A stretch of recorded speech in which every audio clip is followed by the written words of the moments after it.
Am I live? Is this working?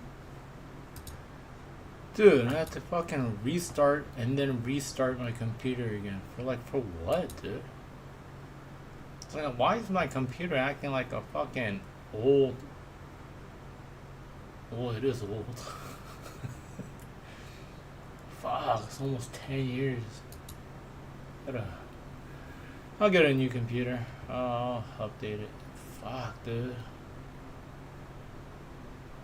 It's like, if it doesn't work and then I restart it and then it works. It's like, what the fuck, dude? It's like, that's how like old toasters used to work. It's like plug and unplug or some shit.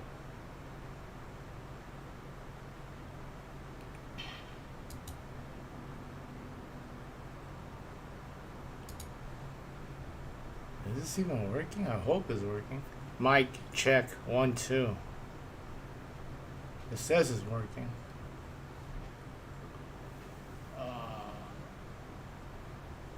It is streaming. I'm gonna guess. Not guess, you don't gotta guess.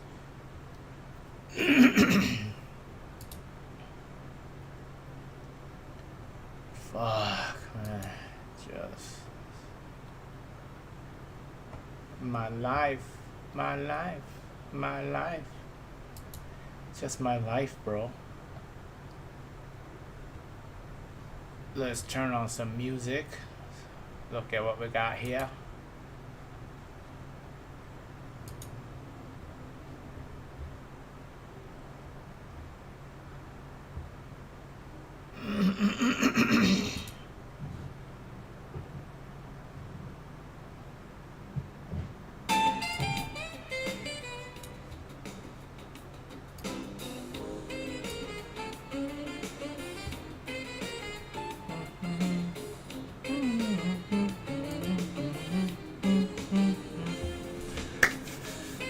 Alright, man, let's draw some shit.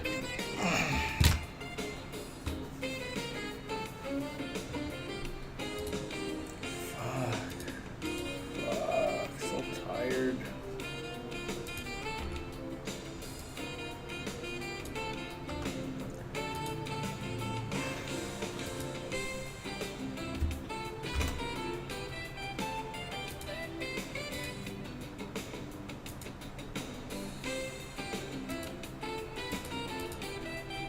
That's the right setting. 80-20.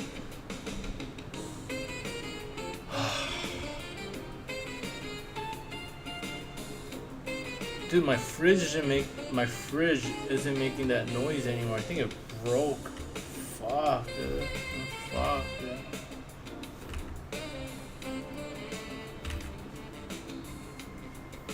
Oh my god, dude. Why is it coming out like that? Fuck, I had some error message in my fucking Photoshop too. Is that why? What the fuck is wrong with this, dude? Why is it coming out like that?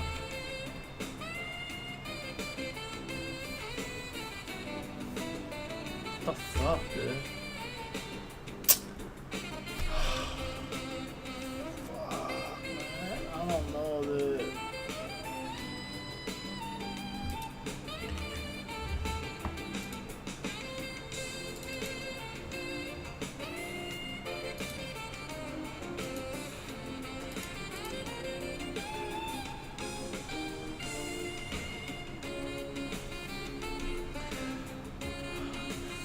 Why is it coming out like this?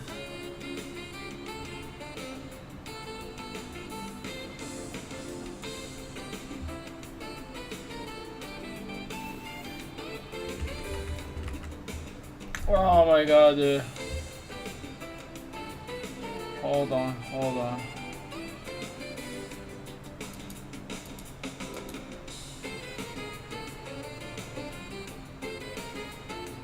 Let me restart this bullshit.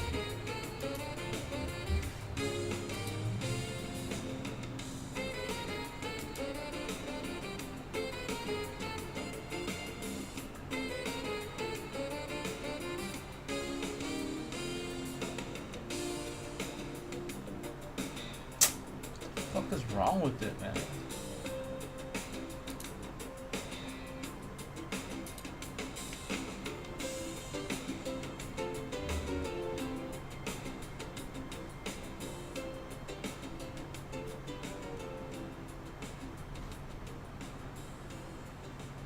Come on, work, work.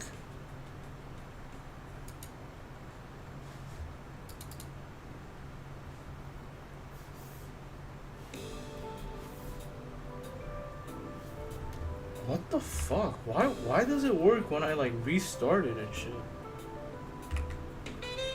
It's so stupid, dude.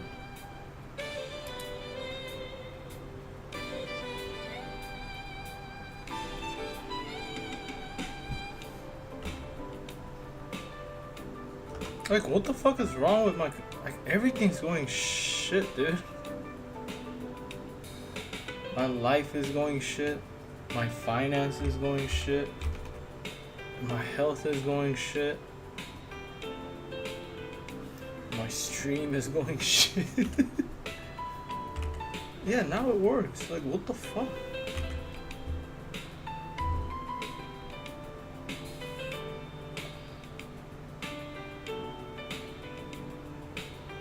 Why would that be? So fucking stupid, dude. Oh. Seems alright. I wasn't making that issue, dude.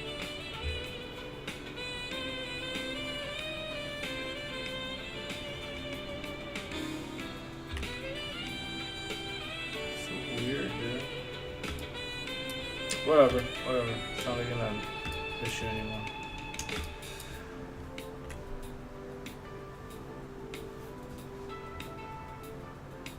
Yeah, it's good, it's good. Relax.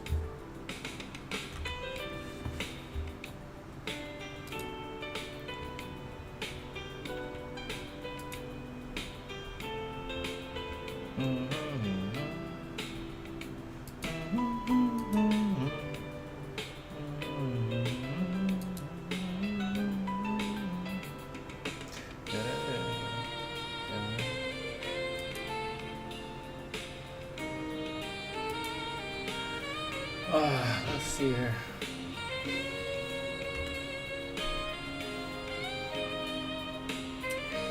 Let's just start out by drawing some nonsense.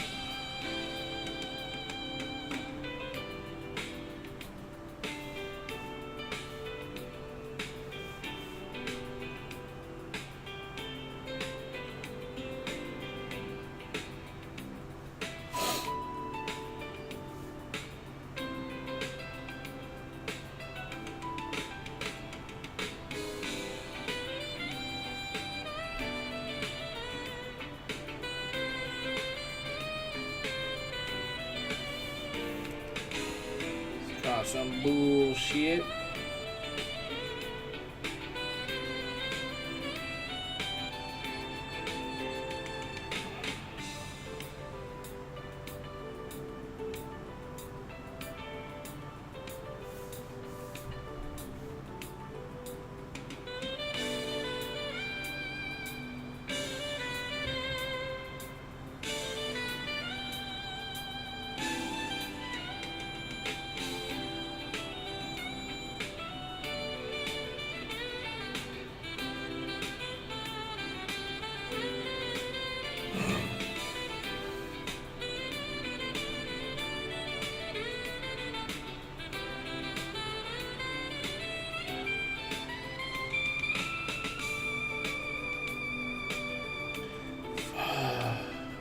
Fix my fridge, dude. Hope it doesn't die. Just hang on, man, until I just get the courage to do so. I need courage to fix my fridge. You're just fucking stupid.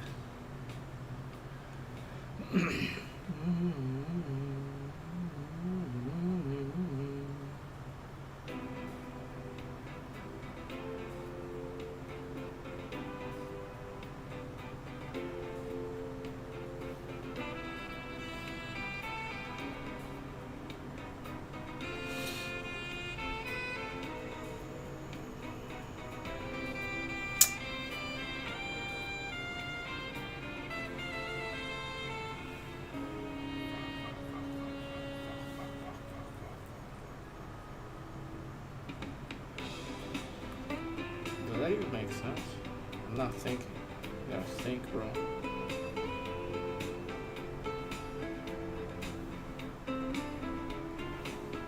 That makes sense.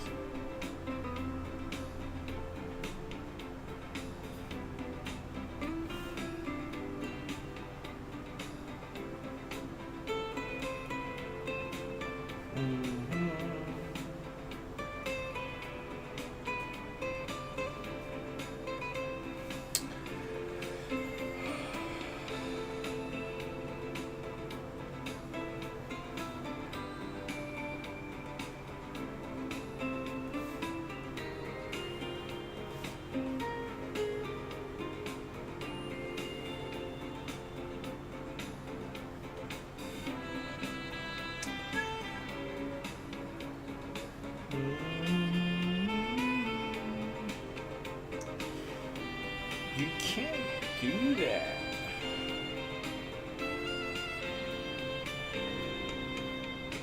Ah, shit.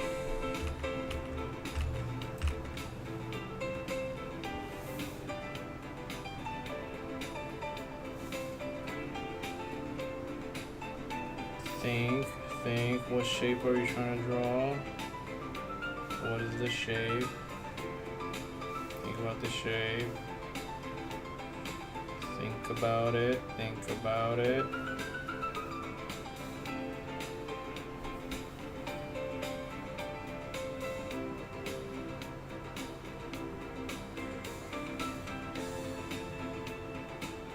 Going that way.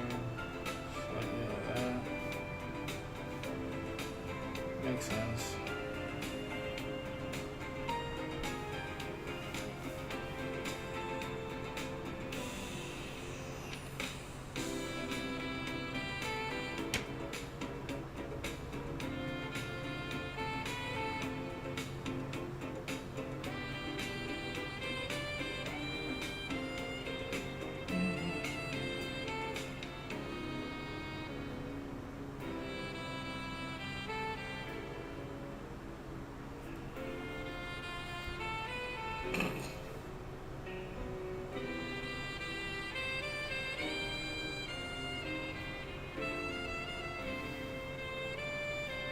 I always draw robots like this.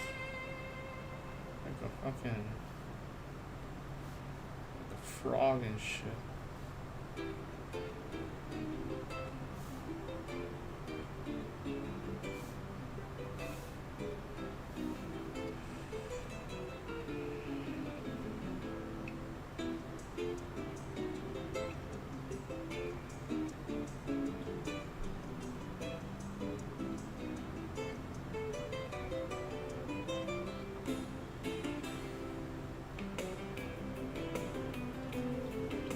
I can't focus, man, because my fridge, is it dead? It's supposed to be making that weird noise. It's not making that noise anymore. Fuck, dude. Fuck. I delayed it too long, dude.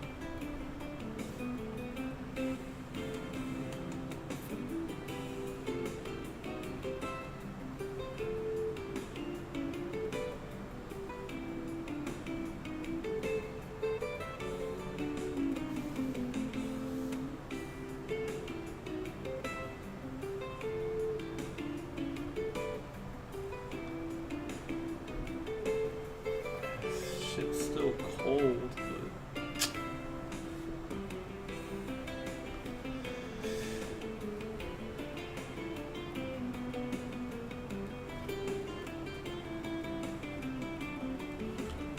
does it make sense? Fuck. Just make it better.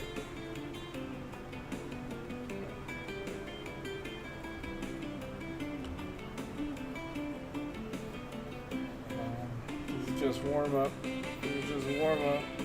It's okay.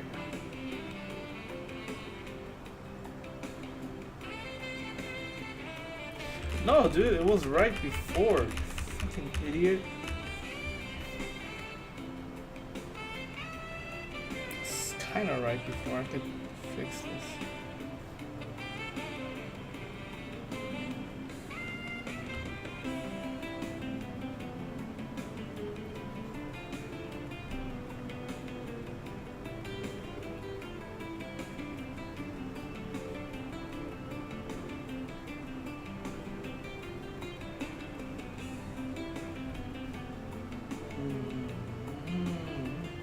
Fix this. I guess it kind of makes sense. Well, I mean, if it's like that, it should be more like that. Which means this has to go. But this will cover it, so it is black. It is right. It's stupid.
God damn it.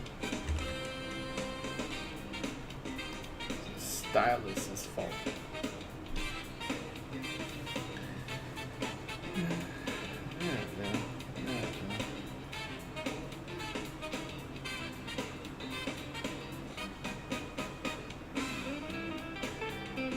Alright, don't change the shape mid-drawing, dude. It's like pick a shape and just go with it.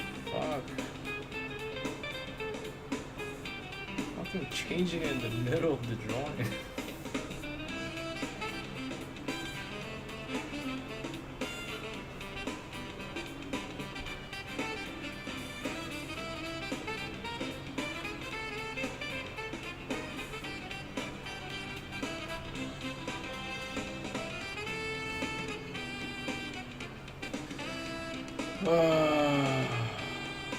Crazy week.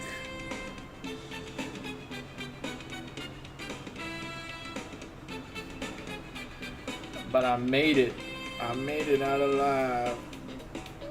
And next week's gonna be good because I fucking invested in the previous week. How that shit goes.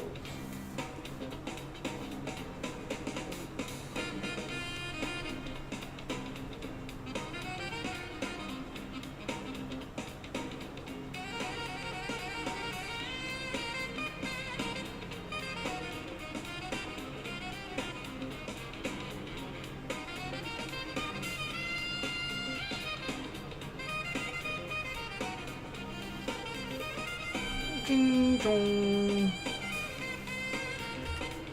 Here's the ching chong.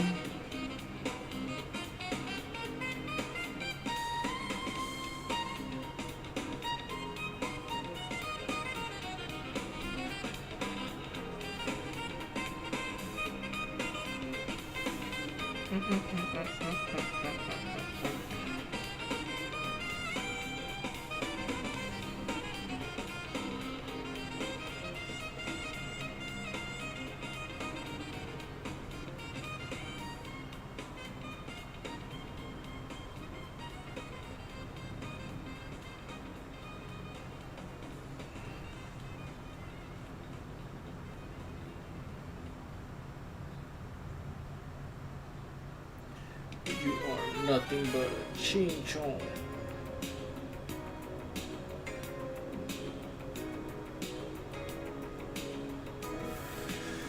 What am I drawing?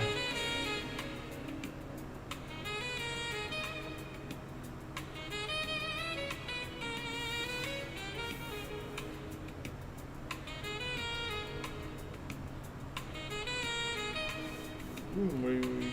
I'm a fucking robot.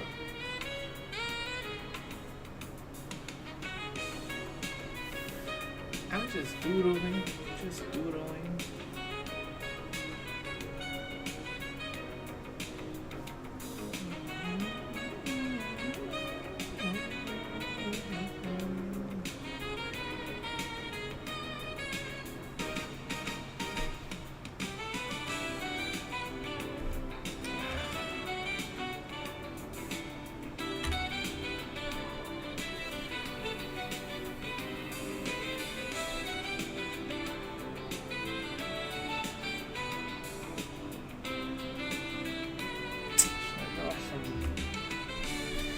It's realistic if I do.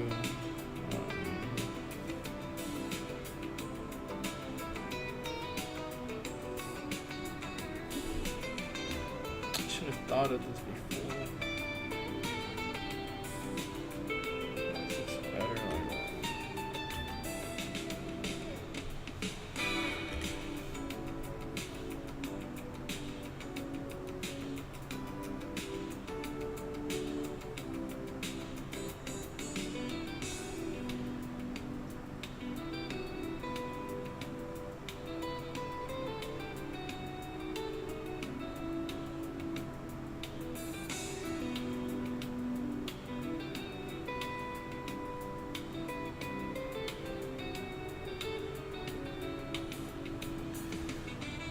Just a sketch, so don't worry about it.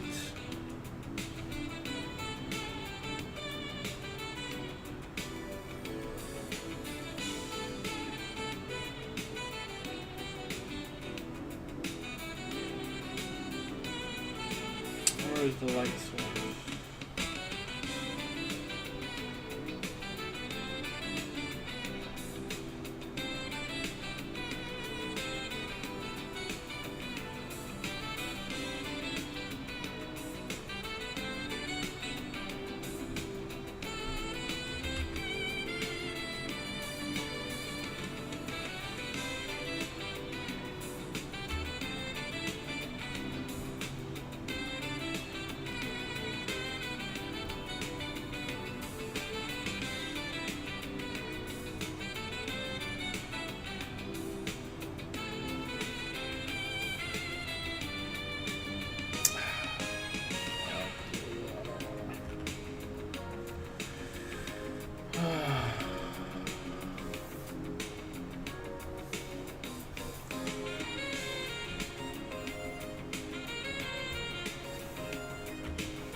getting bored of this drawing.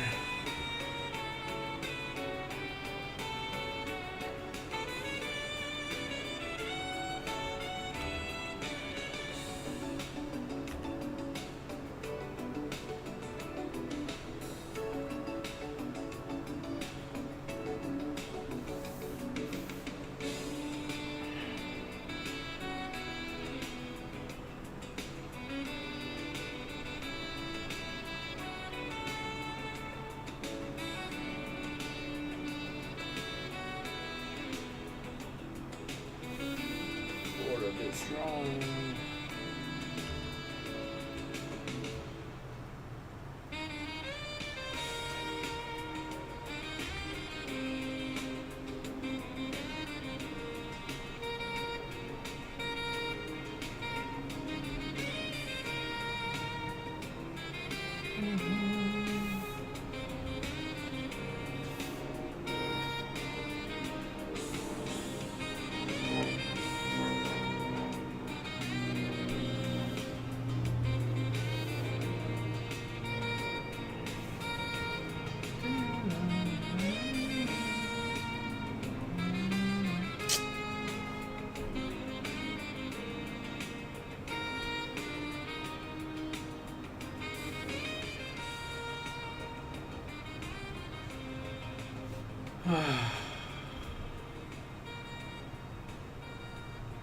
This is relaxing. After a fucking crazy ass week.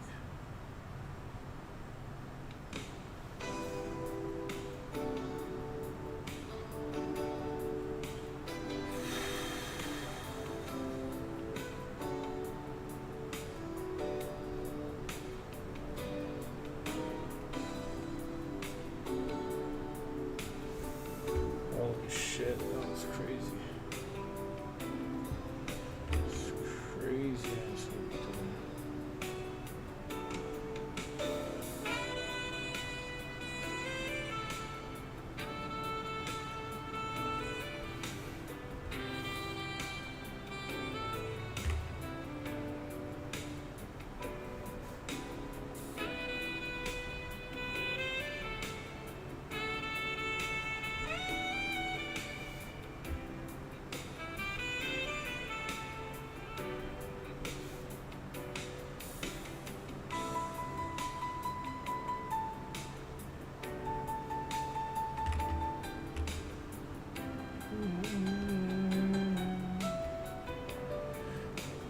Crazy ass week.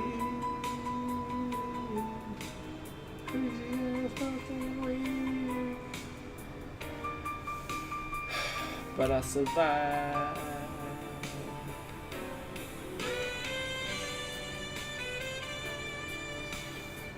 It's about survival, motherfucker.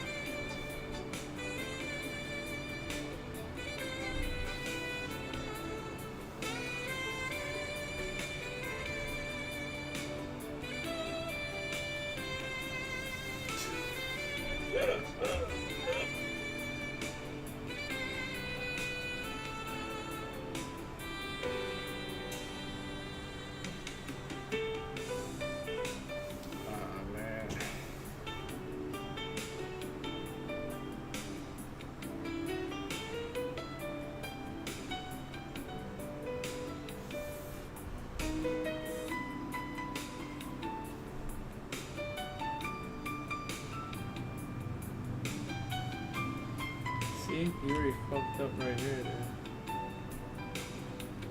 dude. Just hide the mistake with black. Just cover it up, black it out, man.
It's like, if you're gonna do it, might as well make it nice.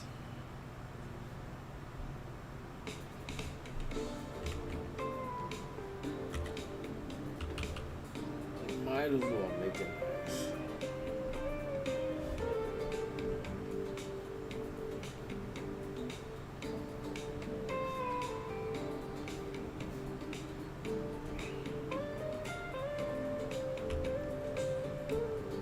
Might as well make it nice.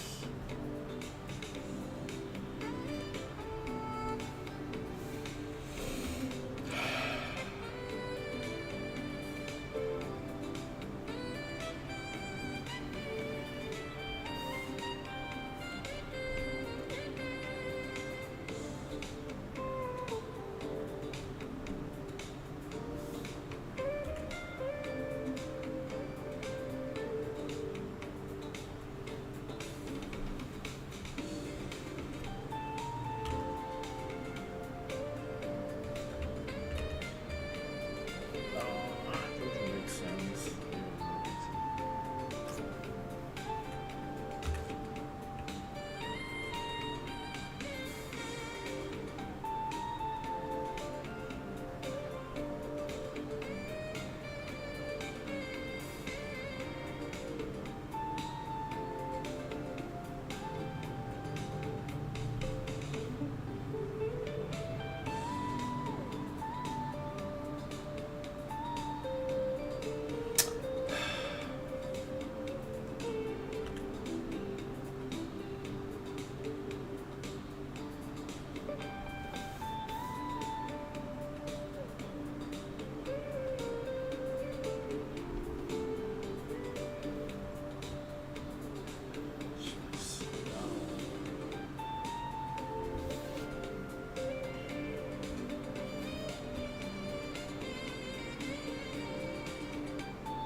Why is it my fridge making the noise?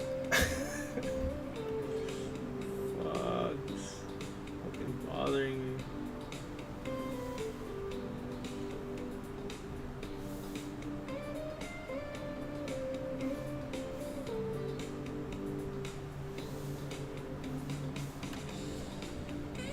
Fuck, I'm already bored of this shit.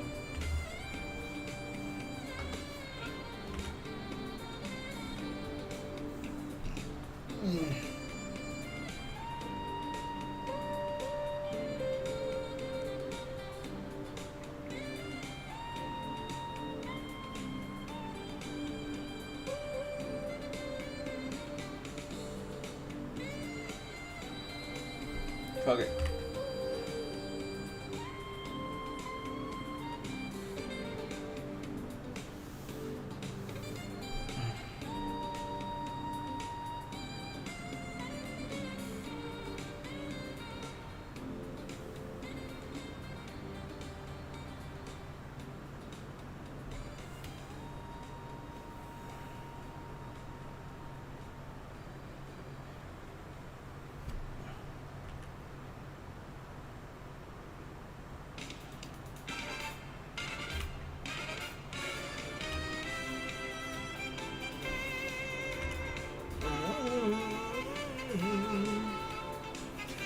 Hey yo, what is up, Lycan? Thank you, man. This is supposed to be a doodle, but I always end up trying too hard.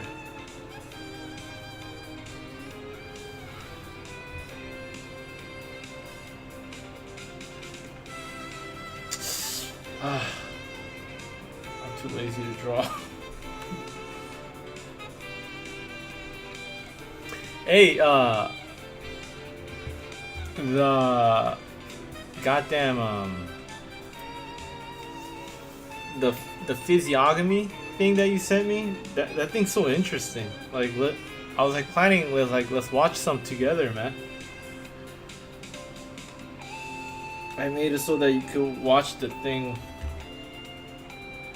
Set up my OBS so you could watch the thing with moi. I thought that would be pretty fun. Let me see. Go to YouTube. But there was a bunch of videos I wanted to watch. Like, it keeps popping up on my feed. And it's like, oh, that looks interesting. That looks interesting. What's his name again?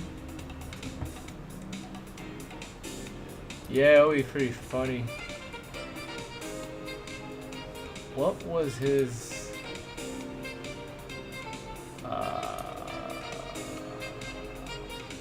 Prosopa Insights. Right. Prosopa Insights.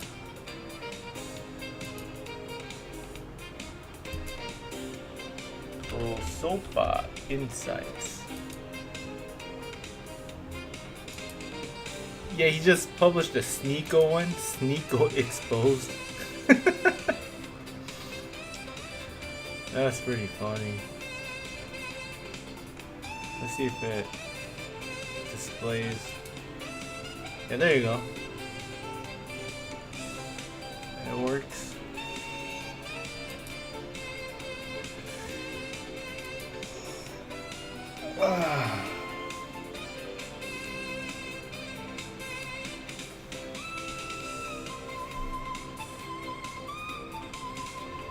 Let's get lazy with this.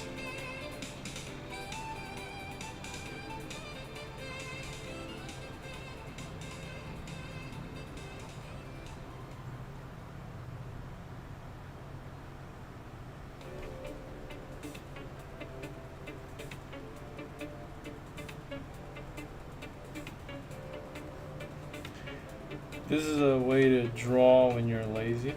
Just draw the shades first. So it just gets the definite shapes.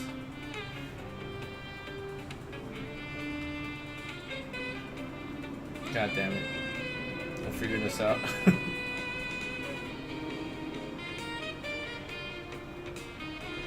Well, you gotta get the lights for... Fuck. I'm fucking up. I'm fucking up with my own style.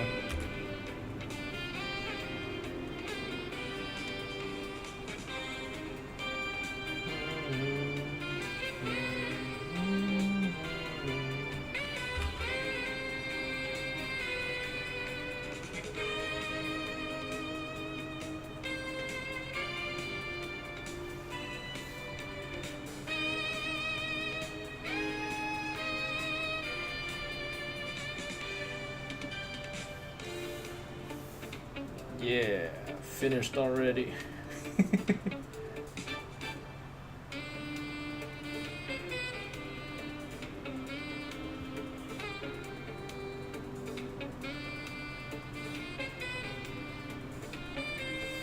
Yeah. Just, I think like a lot of concept artists draw like this. And I wouldn't know, I'm not a concept artist.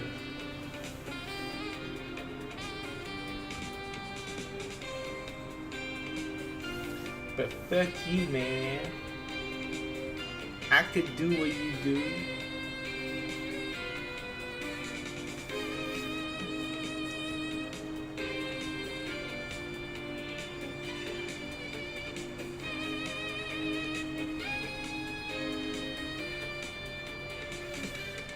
Yeah. Lazy man's way.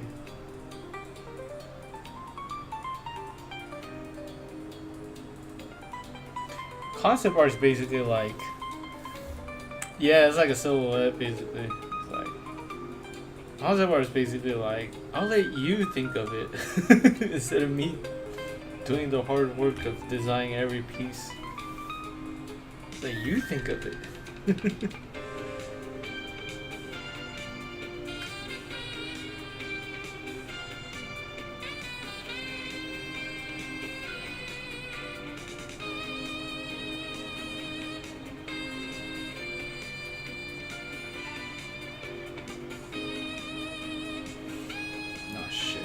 fucked up already. There you go. I finished the leg. That's the leg. This is just a concept.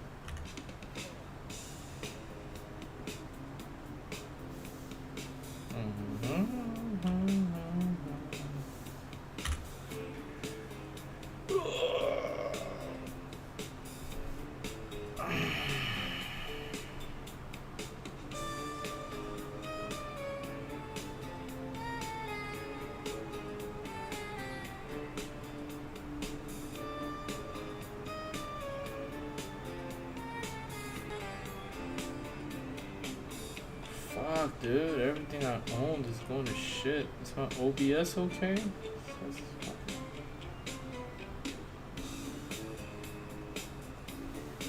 There you go. I'm done. Oh shit, I forgot this arm.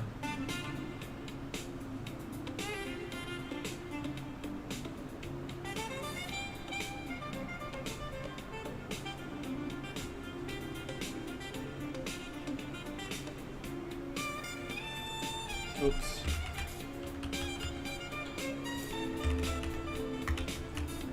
God damn it. It's the fucking stylus. I can't draw with the stylus.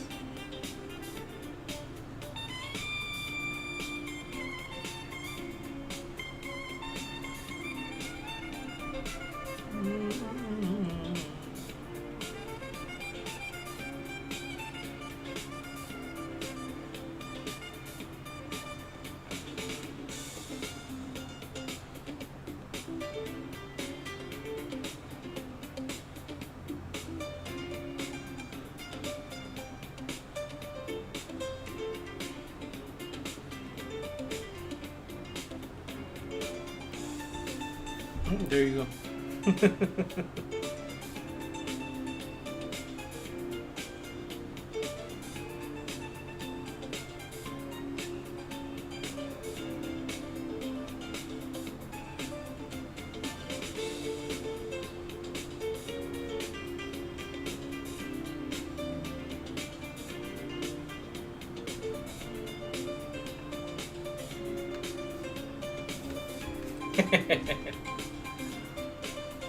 Now copy and paste.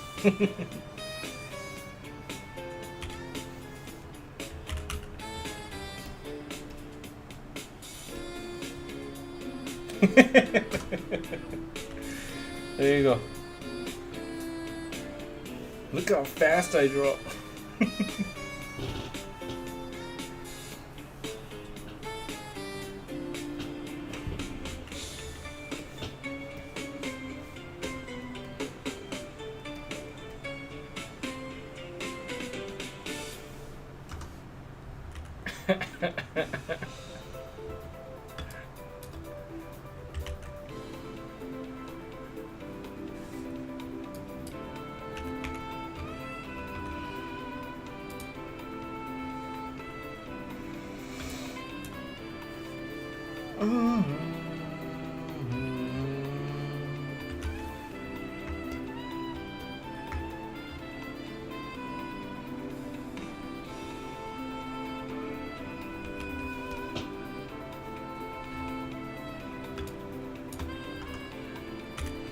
This was warm up. Doesn't count. Doesn't count.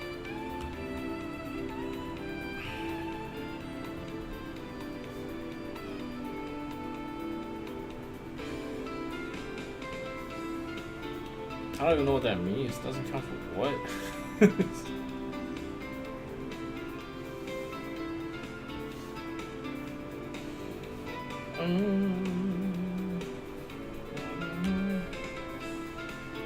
Leave it alone.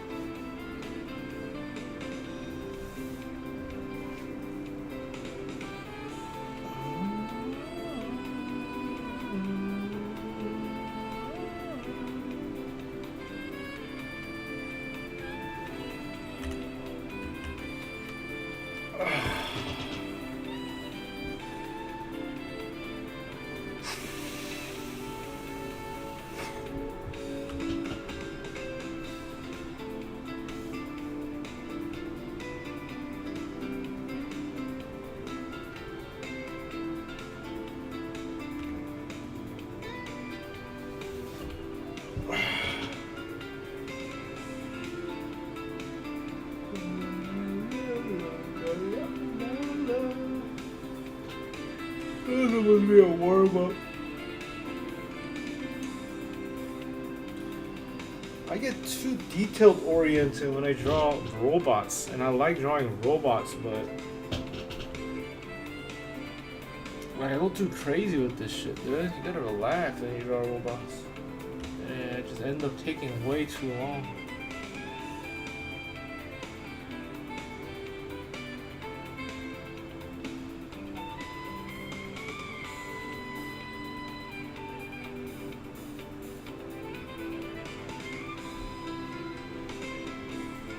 See this? Like, well, I don't know why I'm doing this. I feel like you feel like, what are you, a bitch? Whatever, dude. I don't even care. Yeah, once the ball starts. Oh, I like that, dude.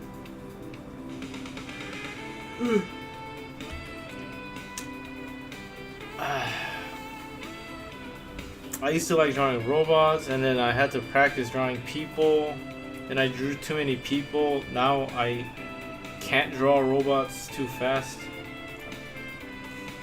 Not too fast, but I mean properly. I don't know, it's just always you do one thing and then you get better at the other, and then the other falls off, and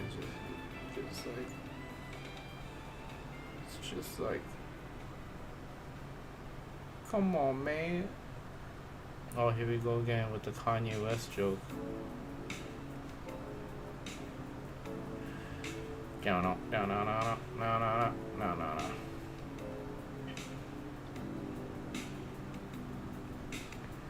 Yeah.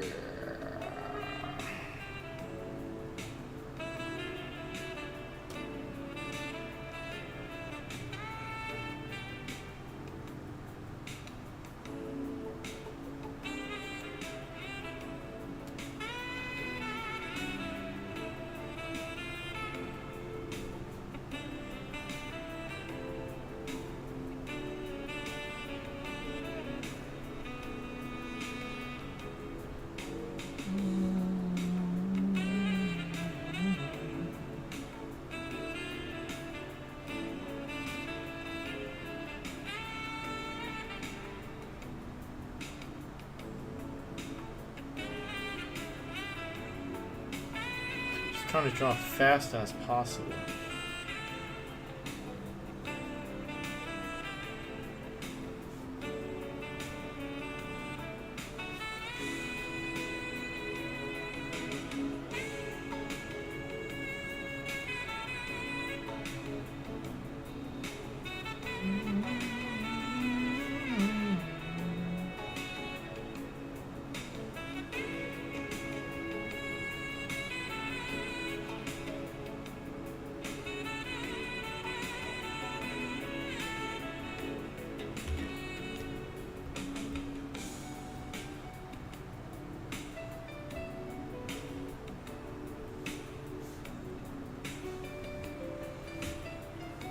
Always like typing to draw dragons, trying to draw dragons, but I wasn't good at it.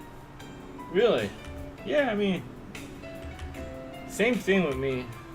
Yeah, dragons is like, you end up trying to draw all the scales, and then you try to make it stand out, not too generic. I understand your issues. Your dragon issues.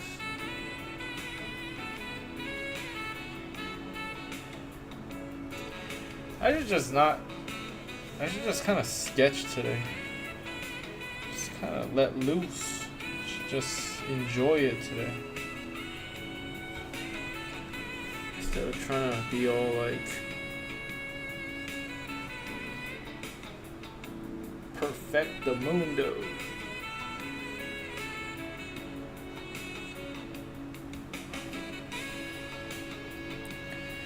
Just give him a little beard. No.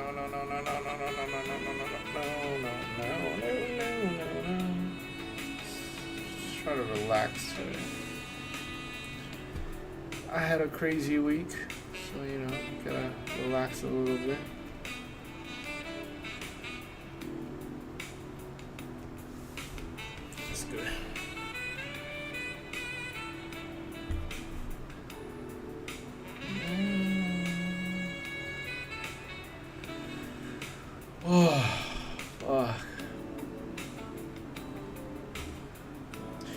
It's crazy how drawing is actually relaxing me.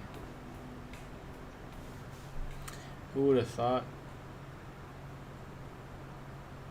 I guess because, like, the pressure of trying to make this into a career is not there anymore. Well, not for the time being. Shit, I got like...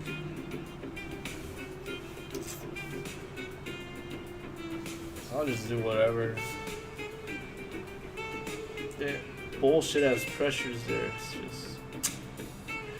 I gotta be insta famous, man. I gotta make this work.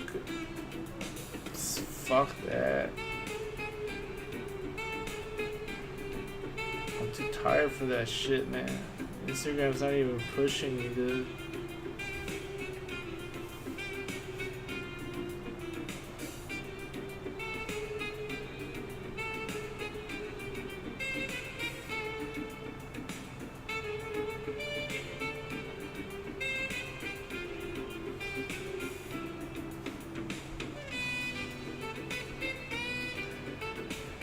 Instagram not pushing me.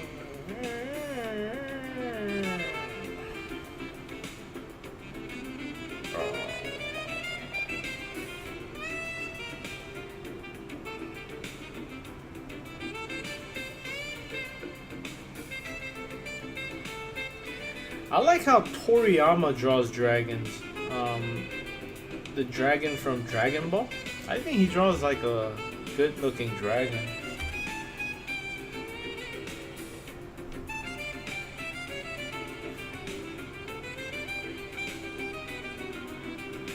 You know, I steal from artists here and there. I draw almost all my dragon kind of like his.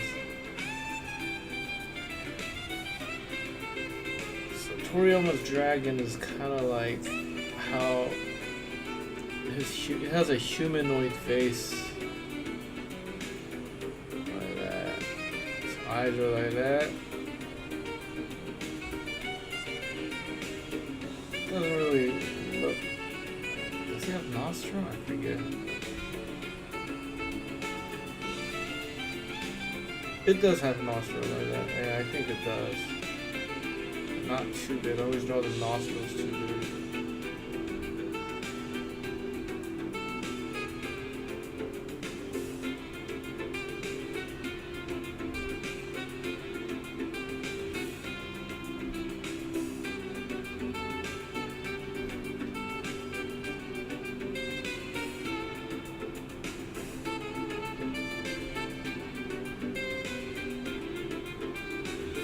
Toriyama's dragons look like this.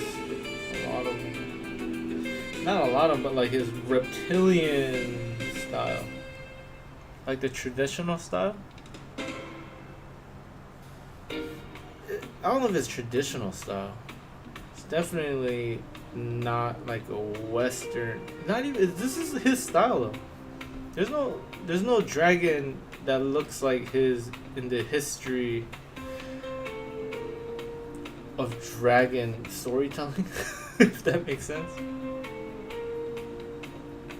Like Dragon Ball is a very special looking, like it's distinctive. Is that what you say? Like his style's there? Cause you know when it's Dragon Ball looking, oh that looks like Dragon Ball. Cause nothing looks like Dragon Ball. They're fucking weird looking. They're not bad, but they're different. But if you look at his other work, his previous work, like he draws really well. Like the Dr. Slump and stuff. Just he went unique with the style for Dragon Ball. And then that became his special style.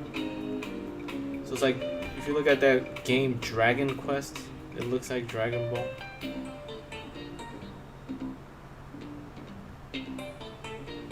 I like it though. Some people hate it. They're like, that looks ugly, bro. What the fuck's wrong with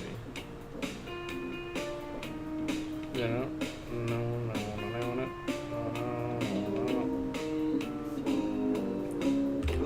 Grandma Dragon have ears? I don't think he has ears.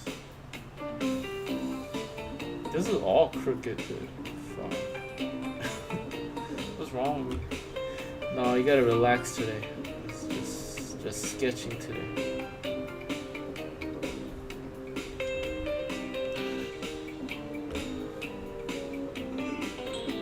I think you got that Frieza ears. He draws a lot of ears like that too. The Frieza ears? The square ears like this?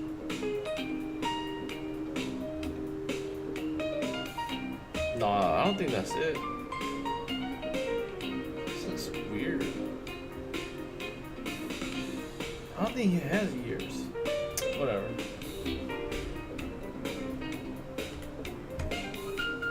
I don't care. I don't care. I don't care today.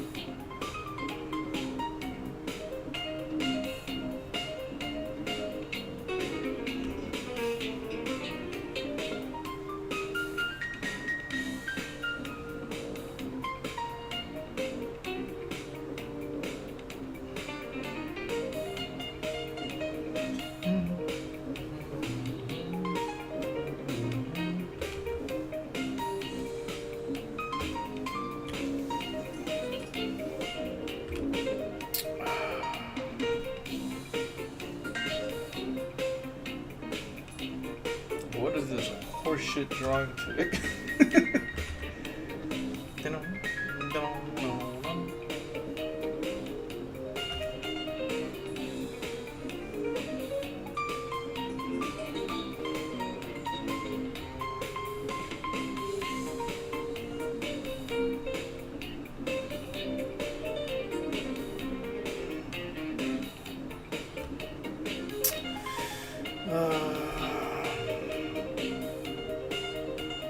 It's like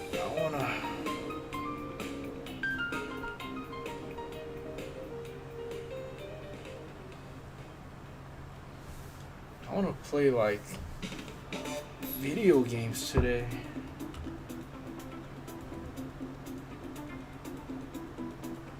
I gotta stay away from that shit. Stay away from video games.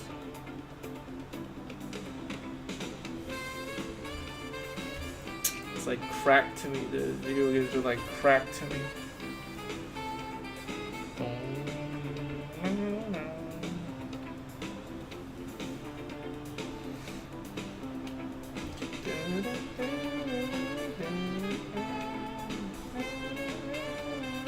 Oh shit.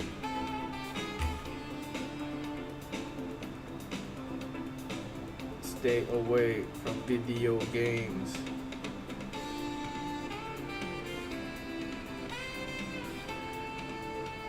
Fuck. I wanna play video games. I have so many games I gotta play too. I just buy it and never play it. What the fuck is wrong with you, dude? That's when you're getting old. I'm looking at some of his dragons and most of them have spikes or hair on the side of his face. Oh yeah, he does draw hair like this. Right.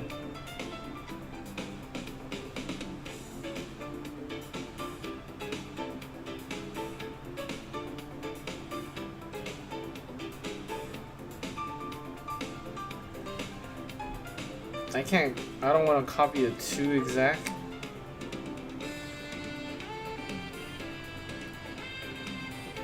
Because I don't want it to influence my drawing too much.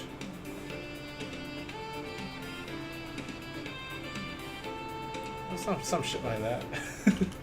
I'm taking it easy today, so.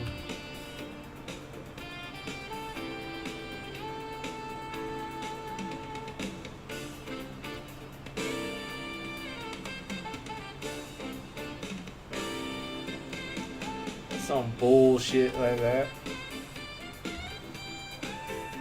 What type of games? Man, I've been trying to get good at fighting games. It's the City of the Wolves. They call it the City of the Unks because like only old people play it. City of the Unks, man. I play City of the Unks. Because I'm finally getting the hang of it, so that's why I got hooked on it. I hated that game in the beginning though. I'm like, fuck this game, it's so hard. Now I gotta play a Resident Evil 2 remake. Because Resident Evil 4 is my favorite game. Remake. And the original. I had the original and I love the remake. But I'm just trying to play the number 2. I never played number 2. It's like the origin of Leon. So I gotta...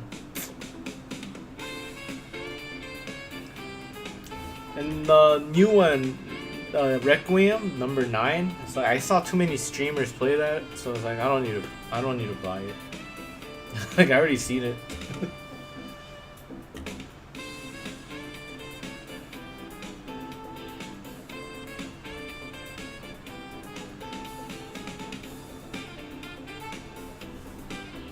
Do you like any games? I think we talked about this.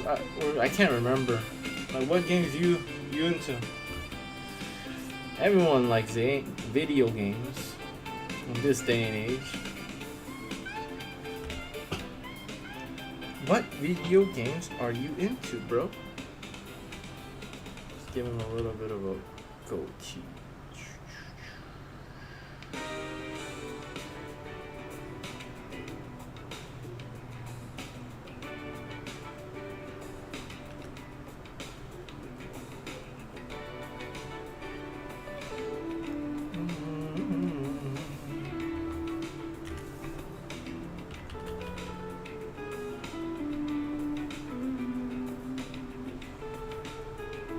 There you go again, going all detail oriented.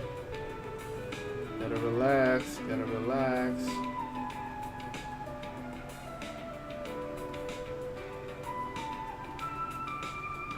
Detail does not mean as good, it just means energy. What you need to get is the basic shapes.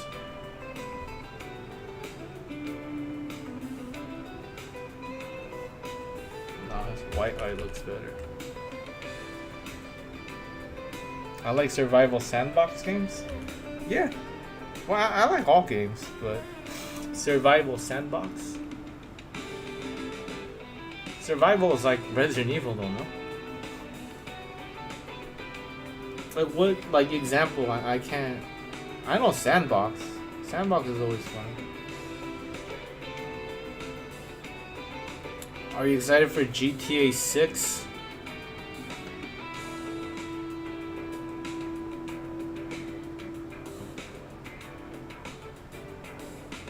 GTA 6. I think 5 was great. Do you like Red Dead Redemption 2? That shit's one of my favorite games. I fucking love that game. But some people hate it. How could you hate that game, dude? She's so freaking good. But it is kind of boring after you beat the story, though. It's like kind of repetitive. Minecraft basically like Lego. I tell people if you play a lot of Minecraft and then kind of study it, you could draw really well. Because Minecraft is like, you know how you could make elaborate like buildings and stuff through Minecraft? Because that's basically like, if you understand like how to draw a cube in like any perspective and stuff, it's like drawing is the same way. This is basically a cube. Like this is basically like that. So it's like,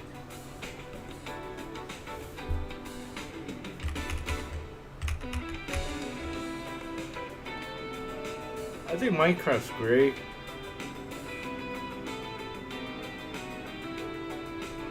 It's like Lego, so it's educational and shit.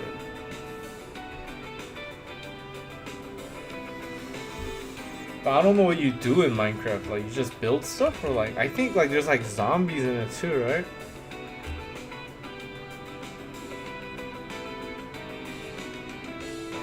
So you gotta survive the nighttime or something.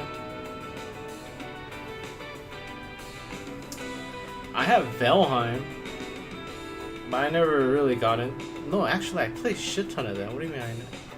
I think I just like kind of sucked at it, so I kind of stopped. But I played a lot of Valheim too.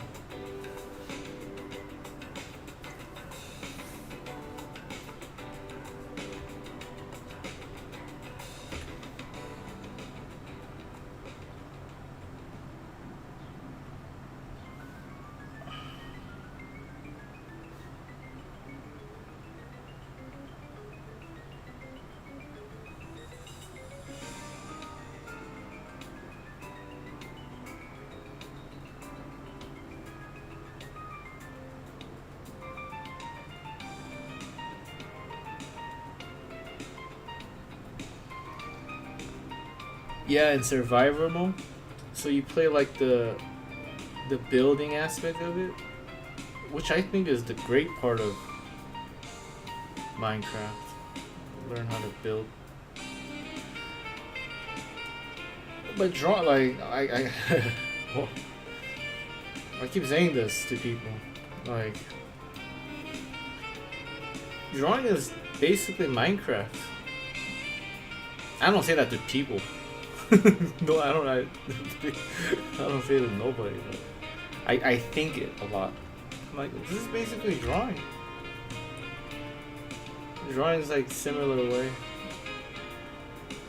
But if you just understand the nature of the cube, then pretty much draw anything like out of your mind, like what you could imagine. Like this hand right here is basically a fucking square like that, you know.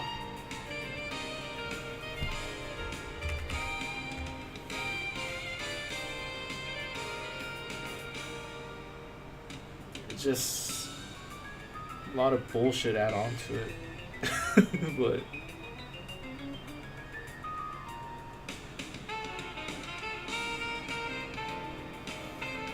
well, more like 3D modeling.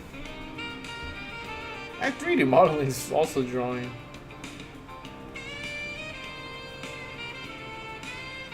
It is like the same. It's all the same, just different names.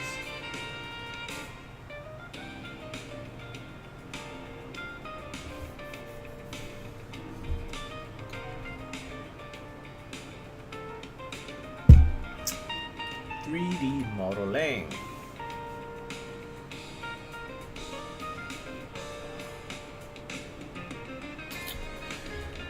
I wonder what my life would have been if I got into 3D modeling.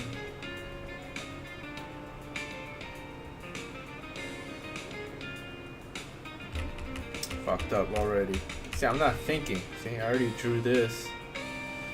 You gotta think, dude. It's like the elbow's like right here. Which means that the forearm is foreshortened.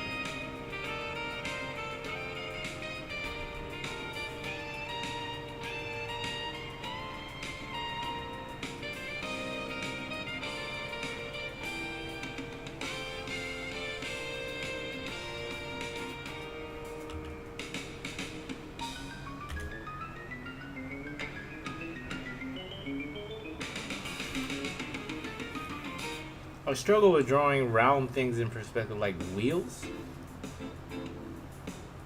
I'll teach you right now. It's easy. Round things are easy. Circles are always circle in perspective, like a flat circle. No.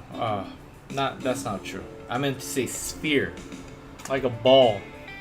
A ball is a ball, a circle no matter what. Whatever you do, it's a circle. However you look at it. Wheels. I have a video. I made a video. If you want to watch that, it could help you. But that's basically a cylinder. You're trying to draw a cylinder in perspective. If you look at a cylinder from the side, right? Like a soda can. is always a rectangle or a square. Which means the body is always a parallel lines. Fuck. You gotta watch my video though.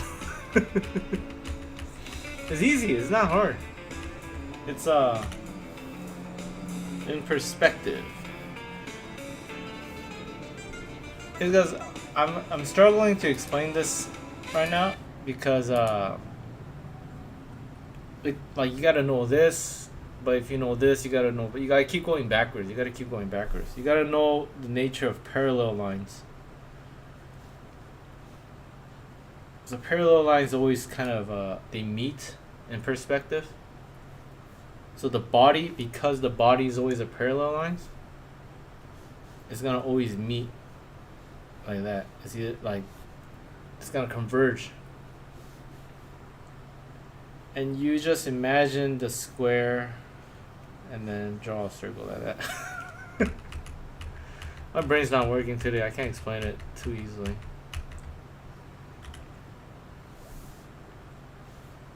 Like, always draw like a wheel, right? Always draw the body first.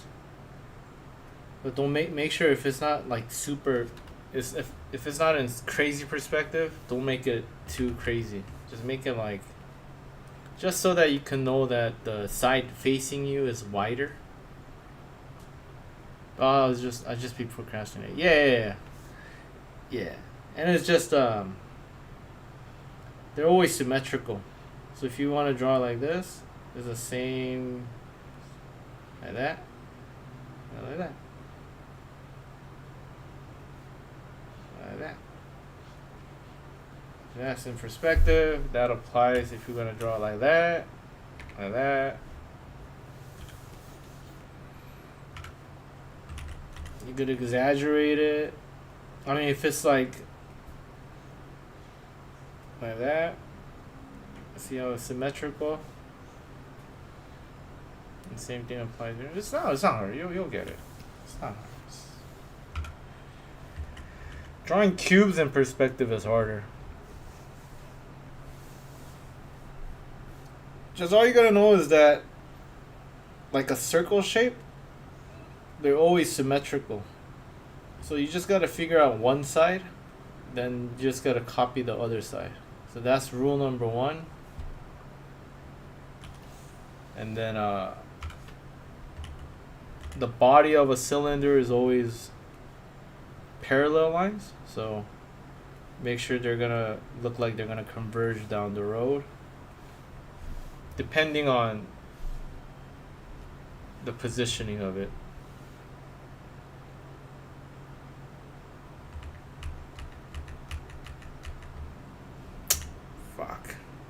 I gotta make a 2.0 video. I gotta think about a better way to explain this.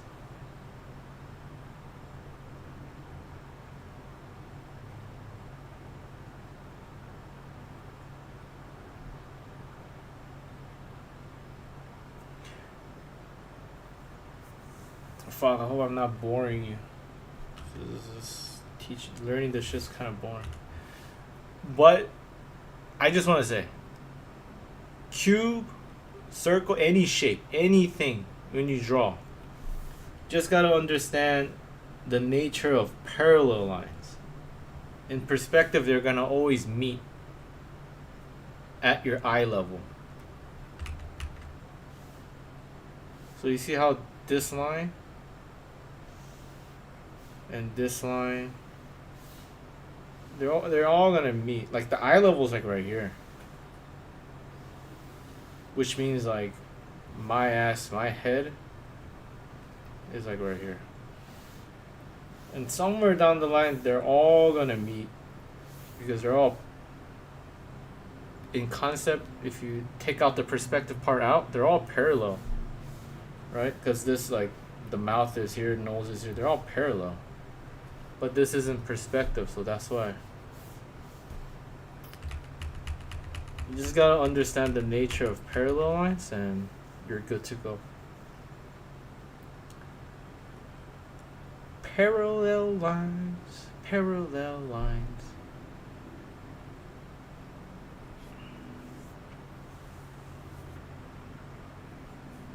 I have one video about the parallel lines and then the video about perspective explains the parallel lines. I just know that I explained it well in that video. I just can't recall it right now.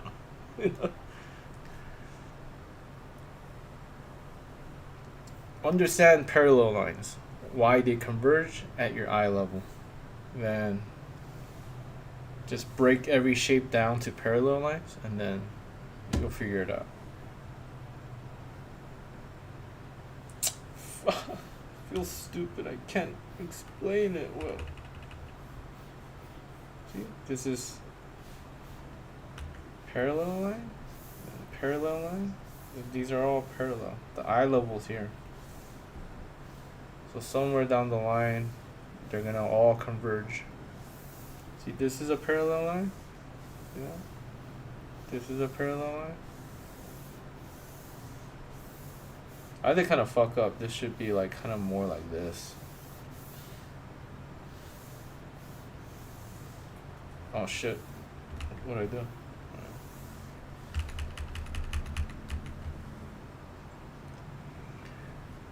That's why I find boxes easier.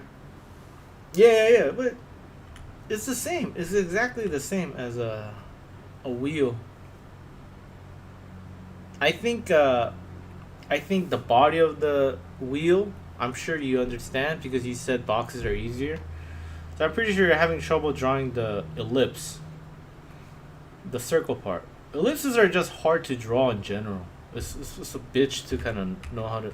You just gotta kind of look at how ellipses look, because even I keep drawing ellipses like this, but they're more round than you think, like on the side. It's just practice for the ellipses, but just understand that they're always symmetrical. So you just figure out one side, and then you can figure out the other side. See how I draw it like kind of almond? But this has to be round, more round, to make it more realistic.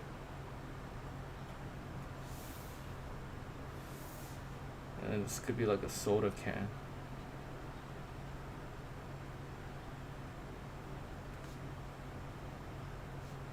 But if you know how to draw boxes and ellipses, you could draw anything basically. This is all a bunch of fucking ellipses and boxes.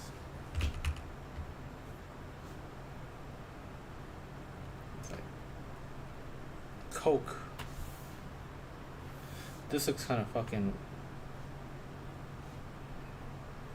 too short. So that makes more sense.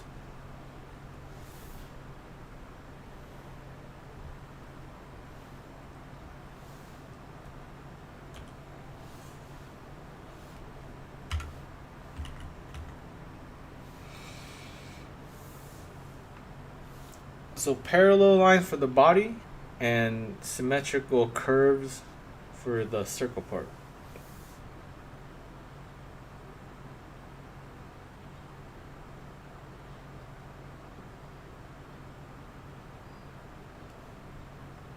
See, it's not perfect, but in theory it's symmetrical, always symmetrical.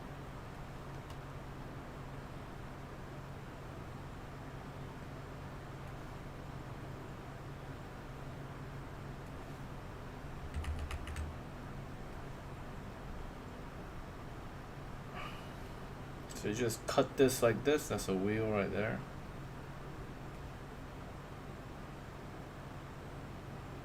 It's always center.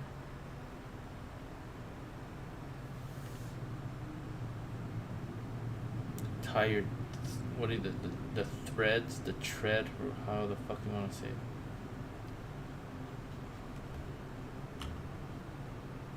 That, like that, like that, like that. Erase that. Erase that.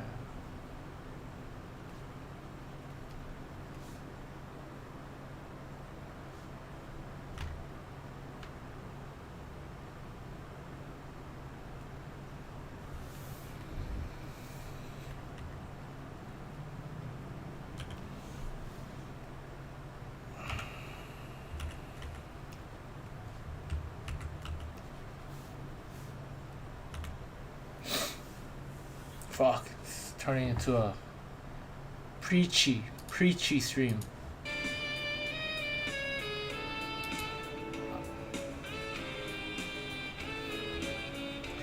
I just want to help, bro. That's it. I hope I answered your question. You just gotta understand it. It's not about keep drawing like 100 boxes. Like, you know, that's just not gonna help. You draw 100 wrong boxes. You know, you just drew 100 wrong boxes. You gotta like understand the concept and the reasoning behind it.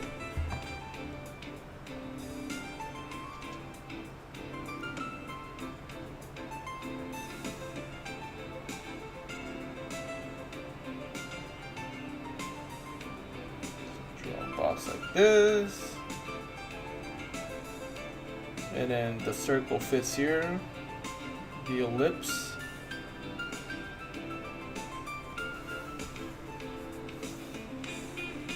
Just has to try to fit in the biggest ellipse possible inside this little. Because I know the box and I know the parallel lines, I could figure out this.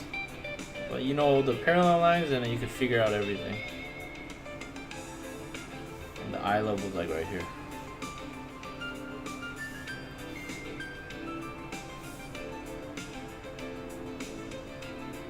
These are circles, not perfect,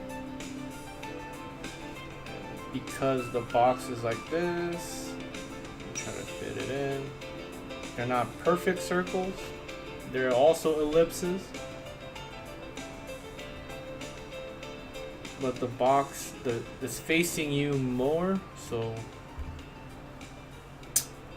shut the hell up. Shut up.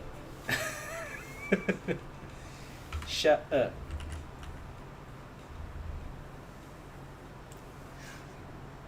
I just have to practice more. Yeah. But I'm saying it again, but just try to understand it. You don't need to practice. You just gotta understand it. It's like, just because you write 2 + 2 is 4 like 100 times, if you don't understand why it's 4, then it's like you're just speaking for memorization. So just try to understand it. And if you have questions, like, ask me so I could try to explain it. I'll try to explain it best as possible, even though I'm not. No. I gotta figure out a way to explain it better.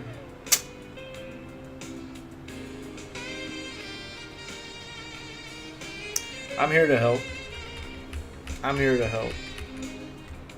Just ask me.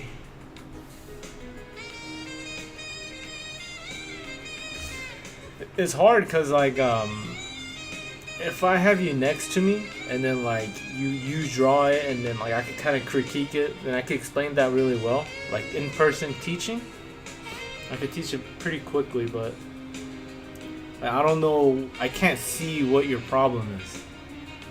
So it's like, it's hard to explain it right now. But just, you know, you're the homie, I'm just trying to help.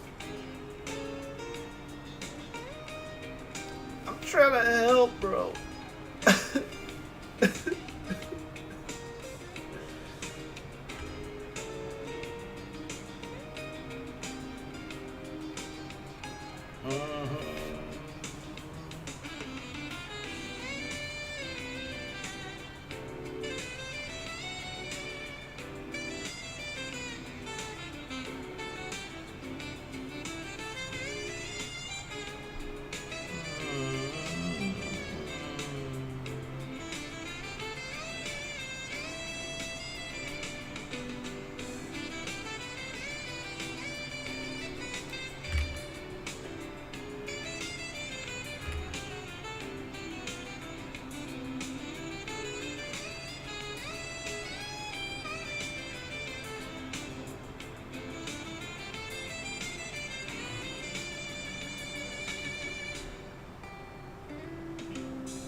Like, I feel like I figured out something crazy. That's why I'm trying to. That's why I can't shut up when I try to teach. Cause like it's so easy for me. No, not I mean like, not because like I had to figure this shit out, and then I kind of figured it out. And if I watch other people teaching it, like they talk about nonsense. Like, what the fuck are you talking about? It's like, why are you making it so much harder? Like, some people are like, you gotta draw like 1,000 ellipses. It's like, no, you don't. Like, what the? Why the fuck would you draw 1,000 ellipses? Shit makes no sense. I don't understand it. It's like, it's because motherfuckers like that confuse people. That's why they don't get better. Sign up for my course where I make you draw 1,000 ellipses. Like, why? Just fucking explain it to me. I think it's because I'm trying to draw an ellipse on a sphere shape, which is just making it hard for no reason. Ellipse on a sphere shape.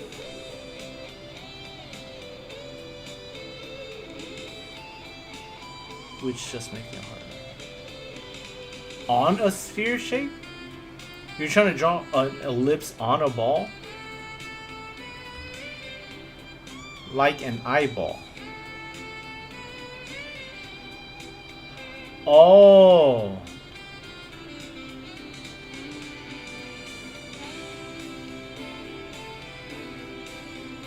So like I said, eyeball, right? Shut up, Mario. Like an eyeball. Like I said, a sphere, a ball, is always a ball. No matter what in perspective. Now you're trying to draw the cornea. Now the fucking the retina. Shit, I knew so much about eye, I fucking forgot what it's called. Like the fucking the dot basically. When it's facing directly at you. Because now that part is not a sphere. I mean it kinda is. So it's like if it's facing straight at you, it's obviously a circle. Now let's say it's on the side. How do you draw that? It's like this. It's an ellipse. You're probably thinking like, should it be like this? Which an ellipse, a circle shape is never ever, is always symmetrical. That's the rule. Any circular shape, like in concept, if it's circle, is always like symmetrical. It never bends. I know what you're talking about. Like, if it's like this, you're trying to draw, let's say the eye, so like you're thinking like, should it be like this? It never bends like that. Cause like you're imagining like a sticker on the ball, so it's like, should it look like this? I know what you're talking about. Let me try to put it into words. It was always like this.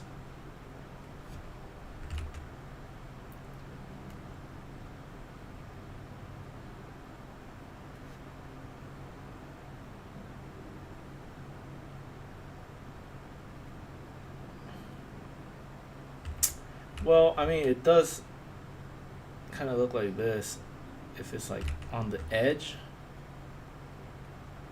I know what you're talking about.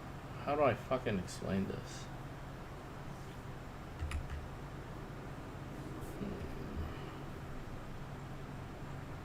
Well, but that's the edge. That's why you're not seeing.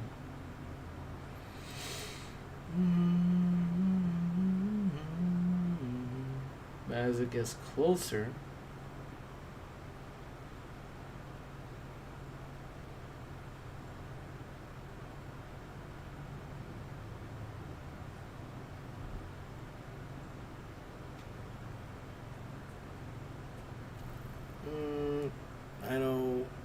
we're talking about spheres now.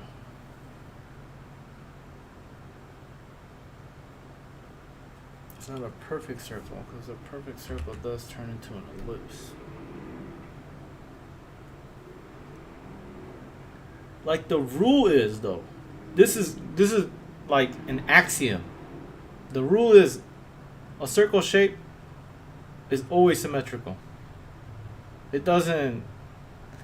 It's either a circle when it's straight on, or it becomes a form of an ellipse. So you just gotta apply that to a sphere too. So like an eyeball is a sphere. And then you're just trying to draw a circle inside the ball. Is always a form of an ellipse.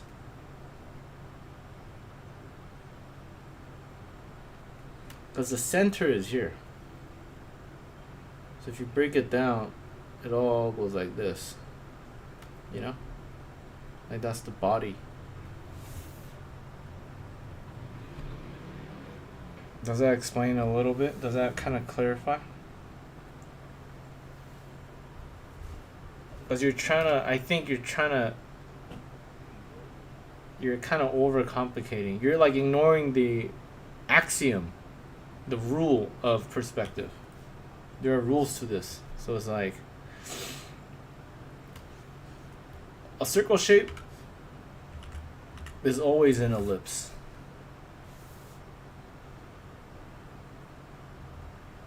So a sphere is always a sphere no matter how you look at it. From top, bottom, upside down. How do you draw a circle upside down? It's a fucking circle, bro.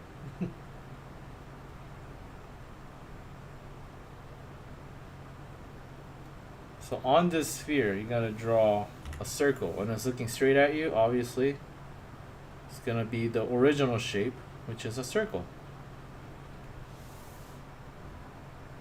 Now let's say it's turning on this axis. It's gonna turn more like an ellipse.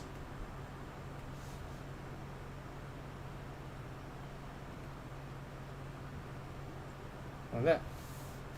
Until it's so much on the side that you can't even see it. Because it's on a ball. There's gonna be a point where you can't see the shit. Yeah, I just got stop complicating things. Yeah. It's because you're muy inteligente. And then this applies to like that. And applies to like that. And applies to like that. Because circle is a fucking circle no matter how you look at it. So I could just copy paste this and it's just the same shit. It's like that. It's like that. It's like, it's just the same shit. Like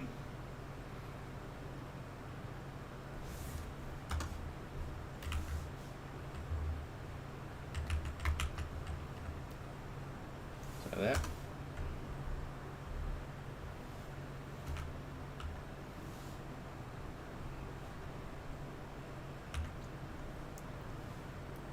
But like to know which ellipse to draw, that's the hard part. Like, do I draw it thin or do I draw it like thick? That's just feel and practice. But you'll get it. Like, I still have trouble.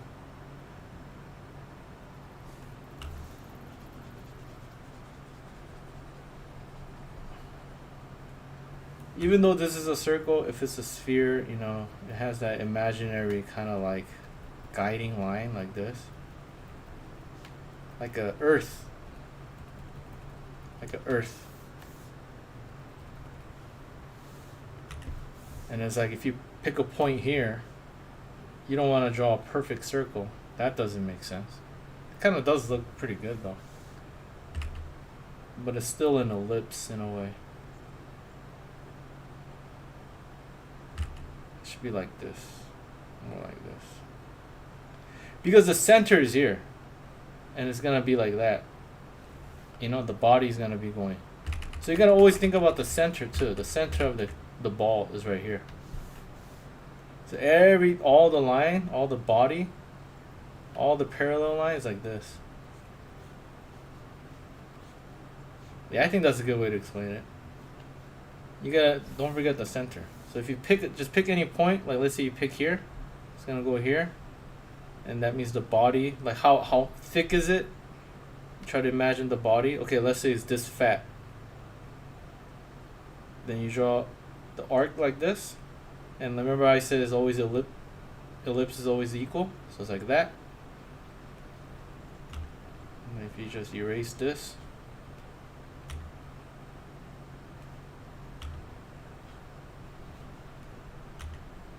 becomes an eye looking at that particular area.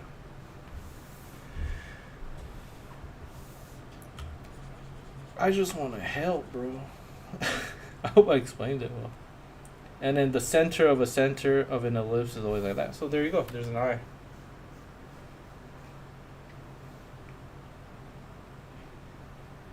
So if you can't figure it out, just think about the center. And then pick another point that, like another midpoint. Yeah, there you go. I think that's a good way to explain it. I'm figuring out a better way to explain it too as I'm doing this, so bear with me. Have patience with me. This is the final. It's like a cone. There you go. There you go. There you go. So let's clear it up.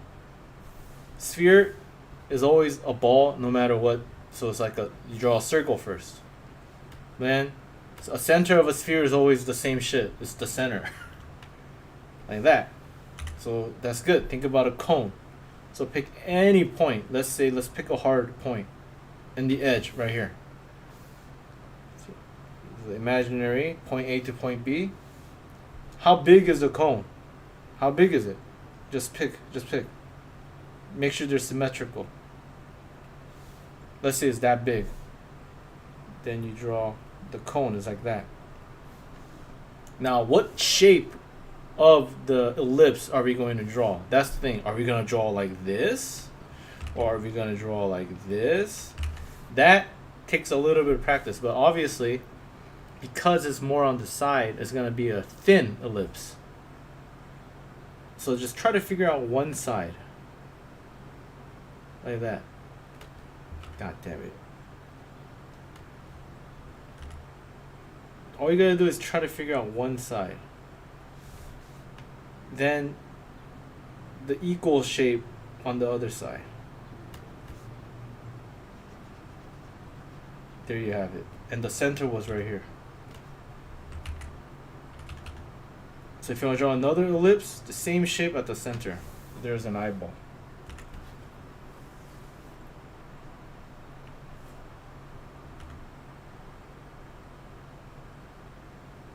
I get why you had a hard time, because a ball is round, so you would think that there's like kind of a,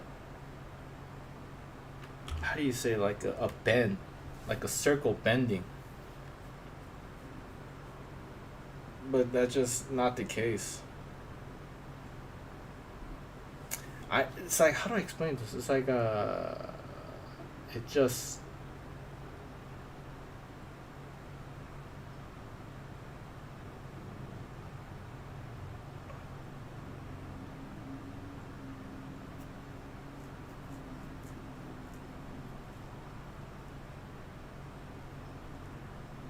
Because a circle is a circle, you know? Yeah, obviously, circles was fucking stupid how I explained it. Because when you look at it straight on, it's a circle. So by that logic, it has to be an ellipse on the side. But I understand why you were getting confused, because it's a sphere. So it's like, wouldn't it kind of like, wrap around it? And if it wraps around it, how does a circle that's wrapping around the sphere, wouldn't it look different? And that's like you're questioning a lot of like the stuff, which is correct. It's something that I would question too. I think I did always question that, but after I figured out the rule of the how like the circle behaves in perspective, like I stopped thinking about like too deeply into that. A circle is always in perspective an ellipse. That's all. No matter what. No matter what it's on, it could be on a goddamn trapezoid or a freaking not a ball, but it could be like a football. Let's say it's on a football.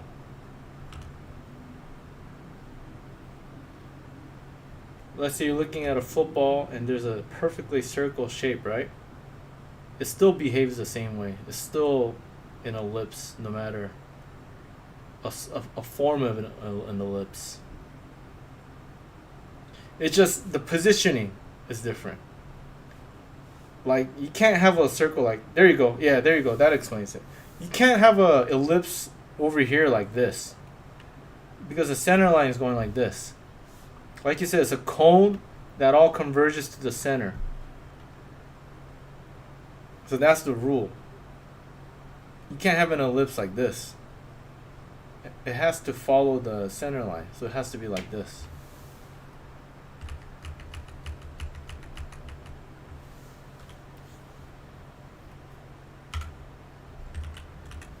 I guess if it's a different shape like a square, it would bend if it was big enough.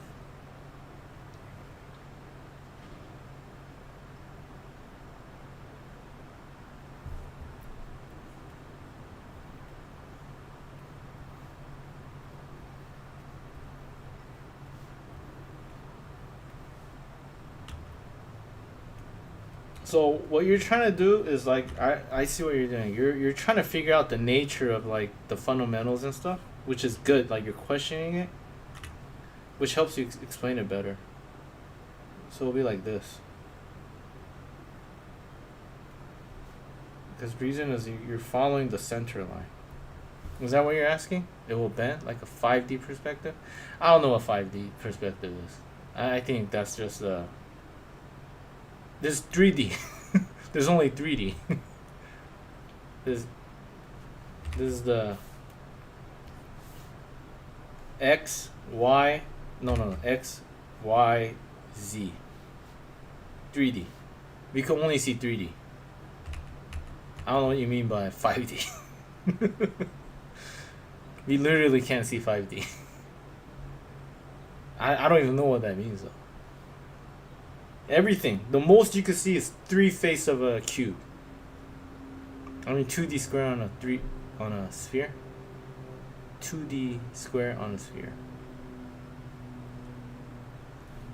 So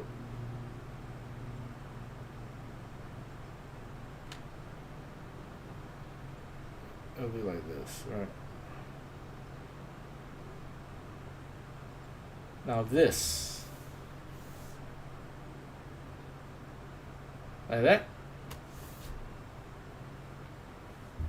This is the same concept. The center of the square will follow that.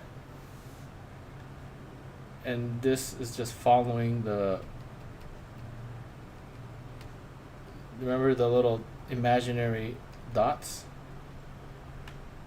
It's just following that.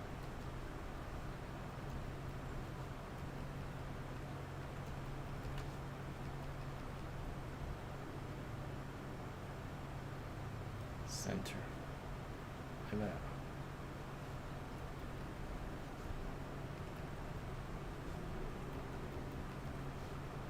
I'm making it even like more confusing.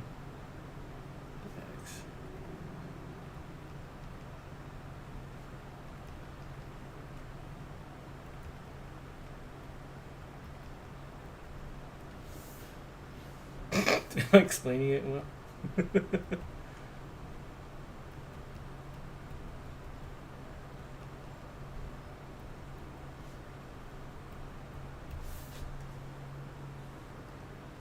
Sphere, yeah. So do you get why this bends like that? It's just following the guidelines. A sphere is always like the guideline is always the same. It's like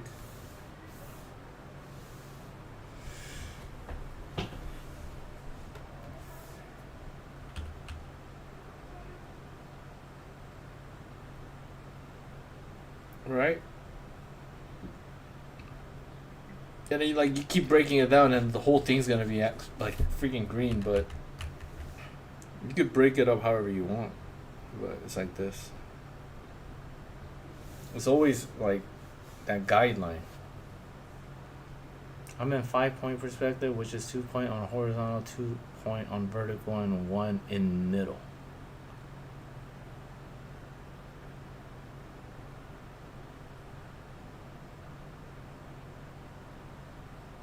I know what you're saying, kinda. But the thing is, you kind of you keep if you keep breaking it down to like 4 point perspective and 5 point, you think that is kind of you're like limiting your thinking, just like your sphere on the dot in the middle. Sphere. This is a sphere, dot in the middle. I get it. I get it. So it's like when you're drawing like an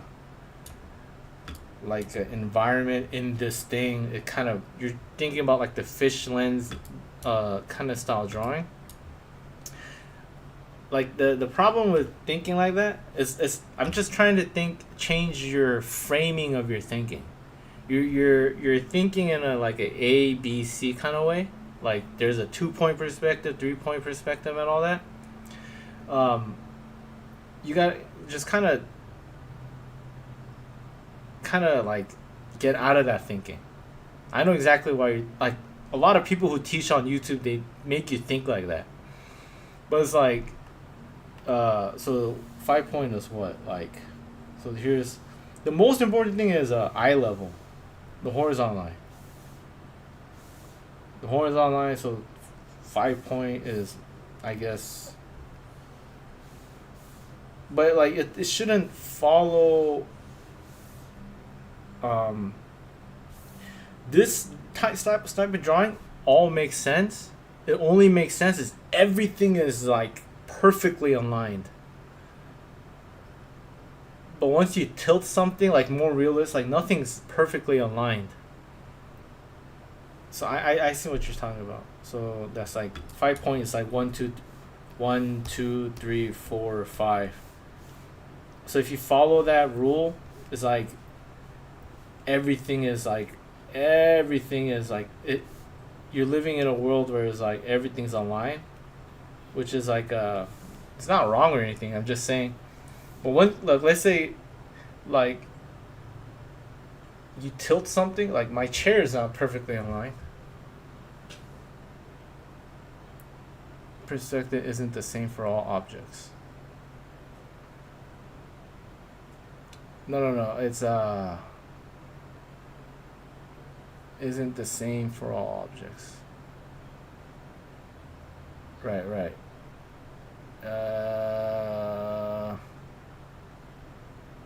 Well, perspective is just one thing. It's just perspective is basically perspective how you see things.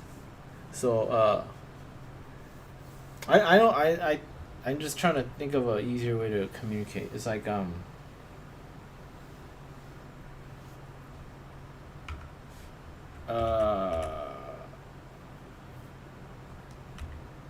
don't think here the because if you keep thinking like that, it confuses you more. Yeah, I know perspective is the same for all objects, so I know what you mean, what you're talking about like that. You're saying that not everything is the same, right. Um, uh, so what was the original? Just like your sphere with the down dividing 5 point. What I'm trying to say, if I'm not if I'm not answering what you're talking about, what I'm trying to say is kind of destroy this 5 point 1 point perspective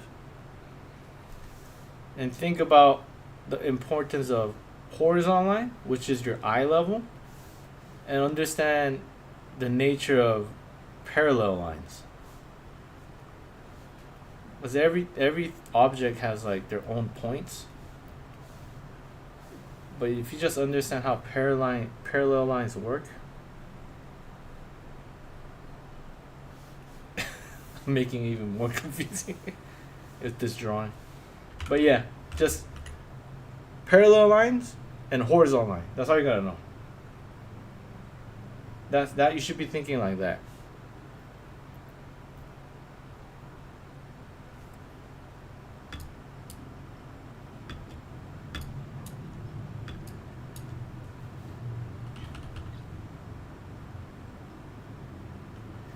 Cause then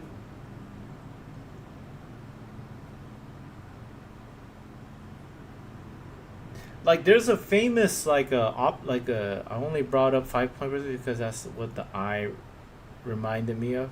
Yeah. Okay, yeah, I get it. Cool.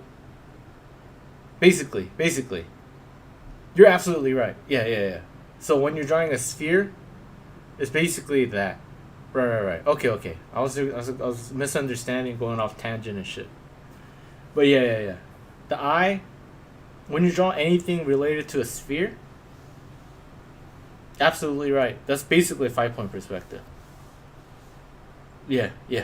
So think of it like that. The center is always there, and then you pick. What's a hard point? So let's pick this point. Think about how big it is, and then draw one ellipse side, and then draw another, and then just follow that. But yeah, think of it like that. My bad. I was like going off tangent and shit. So it's a cone basically. You're right. I went off tangent because like a lot of people, they keep explaining it like that, like 5 point, 4 point, and all that, and then it confuses you more. I kind of think. So over here, let's pick here, like side. Let's say it's this wide, and because it's more closer to the facing you, so it's gonna be a little bit wider ellipse.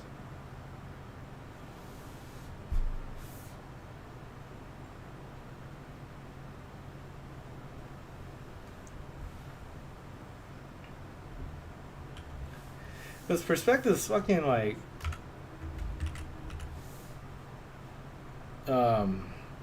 I there's a here, I'll send you the link.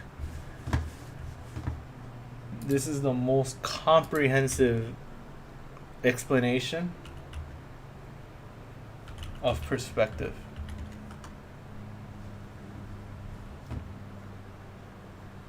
Hold on. And I like this website too.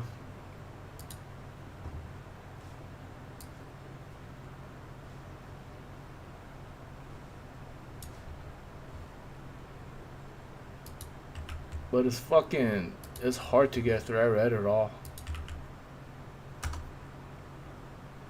I never seen someone explain a sphere like that, but it's a good one. Oh, thanks, man. Yeah, just I hope I answered your question though with the sphere. Like that.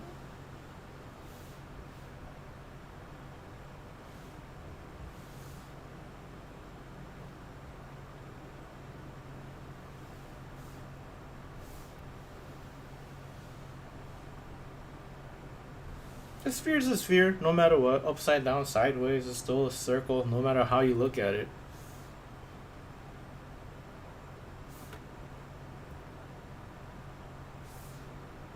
So from this space, right, from this point to this point, what is happening is this arc is trying to become a straight line.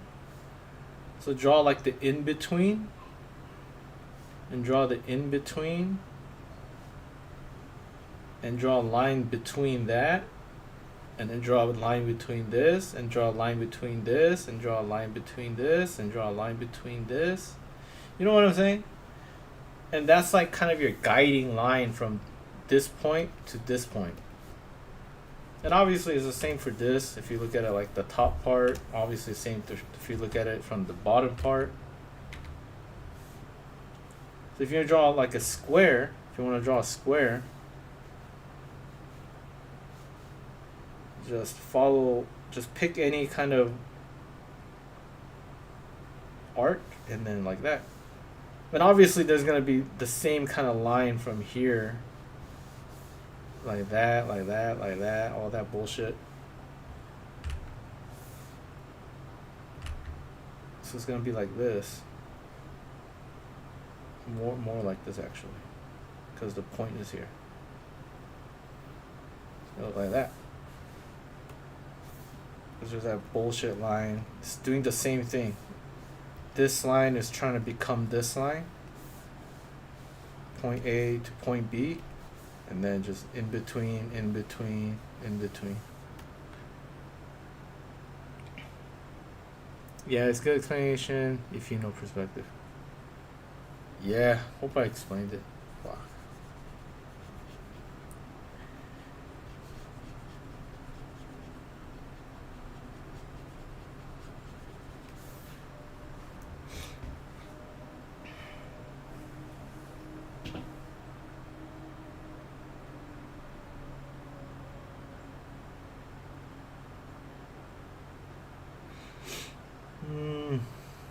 I hope I explained it. I think that's the easiest way I can explain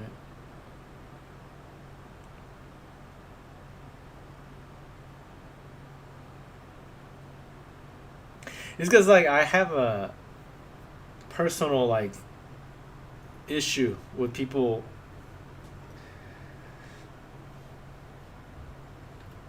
like selling courses with the whole like, oh, it's the 4-point perspective. It's the next level. 5-point bullshit. It's like,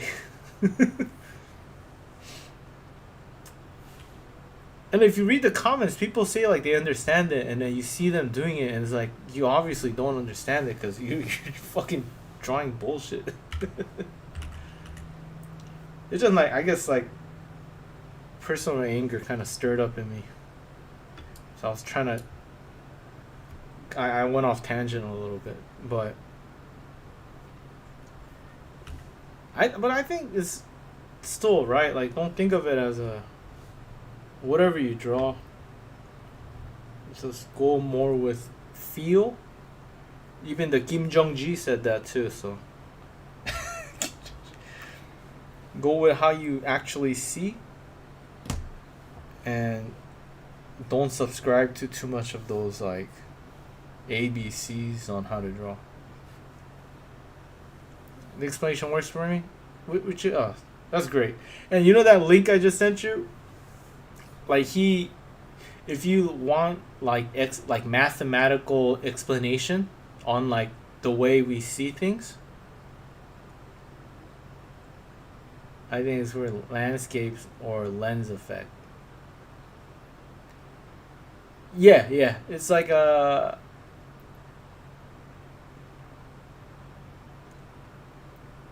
because the thing is, lens effect. Yeah, basically. Landscape. Well, everything is.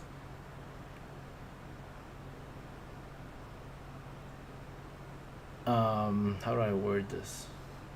Because the introduction of photography kind of fucked up people's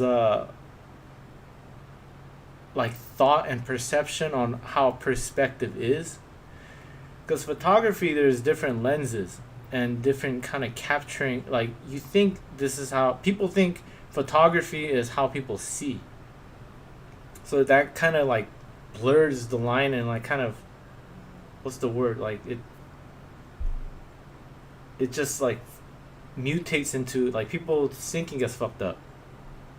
People see differently than photography, so it's like people think we see how photography of landscapes look, but that's not how we see. Like people see, like fucking the human eye. Like we see things upside down and shit, and then your brain paints a picture on how you see. Like we don't really see it like, and if you have two eyes, so it's like fucking we see two different images and then your brain forms. It's like it's complex how we see. And we don't see lines, we see colors and all that bullshit, and then we have like only a specific range of colors we see, and it's all fucking weird. But the link I sent you, if you want to like learn about it, like that's like a college course right there, free available, and then it's like it's fucking many pages of perspective. So you read on that if you want to learn about it, like on a mathematical level. But yeah, because like the eye moves around when you look at stuff. So perspective, we have a window of view, right? If you look straight on ahead. So perspective is a technique, really. Human eye perspective, like how we draw, is a technique. It's not how we actually see. Because if you look straight, like your eye keeps moving. When you look at over here, like let's say you're looking at on the corner of your eye, it's different from looking at your camera phone. Exactly. Yeah, like you see like in the corner, then this becomes the center. You know what I'm saying? And then you look down here on your eye, like on your perception, like your peripheral vision. Like you see something on the peripheral, and then you move your eyeball, and you see this point. Then this becomes the center. It's like it's just we don't see it in like a. This is just the technique, the whole center, 2-point perspective. That's all just techniques to kind of mimic like a photograph or how we see or a mental picture that we have.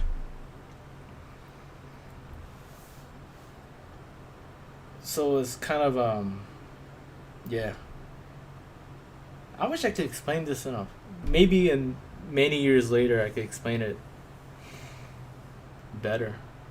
But I hope that makes sense. Like when you see things, when you're looking at a computer screen, you're not looking dead in the center. Because perspective technically means the peripheral. So I think there's a example on the website I showed you. So there's a pillar and a ball. It's like an optical illusion. I don't. You could Google it, or if you keep reading on the website I sent you, you could find it. But let's say there's a pillar and a ball, like you're looking straight ahead. The technically, like on the peripheral, it looks like this.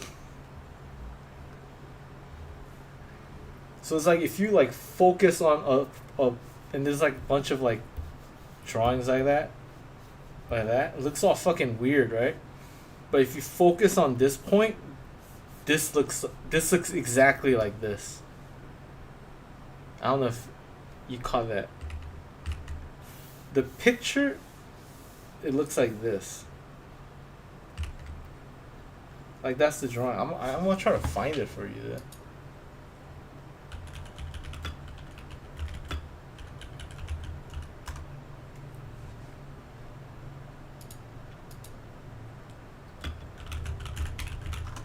It's by this famous,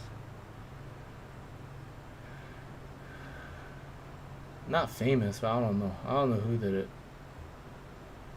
But on the website, if you keep reading, you could find it, like an example that he does. But there's a picture that looks like this. It's like roll of the same pillar and a ball, and it gets like fucking warped like this on the side, right? But like if you look at it like on a certain distance, like dead in the center of the middle, everything looks the same. Like the pillar and the ball looks the same. But like you take your eye off of it and then you look around and it's like, what the fuck is this? This looks all fucked up. Like it doesn't look like the pillar and the ball. But you be in a specific position, magic happens. So that's technically perspective. But the point is, we don't just look at the center. We look at like here. We look at right here. We look like our eyes moves around like crazy. So, yeah.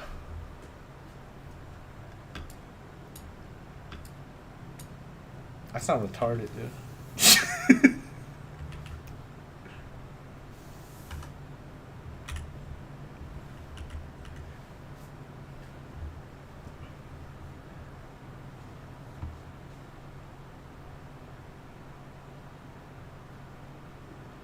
So what am I trying to say? What is the best way to summarize all this? We see fucking weird. I guess.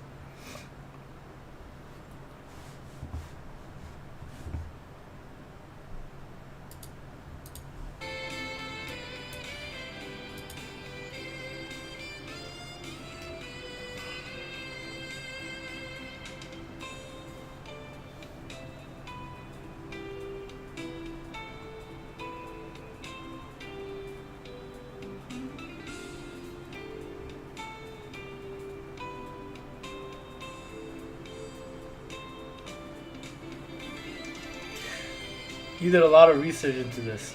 Ah, thanks, man. Thank you.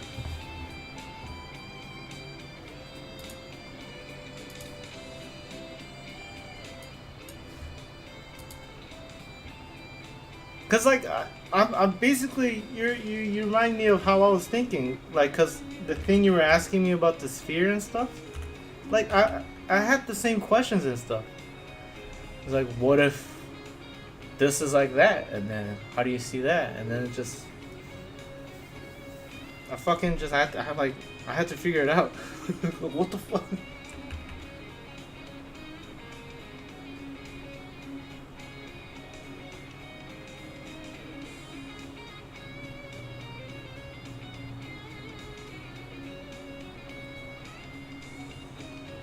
I'm just like at this like I get it, but like I gotta learn how to explain it better so I could make money off of it.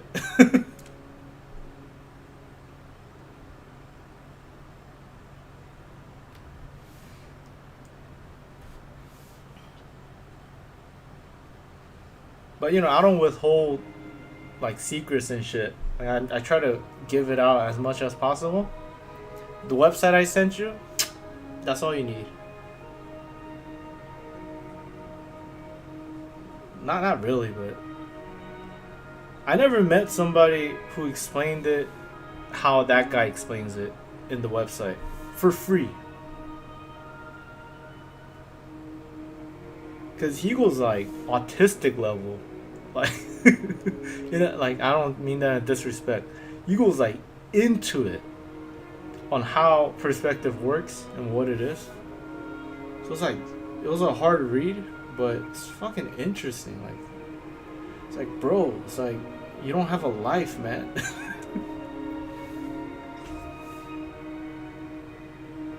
But like, who doesn't have a life? The guy who wrote it, or fucking the guy who reads it? Which is my dumbass.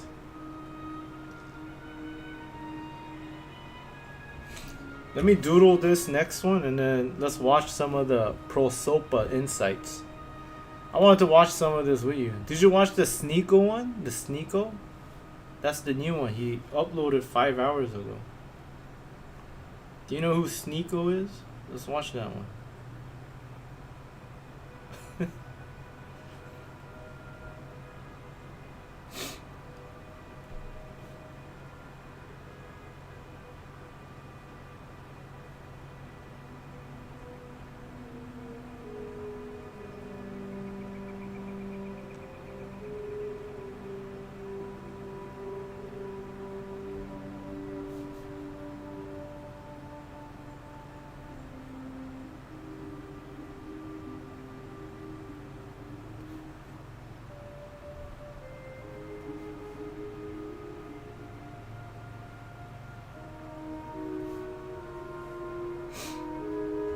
Yeah, let's watch that one. Prosopa Insight. Breaking down Sneeko's Sneako's face.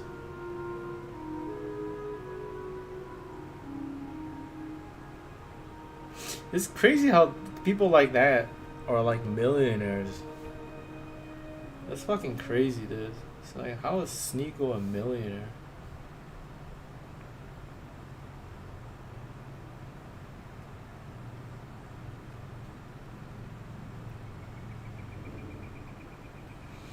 It makes me lose hope of the world. This world that we're living in.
He's RoboCop. Oh, allergies now. I have tissue. Fuck. Get some.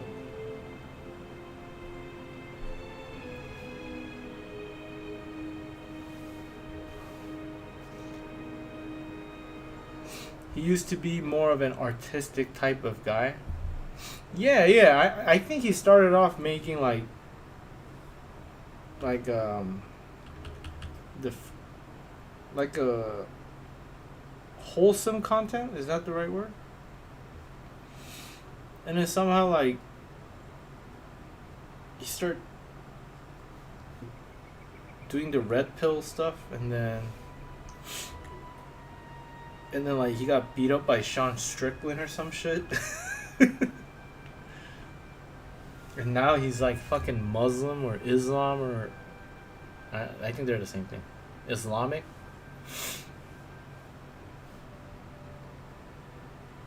Fuck, I don't want to sound ignorant. Well, I am ignorant. So you can't hate me for that. I just draw shit, bro. Just don't hate me.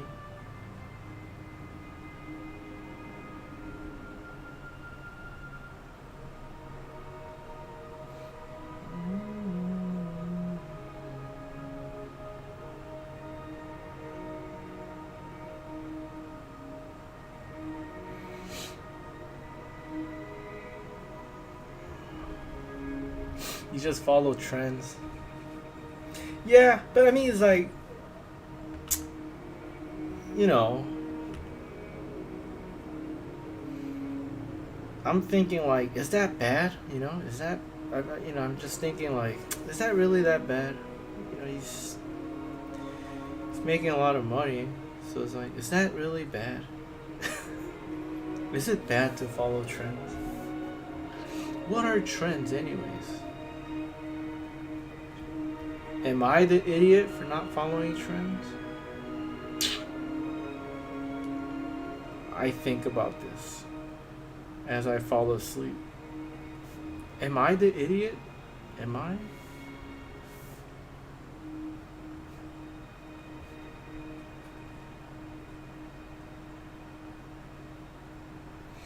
You know, who's the idiot? The guy who can't even... Well, I got a job finally again.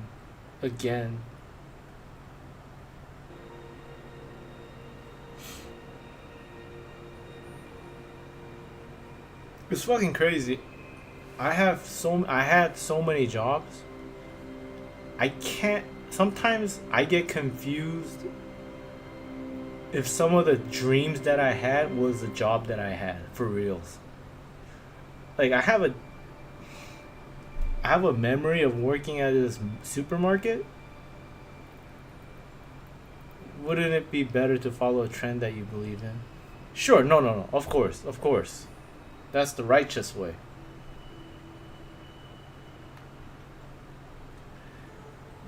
But the thing is, like, people don't give a damn about your own righteousness. But you don't do that for other people. You do it for your own moral sake. So you're right. So that's the battle I'm facing. I think just like you. I think you should be more honest and all that. And do what you believe in, but is that the right way? Here I am, struggling to pay my bills. Should I sell my soul to the devil? What was I talking about? Oh yeah, I was saying like fucking I have so many jobs. Like I can't even trust my own memory. Like did I ever work at that place? I don't remember. It seems real, but it's like, did I dream it? Like, I remember working there, but it's like I think I did I fucking work there? Jesus. That's when you know you had too many fucking jobs.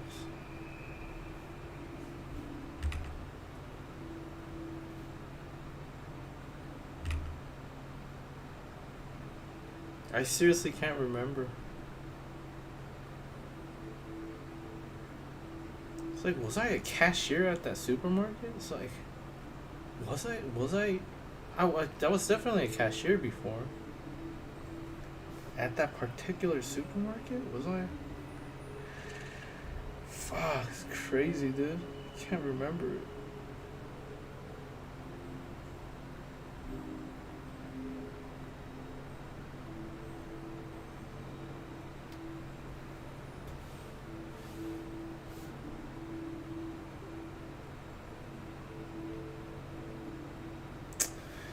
It's all life experience. It will help me one day.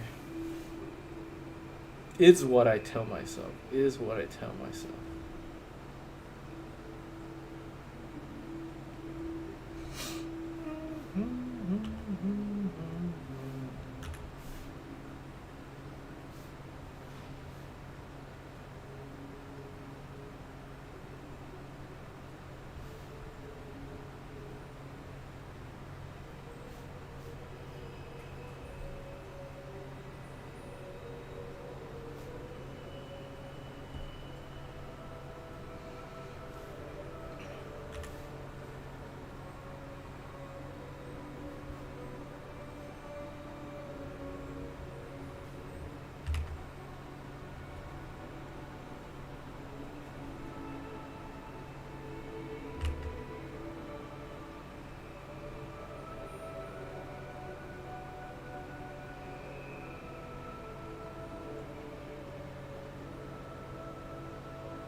Well, let's watch that video, dude.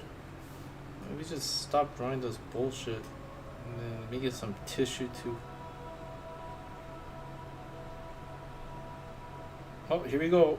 See that cylinder right here? This ellipse. Always an ellipse. No matter what the perspective is. Always an ellipse. And then the body is right here, which is a parallel line. The center line is there, which I fucked up already. Well, I mean, technically I could fix this. It could be like that.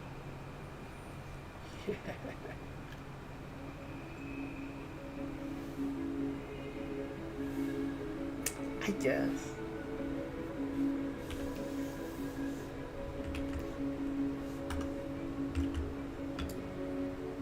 Hold on, bro. I'm in my underwear. I gotta turn off the cam for it quick. Hold on. Gotta get some water.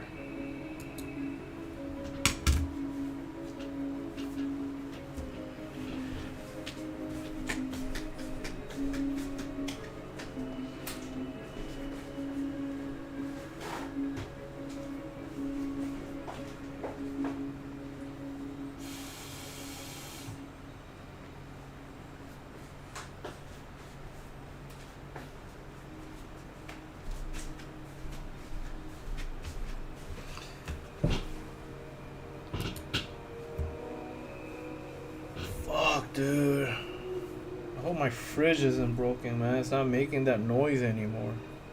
It means it just died. It's like the fridge just died.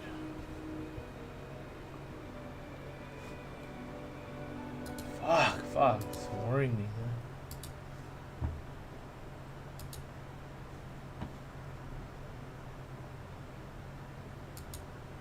man.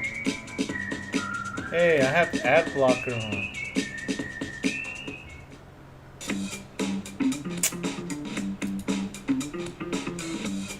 Fuck you, ad.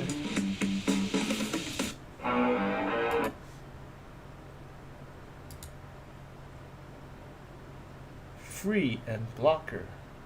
Is it off? Turn it on. I'm sorry, YouTube.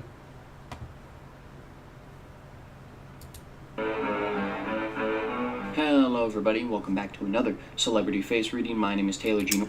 Does that mean he's not getting paid? It's okay. I'm sorry, bro. I don't like ads. South Korea's insane plan to survive. Why are these fucking foreigners making video about Korea? It pisses me off.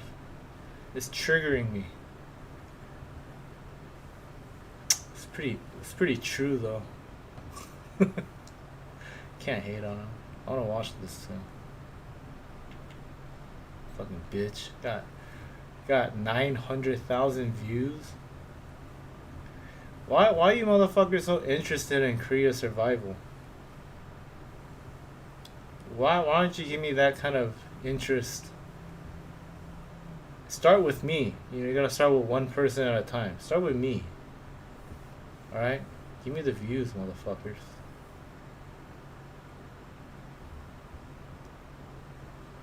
Hey yo. I'm trying to watch the Sneeko. I was just yapping by myself.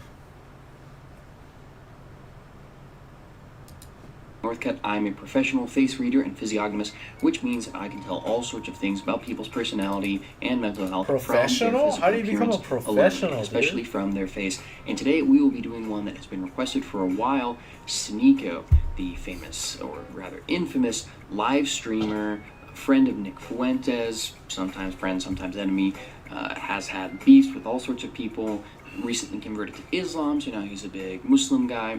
And so people have been asking about this guy for a while because he has a very distinct look. He is half Haitian, half Filipino, so he's very interesting from the racial element there. This video is for my Patreon, which I'm starting to do more of these niche internet figures for the Patreon since they don't get as many views on YouTube. So it's going to be more of an exclusive for my Patreon audience. My really devoted fans will get these ones that they've been really wanting specifically, but the public on the whole does not really care that much about. However, I will be putting up the first half of this video on YouTube as a preview to let you guys know what we're doing over on the Patreon side of things. So without any further ado, we're going to get into it. This is going to be a bit more casual than my other videos. So I have a document listed out that is actually formatted based on my paid client reading. So if you want to get a face reading for yourself, it's going to look something similar like this Sneeko reading, but of course with a lot more detail, because the Sneeko reading that I'm going to be doing right now is just a general outline, so I'm going to fill in a lot of the details for myself. If you get a paid reading from me, it's going to be a lot more detailed than this, but the general outline will be the same. So without any further ado, let's get right into Sneeko's physiognomy. Alright, so here we are looking at my document I've written up on Sneeko. Going to be showing you guys how I do it live. I did another one of these for Dan Bilzerian that was exclusively on the Patreon, no preview for that one.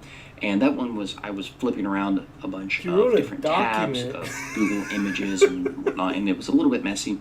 So this one, I'm being a little more systematic with it and going down, like I said, the standard format, like I'm doing a client reading for Sneeko.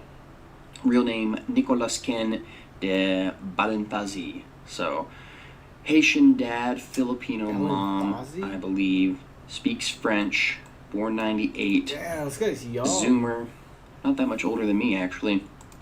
So he's racially Blasian, as they say, half Haitian, half Filipino. Fuck. This is an interesting mix. Haitian is going to be mostly dude. West African. Filipino is going to be South Mongolid plus Negrito. There's two racial elements to the Philippine population. In all of Southeast Asia, there's an indigenous population called Negritos, who are like these black-skinned pygmy type people, hunter-gatherers who live in the jungles. And then you have the dominant element, which are the yellow-skinned rice farmers who descend from a Chinese population. And then there's also, and really their specific blend comes from Taiwan. It's the Austronesian thing, which that's like Polynesians and stuff. So interesting mix there. Live streams. That's why Filipinos are a little darker. Viewers? Really? Like on the Patreon or just like regular? Man, you don't want to send your own face and get fucking mogged and shit. Like this guy. The shorter nose, impish sense of humor. It's from that Negrito admixture. Impish. And so Impish. here, You called looking him at an him, imp. clearly Jesus. the Filipino Mongoloid element is dominant. And out of all the phenotypes there are two main Filipino phenotypes. There's Deutero-Malayan, which is mostly coastal, and Dayakan, which is mostly inland, mountain dwelling. And this is the case for Indonesia as well. All of these Austronesian areas, you go on the coast, you find these more kind of yellower skinned, lighter featured, more gracile featured. The regular ones? Deutero-Malayans. You go inland, it's more That's cool. reddish or brownish skinned, kind of broader headed. I'm too more sensitive for robust this shit. Dayakid types. And out of these, he's mixed, but he's clearly Deutero-Malayan is the Not sensitive, but if he says anything negative, I'm gonna be like, fuck you, you don't know what you're talking about. If it's positive, it's like, yeah, totally. This guy knows what he's talking about. primary element. However, the African element cannot be mixed, cannot be missed, and I think it's probably Genesid. Genesid is a very common West African forest type, so down towards the coast in the jungles there. Nigeria, Guinea, hence the name Genesid. Find a lot in Yoruba people. What if he starts Some going into Igbo like, as well, but just that whole swath. So it's what if as he gets bigger, he goes into like the Aryan Brotherhood Nazism and shit? Like he starts slowly like, cause isn't the whole fucking it's face reading. He's not saying anything superior. I'm going crazy. very common in African Americans, Caribbean populations, because that's where the slaves came from, was the Gulf of Guinea. And so they're a little lighter skinned and a little softer featured, It's getting into very the refined slave and very soft territory. compared to something like a more robust Sudanid. And we can see with Sneeko, he's pretty gracile, pretty refined in the features, not super robust. So I think, if he's Filipino plus West African, I think it's the gracile Filipino type plus the gracile West African type that combine and give him these very, he doesn't look feminine, certainly, but very gracile, very refined in a lot of the stuff. Yeah, very light features. And it's shocking to me how dominant the Filipino element with him and how just completely and utterly recessed the West I African knew it. element is with him. I mean, it's crazy. I never would have guessed in a million years that Filipino genes would be dominant over West African genes, but it seems like it happened. Why? It Why wouldn't wouldn't surprise me you? Why if his wouldn't you father imagine was it in a million mulatto years? Haitian, but I don't think that's pretty common. Haitians are pretty racially pure because they killed all the white people when they did the Haitian Revolution. So, interesting. All right, next doesn't up, like we're getting Haitians. into his He doesn't personality like proper, Haitians. side profile, and temperament.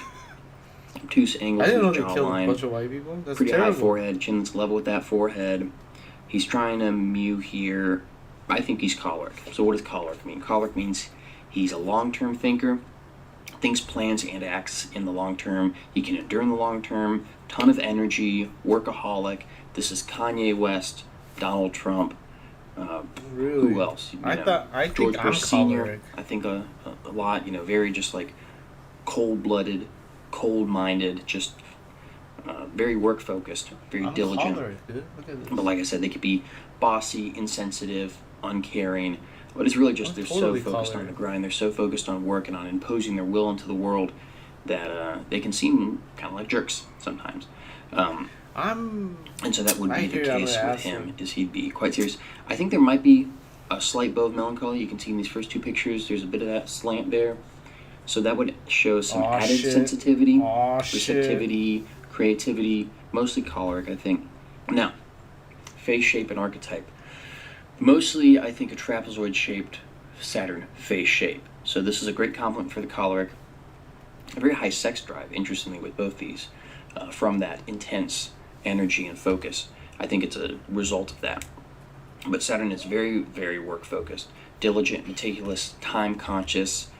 Always on a schedule. Got to keep working. Just workaholic. This guy's a workhorse. And Really? I think there might be a slight Venusian element. You see how kind of the face curves down there? It's not quite a Trapezoid straight shape. line down to a square chin. The chin's a little rounder, lower face is a little rounder. So that would show some added romantic sensibilities, added sense of aesthetics, a bit more sociable, a bit more kind, a bit more good with people than a pure Saturn. But choleric Saturn, in any case, is going to be seem kind of cold at times. And so workaholic is what I see with this guy when you look at the actual features. Just a really hard work, Except- really focused. Aw, shit. 기다려봐. Why are you showing me this animal? What if an wild animal? What the fuck you want And me now to do for about his it? facial features, we can look at all these here. What stands out to me right off the bat, very full lips, rather short nose with a very round tip, small wide splayed ears, very flat eyebrows.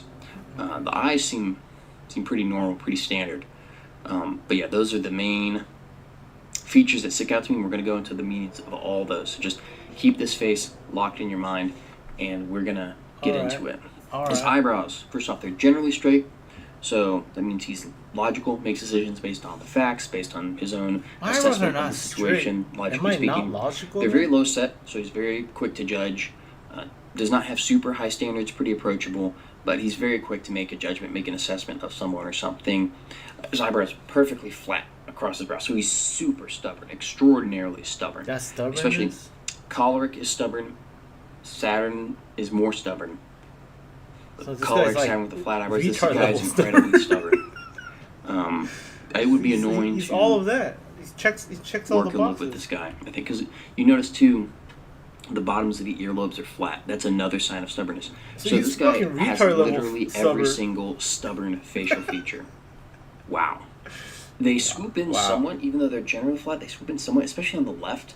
That means that he is highly critical, maybe a little irresponsible and flippant, but mostly very critical, especially in his personal life. So by nature, he's very critical, maybe critical of himself, or at least just maybe silently critical of others. And so he's definitely a very polemical individual, always attacking and criticizing, and that makes sense. And they're very thick, especially because Filipinos have... Oh, this is just like a hook. I didn't know that, dude. He just trashes on this guy, and then it's just. Oh, it's not finished. This motherfucker tricked me. How to pick the perfect partner. There was a bunch of interesting things I wanted to watch. Fatherless behavior. It's kind of interesting. Well, I mean, this is kind of. Yeah, no shit. It's just fucking rowdy and wild, retard, fatherless. You don't need to tell me that. I know more than you. I had a strict father, dude. So I'm not rowdy.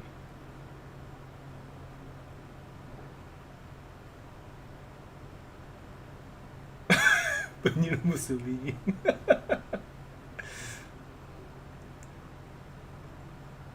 Zerka? That's interesting. Let's watch Zerka. This guy's funny. Zerka's fucking ridiculous, dude. None other than John Zerka. Now, he's a pretty big live streamer. He's sort of in the manosphere, adjacent to Myron Gaines, Andrew Tate, and I've gotten some requests to analyze this guy before, but I had to kind of put it on the back burner until he himself requested it under my Carl Jung video. Oh, so, really? Zerka, at your request, That's here it is, fucking your funny, face dude. reading. What does your appearance say about your personality? What is your temperament, your archetype? What kind of impression do you give to people? We're going to answer all that and more in today's physiognomy analysis. Now, before we get into his personality proper, I want to look at his phenotype, which is the physical expression of his genetic ancestry and heritage. Now, of course, John Zerka is Albanian. However, he is converted to Christianity from Islam. God bless him, mashallah, that's a great thing. And he has some typically Albanian Albanians traits. are Muslim? Long nose, kind of shorter skull, tall, beefy, a little dark. Also, you might type him as the most typically Albanian and Balkan on the whole type, which is Dinarid. And while he certainly has some Dinarid traits mixed in there, I would say that that's probably not his main type. He looks less like a mountain Albanian, more like a coastal Albanian. Less Geg, more Tosk. Specifically, I would say that he is a good example of the Pontid phenotype, which is a subtype of the Mediterranean phenotype. He's moderately robust in some aspects, but he has some definitely gracile, refined features, especially on his eyes there. Very much typical of that Pontid type, which is the main Mediterranean type of the Eastern Mediterranean, and especially of the Black Sea. So this is why, to my eye, he looks a little less Albanian and more Greek, Bulgarian, maybe even Turkish. Very littoral, very coastal. Much more a fishing village Balkanoid than a mountain goat herder Balkanoid. Oh, Alright, shit. with his That's phenotype peasant. established, That's we're going peasant. to now get into his personality proper. We're going to start with his side profile, which will tell us about his temperament and inborn characteristics. Now, based on the images I have been able to find, I can see for sure a slanted, receding forehead, a strong, protruding, kind of square chin, and when taken in combination with those reddish skin undertones and that quite muscular, robust, mesomorphic body type, we can see that he's a pretty clear sanguine on the whole. The sanguine temperament is one that thinks, plans, and acts in the short term. They are impulsive, impatient, very in the body, muscle coordinated. They're enthusiastic and optimistic. They love to have fun and they love to be at the center of attention. You find that sanguines are oftentimes overrepresented in the military, less so among the generals and more so among the grunts, as well as among celebrities on the whole, especially among actors and athletes. However, That's funny, I'm not dude. entirely sure that Zerka is a pure sanguine. Look at his jawline. It's pretty strong and pretty pronounced, but I don't think it has that perfect 90-degree right angle there. It looks more like an obtuse angle. This is not the sanguine jawline, but this is rather the jawline of the choleric temperament. Now, in face reading, the jawline tells us about someone's long-term energy of action. The front of the side profile, especially the chin, tells us about how someone presents themselves intellectually and in action, but then you go back to that jawline, that tells us more about their long-term vibe, how they are once you get to know them, and how they complete projects after having started them. So with this in mind, we can say that while on the whole, Zerka is very confident, sanguine, outgoing, enthusiastic, optimistic, fun-loving, impatient, impulsive, in the long term, once you get to know him, kind of behind the scenes, he's a lot more choleric, more serious, hard-working, focused. And this is actually kind of an ideal combination for work and especially for live streaming, because while you have the face, the initial presentation Isn't of he the sanguine, banned everywhere, which is though? very charismatic, fun, enjoyable, likable, great in front of a camera, you also have the long-term energy of the sanguine that can endure for the long term, that can run the marathon and not just the sprint. A friend and associate of John Zerka, who has the same side profile combination, sanguine with a collar jawline, would be Nick Fuentes. And Nick Fuentes is a good example of the dark side, the downside of this combination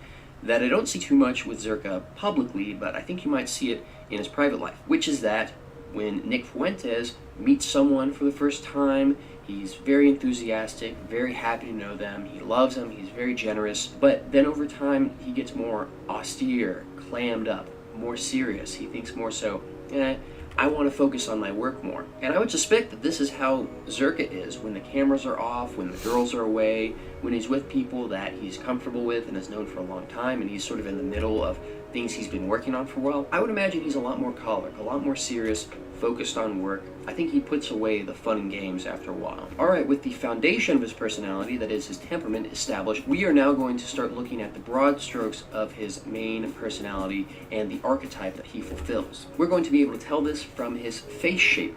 Now, he's got a very interesting face shape. This is a good case study because his face shape has a lot of competing, almost contrasting elements going on there. Now, first off, there's a very long, narrow, triangular element there. This triangular shape is the Mercury face shape, and that stands for the sensitive magician archetype. Now, Mercury was the god of communication, and as such, Mercury-faced people with that long, triangular, narrow face are great communicators.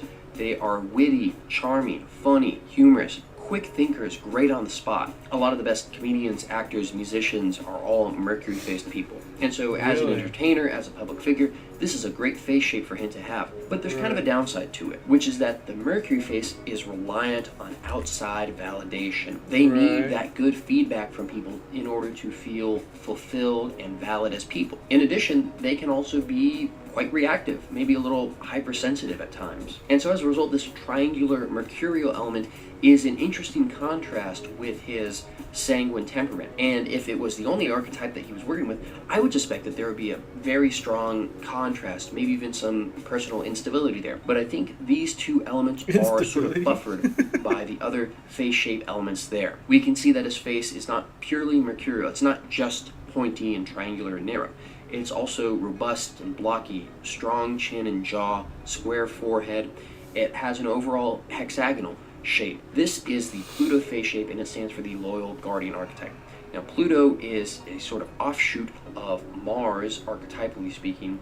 So, like the Mars archetype, like the warrior archetype, Pluto face people are very aggressive, willful, warlike, very generous and bold. They hate and love. Wait, what is he then? But unlike the Mars type, they are quite loyal and enduring, and they can stick to principles or to relationships in the long term. So this face shape actually complements his main temperament, sanguine with a collared jawline, quite well.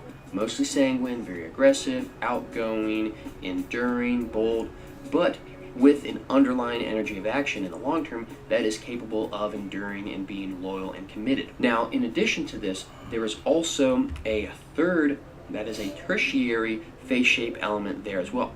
Look at his broad forehead that kind of slopes down and out towards a somewhat broader lower face and jaw. This is a reverse trapezoid shape, and it stands for the Jupiter archetype, also known as the jovial judge archetype. Now, this means that in addition to the big picture being mostly Mercury combined with Pluto, so we have sensitive, good communicator, but also very strong, bold, courageous, loyal, we have an additional third element here that is going to emphasize the more humorous, jolly side of both types. A lot of positivity, joy, joviality. The word jovial comes from Jove, which is a nickname for Jupiter, so it comes from this archetypal system originally. He's going to be friendly, boisterous, big, loud, outgoing. The other side of this, the other side of the Jupiter archetype there, is that he's going to be a bit overbearing, very moralistic, self-righteous. Jupiter-faced people are very interested in justice, righteousness, right and wrong, moral systems. This is why it's called the judge archetype. Now, what's interesting to me is that if we sort of exclude that Plutonian element there and just think of him as Mercury plus Jupiter, this is a combination archetype that I've noticed before in people like Rodney Dangerfield. You have Jovian, joviality, this outgoing, boisterous, big man sort of energy combined with this mercurial sensitivity. It's a very interesting contrast. They're almost exact opposites.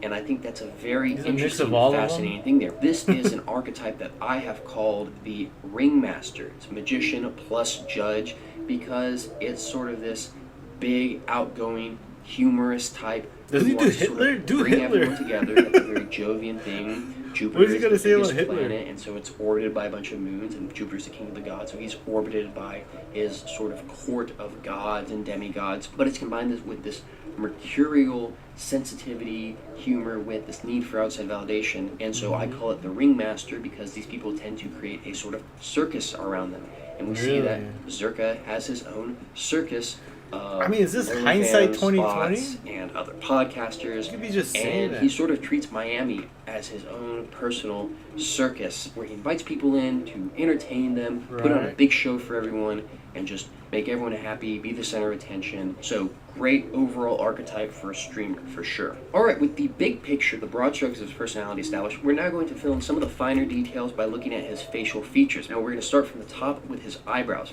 They're very long, which means that in contrast to his more impatient, impulsive elements there on the sanguine side, he short does eye. like to plan ahead. Well, He's yeah, rather basically. premeditated.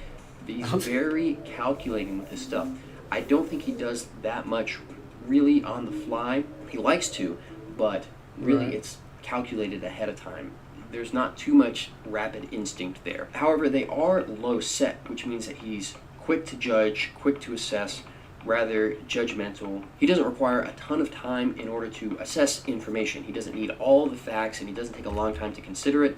He just looks at something, he assesses Impulsive. it, he assesses the situation, and then he acts on it. Although I would say that with those longer eyebrows being both long and low That's not set, I good. think that combination there is going to look like him rapidly assessing a situation, what the factors at play are, and then taking a while to come up with a plan for it. I think this might express itself in the way that he rizzes up these Miami girls. They are also quite flat across his brow, which means that he is very stubborn, and there's a noticeable asymmetry here. Now, in face reading and physiognomy, and this is a universal thing in both China and the West, the facial asymmetry shows us an asymmetry did? in the soul. The left side tells He did the Hitler? Well, we'll watch that next. us about someone's true self, their private self, who they came to the world as, and the right side tells us about someone's public self, their persona, who they project as, the mask that they wear for the world. And we can see that his left eyebrow is noticeably more arched, it's straighter. This shows that Wow, in private and by nature he's more By not being logical, symmetrical, there's a calculating, difference? commanding, competitive, a little more jealous, wants to be the best, and thinks more logically. But the right eyebrow is noticeably more curved, it's softer, even a little more feminine maybe. This means that in public he projects as being much more consensus oriented, caring much more about the feelings of other people and the group harmony than he might by nature. Now we're going to move down to his eyes. Now this was a very interesting part for me because it was so hard to find pictures of his eyes, because he's one of these sunglasses indoors kind of guys. Now, why is that? It looks cool, yeah, but this is generally something you see with people who are insecure about their eyes. Look at Casey Neistat. I mean, everything he does, he's got those sunglasses on. Why? Because he has weird caveman eyes. And is this the case with Zerka? Does he have really weird looking, off-putting eyes? Well, no. But I think what's going on here is that the eyes are the windows to the soul, and he does not want you to see that. He is putting shutters or blinds over his soul because he doesn't want to reveal what's really going on there. And what is going on there? Well, I think it contrasts with this mainly sanguine energy he has. He really wants to play that up. He really wants to be Jovian, Plutonian, sanguine, just the big, happy Chad. But his eyes betray that. Look at him. First off, they are close set. This is the main thing that I think he might think is ugly or unattractive. But in face reading, close set eyes simply mean that someone is very nitpicky, meticulous, detail focused with a high disgust impulse.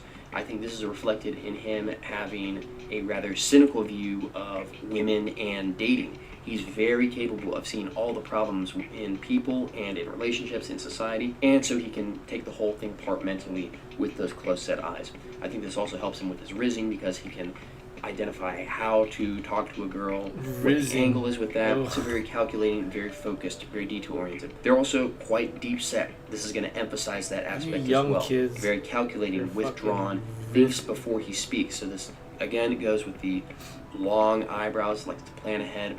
So he's very quick to assess, quick to take in information. But when it comes to planning, to doing, I don't think there's too much impulsivity, too much instinct. I think you see a lot of calculation and real thorough thought and planning. Now, in some of the pictures from his past, it seems like he had a bit of a negative canthal tilt. This would have meant that he was kind of a people pleaser, wanted to put the interests of others over his own, or at the very least naturally did so. It seems like this might have receded a bit today. His canthal tilt is a bit more positive, meaning that he has become more assertive, confident, bold, rebellious over time. Another thing is that although his eyes are deep set, he has quite full upper eyelids. This shows a strong need for intimacy and closeness in relationships. I think this is why his thing is so oriented towards relationships, dating, romance, because That's something that draws him in. Those full upper eyelids, very romantic. Sydney Sweeney has those. And lastly, but certainly not least, you can see that his left eyelid is noticeably more droopy than the right. The eye as a whole, it droops down. You see this on the left eye a lot in people who have some sort of dark secret in My private side, right eye is a or little especially droopier. some sort of childhood trauma, some sort of bad event in their past that they are shying away from. It's either some sort of dark secret or some sort of childhood trauma that he is subconsciously shying away from. He doesn't want to look at that on his left side, which is his past. All right, next up we've got his ears, which tells about how he relates to other people, how he listens to other people. Now, they're actually rather close set, which means that he's not super independent, rebellious, nonconformist. I would say that he is a conformist of sorts. He wants to fit in with the mainstream. He wants to sort of be within that hierarchy and climate. He probably also has a strong connection with his relationships, family, friends, able to rely on those, not independent to a fault. And this is further emphasized by the fact that his ears bulge in the middle third, which shows a strong interest in social and emotional pursuits and interests. His ears are also quite high set, which is interesting. Most people I look at, they have low set ears. He has very high set ears, which is again emphasizing this ability to take in information rapidly. He takes in information very rapidly, very quick to acquire, almost animalistic in that instinct, and he approaches project with a mindset of do it now. So there's sort of this paradox between this calculation, this long-term thinking, and this very rapid sensing instinct here. Next we come to his nose. His nose is a pretty good nose. It's medium in length, about average for a Ponted or Denard, showing a balance between deep thought and quick action in his disposition. The bridge is rather wide, which is good, shows strong energy and stamina, but it seems like it has a bump, which would indicate some sensitivity and even reactivity under pressure. Might get a little hot under the collar when the heat is on him. Next up to his mouth, super full lips. Now, each lip is going to stand for something different. The very full lower lip, it's incredibly full. That shows a very strong sense of self. He's super in his feelings, very in touch with his own inner worlds of thoughts, feelings, morals, desires, and beliefs. There's an alternate explanation for this as well, or interpretation, from Chinese face reading, which would mean that this overly full lower lip shows intestinal issues, especially with the large intestine. So if you've got digestive or intestinal issues, that might be being shown there. But I do Western face reading, not really Chinese face reading, so as I see it, this is a strong sense of self, really in your own feelings. He has but a hard the time upper taking lip a shit. is also quite full. This means that he is quite open and expressive, candid with his own feelings. You don't need to earn a ton of trust for him to tell you what he really thinks and feels. So although he is somewhat calculating and withdrawn and thinks before he speaks, he kind of plans out how he wants to say something, the actual things he's saying, especially when it comes to beliefs and thoughts and feelings, I say they're pretty genuine, you know. I don't see him as a super deceptive or lying person. You don't see too many people in politics with a full upper lip. They almost always have a very thin upper lip. That's because in order to make it in politics, you have to be a liar. You have to kind of hide your power level, really? True Thin beliefs, lips? or what you're really after. I don't have His thin upper lip lips. also kind of lacks a prominent cupid's bow, which that wide and low arch upper lip shape is the sun upper lip. That is going to show that his communication style, while it is very candid and open, it's going to be a little cold, distant, maybe even harsh or blunt. I watched a couple videos while researching this to try and get some better pictures of him, and it seems like that's kind of his style. It's very direct, to the point.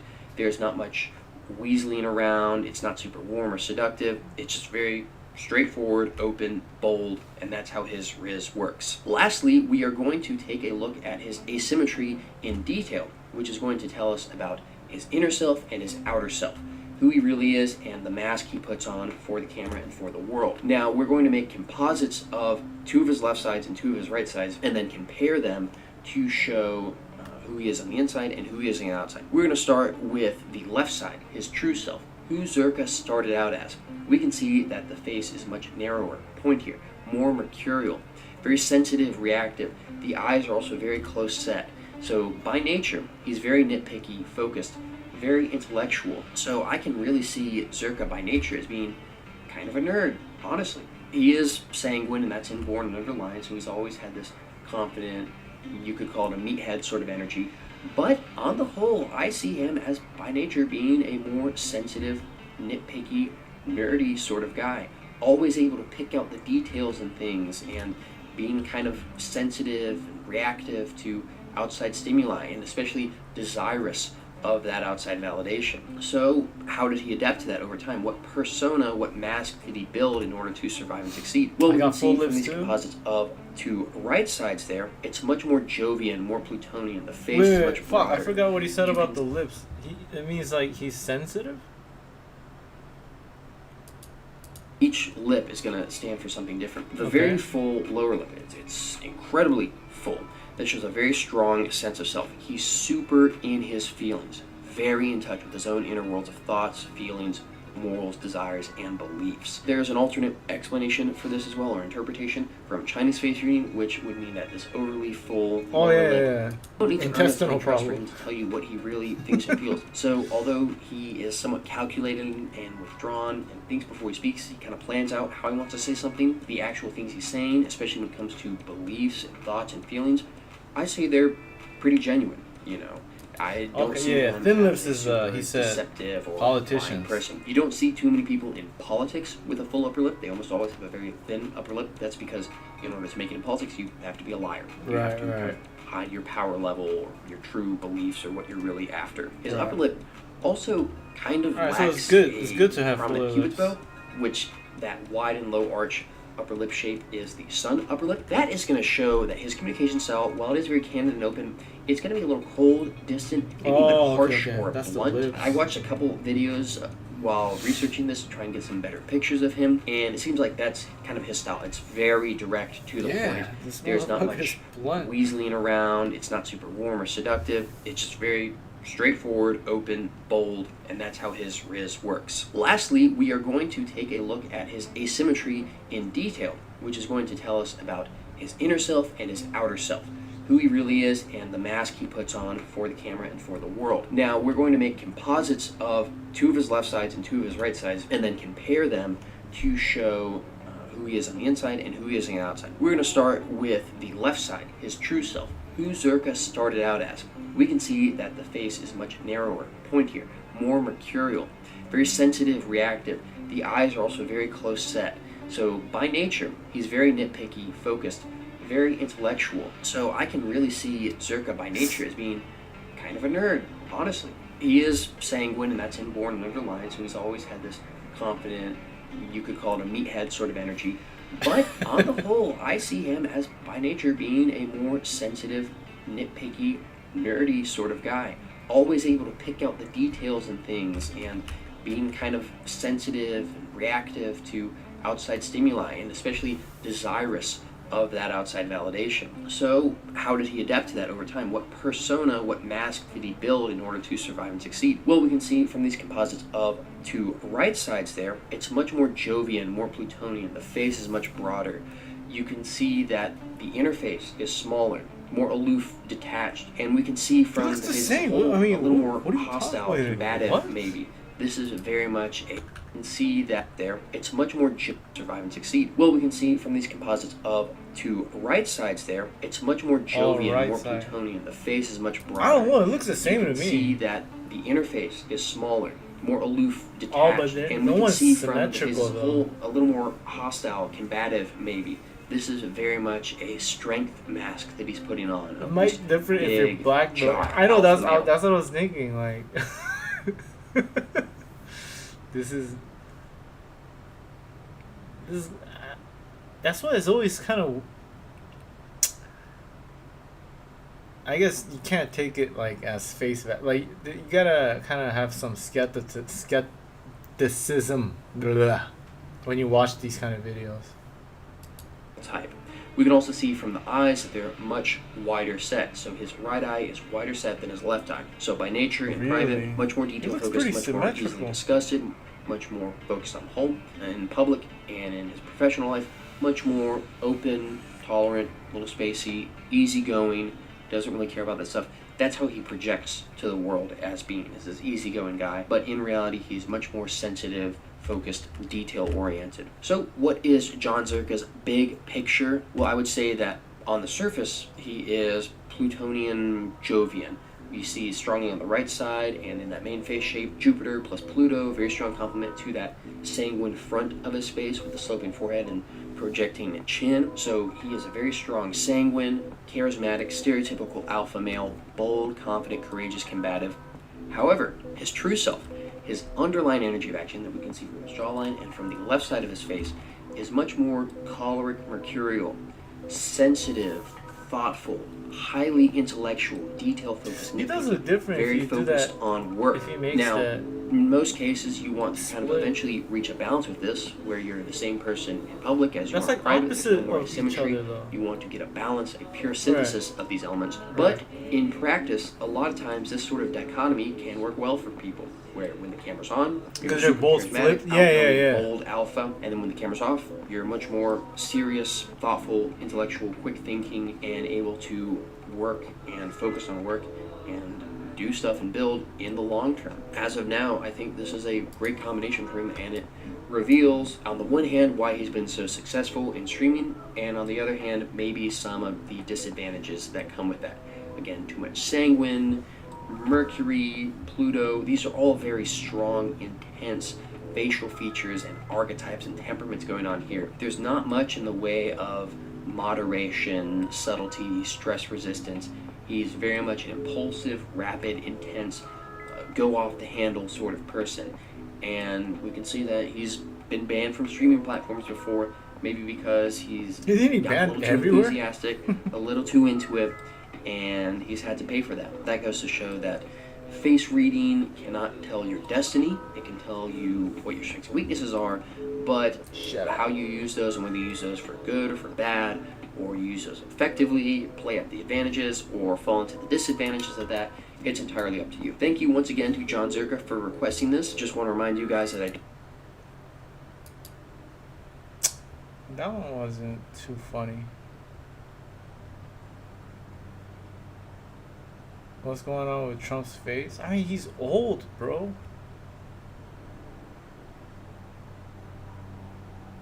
Oh, this is interesting. The nose.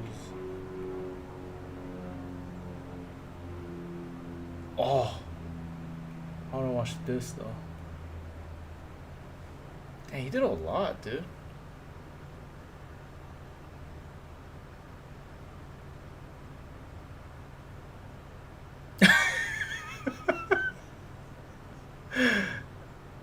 Oh, he did Hitler. I gotta watch Charlie Kirk, man. That's just.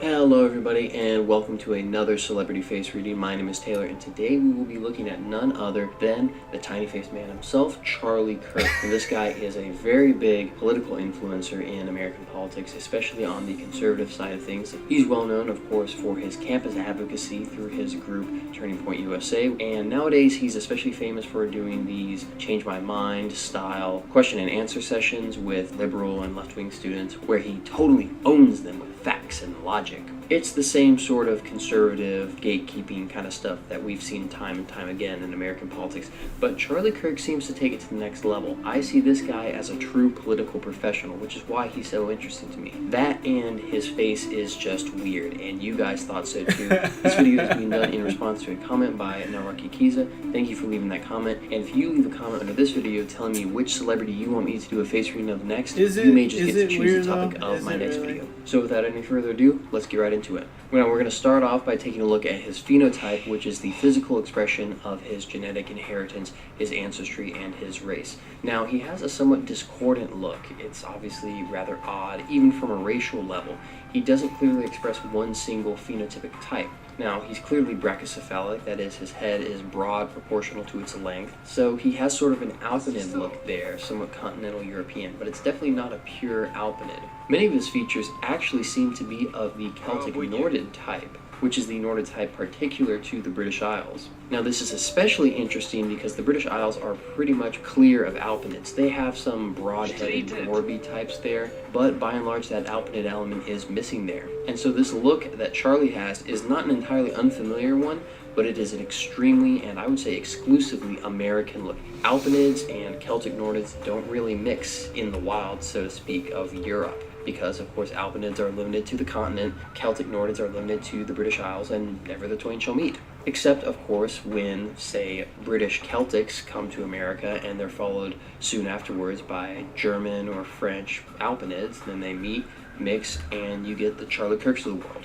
So, a bit of an odd look, but we'll give him some credit here. He's got a very uniquely American phenotype. I'm sure he would like that as a pro-American, rah-rah conservative. Alright, with his phenotype out of the way, we're going to get into his physiognomy and personality. He Starting does off look with super his side American profile, now which that tells he's- his temperament now and he inborn says it. characteristics. As you can see here, he's got a high forehead, chin that's level with said forehead, and an obtuse angle to his jawline. Those are all Like traits someone from the of history the books. choleric type, Like- including even the like kind of those rounder drawings of, undertones to like- his skin that's also a choleric trait, as well as his body type. This means that he's willful, bossy, and commanding. He's very energetic. He can get a lot of work done. He loves working, needs very little sleep, kind of no nonsense. May come across a bit uncaring or unempathetic at times, but that's just because I need he's so sleep, focused on his dude. work. He's a positive pessimist, which means that he very clearly and acutely sees all the problems of the world, but this doesn't discourage him. It actually encourages him to solve these problems. But he's not a completely pure choleric. His forehead is pretty high, but it does have a significant slope to it. This is more of a sanguine forehead. This means that his intellect is a bit quicker and a bit more impulsive and impatient. Now, not to slander the guy or anything right off the bat, but I'm reminded of another person I recently Definitely not read straight. who also I have the had a sanguine choleric forehead. temperament with a sloping sanguine forehead, and that was, of course, Adolf Hitler. Also someone very famous for their political advocacy, I gotta fix this. public speaking ability, and whatnot. But as we'll see, Mr. Kirk has a very different personality on the whole from that. However, one very significant trait that they do share in common, Adolf. other than their temperament, is their face shape, which stands for their personality archetype. They both generally He's have comparing him with Hitler like twice. a Venus face shape. That's that diamond or heart face shape, and that means that Charlie Kirk, like Hitler, is very concerned with social causes, with loving and being loved. Charlie Kirk wants to bring more parties to negotiating tables and make deals. You'll see that Donald Trump in his youth actually had a Venus face shape because he was the big deal maker. And now he has more of a warlike Mars face shape. That happens a lot to people as they age and their face sags down. They become more Martian and warlike. But Charlie Kirk for now Yeah, still but that's has that because of, Venus like, face shape. I skin. think his It Venus doesn't- elements express themselves first It's in not the advocating framing. for his ideas and wanting to get people to So it's talk not to about people, the discuss frame, them, it's doing about all how these it big events. literally I looks. mean, Venus bringing warring parties to the negotiating table. I mean, going on to Gavin Newsom's podcast, I think Charlie Kirk is always a guy to reach out an olive branch. In most cases, he does have his limits, and those are very calculated, as we'll get more into later. But his face is not a pure, perfect Venus shape. It's a bit asymmetrical. His left side shows a bit more of a Saturnian element, a bit more of a trapezoid shape. This means that by nature and on the inside, he is much more reserved, meticulous, diligent, very detail-focused, and very oriented towards order and making order. The Saturn face shape is the most Nick natural face Fuentes? shape for the choleric temperament. Is and he so, like a the choleric super temperament as a whole, like is he? I'm gonna guess he's like a super like liberal kind of person. This guy, I think that he doesn't like conservative people. it's very work focused, very serious, very no nonsense.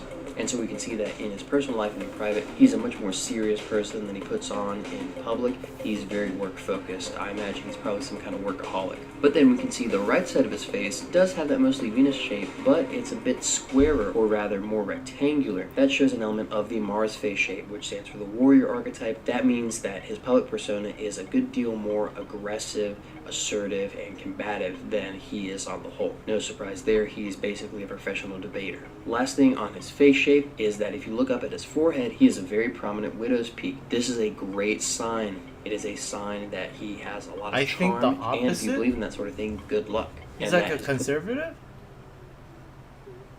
Does he? Maybe he's comparing it because he likes Hitler? I don't know, man. Hitler, I'm not political, but Hitler's making a comeback right now. People like Hitler right now. So I guess he's not talking Really bad, he's done talking him well good. as his organization and his work like making is him pretty happy? big and successful. It's like, Why has yes. he succeeded in the way that he has? It looks What like is Hitler. it that makes him tick, and why does he do the things that he does? That's what we're here to answer. We're going to start out with his facial features and go through and figure out what's motivating him and how he does the things that he does. We're going to start off with his most infamous facial feature, his face itself, specifically its size. It's so tiny. His face is so little and itty bitty small. Why is that? Well, the interface shows sensitivity. The bigger the interface, It is the kind more of small. sensitive and reactive someone is. If someone has a real small interface, like Charlie Kirk, or like somebody like Bill Clinton, that means that they are Bill far more Clinton? aloof, detached, and stress resistant. They can very easily compartmentalize and detach from situations and sort of be of two minds, be doing one thing but mentally off somewhere else so they aren't taken over by stress. I think this tiny interface should set off alarm bells immediately, because that means that he is a person who is very easily able to detach from a situation and, like I said, be of two minds, possibly do a lot of doublespeak. This is probably not that unusual for a professional political actor and political propagandist, for lack of a better word, but it's something that should be noticed. And I think, ironically, the extreme smallness of his interface may be a great advantage to him, because it insulates him from the sort of stressors that normally take other people down, especially when combined with that choleric temperament. It's going to make his work ethic wonderful, especially when you combine it with those deep-set eyes that show that he's But a he's more calculating right-wing? person who Okay. generally thinks before he speaks. But he's not entirely without reactivity. He isolates himself from the outside world and from stressors, but once you get to him, he is somewhat reactive. That's because the bridge of his nose is very narrow, which stands for sensitivity, and it has a prominent bump, which stands for reactivity. So once you get in past that tiny interface that is able to block things out, compartmentalize and cope, and really get to him, he's not going to have a good time. I mean, you can look at how he reacted to getting owned by that debate kid at Cambridge, I think it was, or when a caller asked him about Nick Fuentes and his face started twitching like he was a robot glitching out. He doesn't Weird like Nick stuff. Fuentes? So far, not looking too good for Charlie Kirk, and it gets even worse when you look at his features related to communication. Now, he's a professional communicator, What's but with Nick nothing in Fuentes? his face says that. He's got a tiny mouth, which means that He he's seems like a quiet and well-spoken reserved by guy. nature. He's not an extrovert. He's very introverted. He also has thin lips, which means he's not expressive, especially that upper lip, quite thin, which shows that when he's communicating, he's not telling you what he truly thinks or feels deep down. Now, you can make that work sometimes if you have a prominent Cupid's bow, which is the Venus lip that shows that your communication style is smooth talking and seductive, very silver-tongued. His is not. He has a weak Cupid's bow. He has a sun-shaped upper lip, which shows that his communication style is cold, detached, and emotionally distant. If he wants to smooth talk someone or convince someone, he has to either think about it a lot and calculate it out, or just follow a script, which we can see he does in a lot of his debate performances. These are very clearly pre-rehearsed, written out, push-button responses that he pulls out for the typical liberal arguments. And why does he need to do Really? that? Well, look at the space between his tragus and his antitragus. It's tiny. That shows a lack of good speaking ability.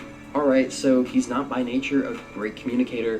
Why is he a professional communicator then, and how does he manage to pull it off? Well, there's a few different factors going into here. One is the fact that in spite of his lack of speaking ability, he's drawn towards that world. He has a very strong social orientation. Look at his upper eyelids. Even though his eyes are deep set, we can tell that he has relatively thick upper eyelids, which shows a strong need for intimacy and connection with other people. This is further reinforced by his weird, gummy smile. Look at that right there. Now, there are several variants of a meme that have been floating around the internet for a few years.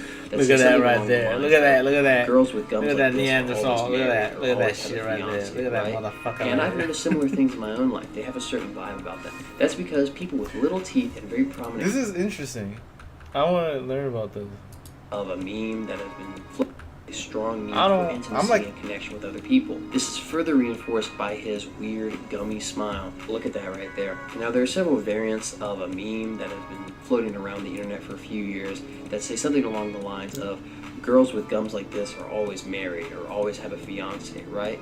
And I've noticed similar things in my own life. They have a certain vibe about them. That's because people with This kinda little sounds teeth and very true. prominent gums are desperate for love and affection. They worry Really? about not being loved enough. And so with women, this expresses itself as leaping into a marriage at the first sign of approval and affection. That's and for a guy, funny. it looks like becoming a professional political pundit. If we want to continue with the line of thought that girls with gums like this always have a fiance, I will say that sometimes it does seem like Charlie Kirk acts like Trump is his fiance, an abusive husband, always No, making he excuses for didn't. him, running cover for No, him. he and didn't. It is probably his job. He is probably getting paid for it.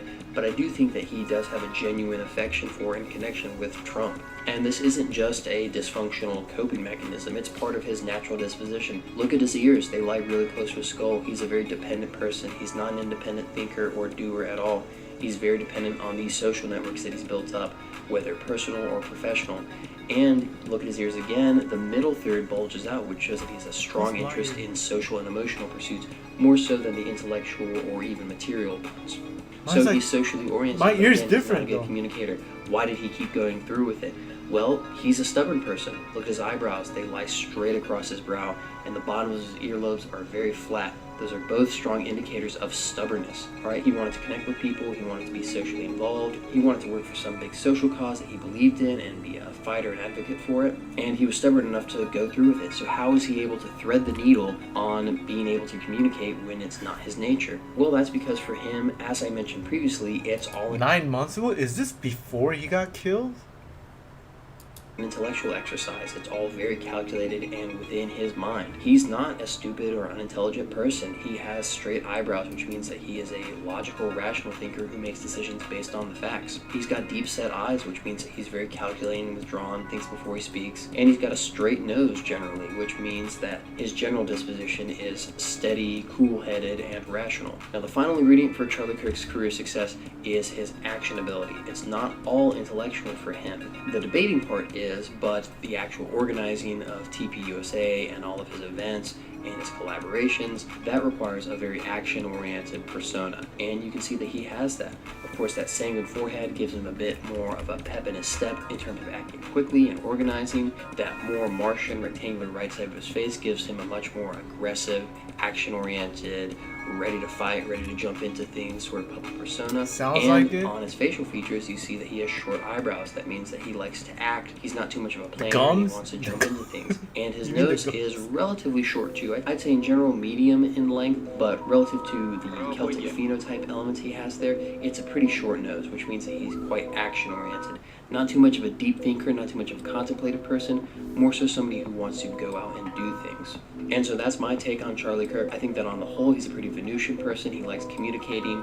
He likes working for social causes. Before likes he was networking with killed? people and bringing people together and hashing things out, whether that is him debating liberals on the virtue of conservative values, or him working for his bosses, which is the donor class, to try and pitch their ideas to the average American voter and convince the American voter that actually corporate tax cuts and wars for Israel are as American as mom, baseball, and apple pie. And he's able to pull this off because he has those two sides working for him. He has the left side of his face and the more choleric side of him, which is much more disciplined, calculated, intellectual underneath. And then on the surface, he has this much more aggressive, impulsive, action-oriented side of him that is able to get into these debates, be more action-oriented, and really put in the work for himself and his brand and his group. So that concludes my physiognomy analysis of Charlie Kirk. If you want to learn more about this topic or get a face reading Team done for yourself Fortress, I or like the someone music you you know, put. message me on our website, link is in the description. This has been Taylor from Proserpa Insights, reminding you to always That's judge a smart. book by its cover. Cause you don't get DMCA by those music,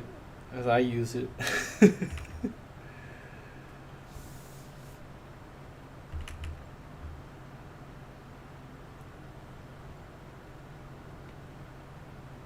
Hold on. I gotta watch more. I gotta finish drawing this shit. That's pretty funny. Hitler. I mean, I think they're both bad. Epstein. Let's see Epstein, dude.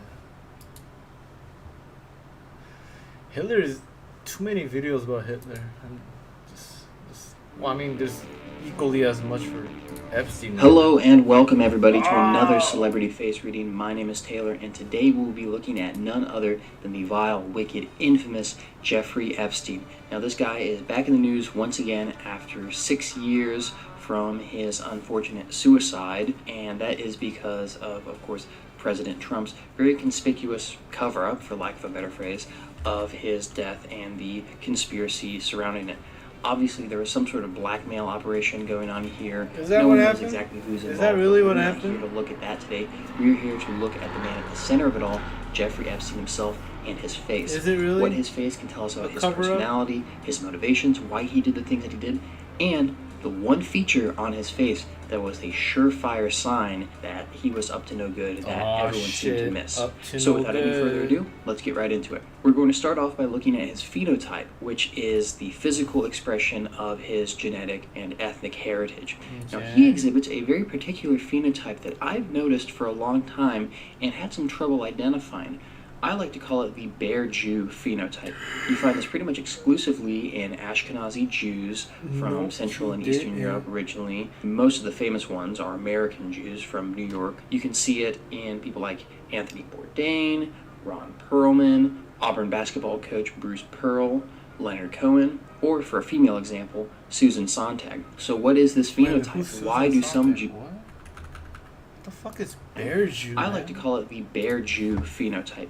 You find this pretty much exclusively in Ashkenazi Jews from Central and Eastern Europe originally. Most of the famous ones are American Jews from New York. You can see it in people like Anthony Bourdain, Ron Perlman, Auburn basketball They coach all Bruce look alike. Pearl, Leonard Cohen, or for a female example, Oh, Susan shit. Sontag. So what is this phenotype? Why do some Jews have this look? Well, it has to do with where they're from particularly. Again, this is an Ashkenazi Jewish phenotype, not a Jewish phenotype per se. You don't find Moroccan or Yemenite or Isfahan Jews with this look. That is because the main phenotype here is something called pre-Slavic, which is a particular racial element found in the Western Slavic countries, places like Poland, Belarus, and Ukraine primarily. These are the native inhabitants of the region who precede the Slavic people, mixed between Indo-European and early European farmer genetics. And they are marked by these robust features, somewhat taller, and a thick head of dark hair. Now, naturally, Jews being nomads and wanderers, they have a lot of admixture from a lot of other places.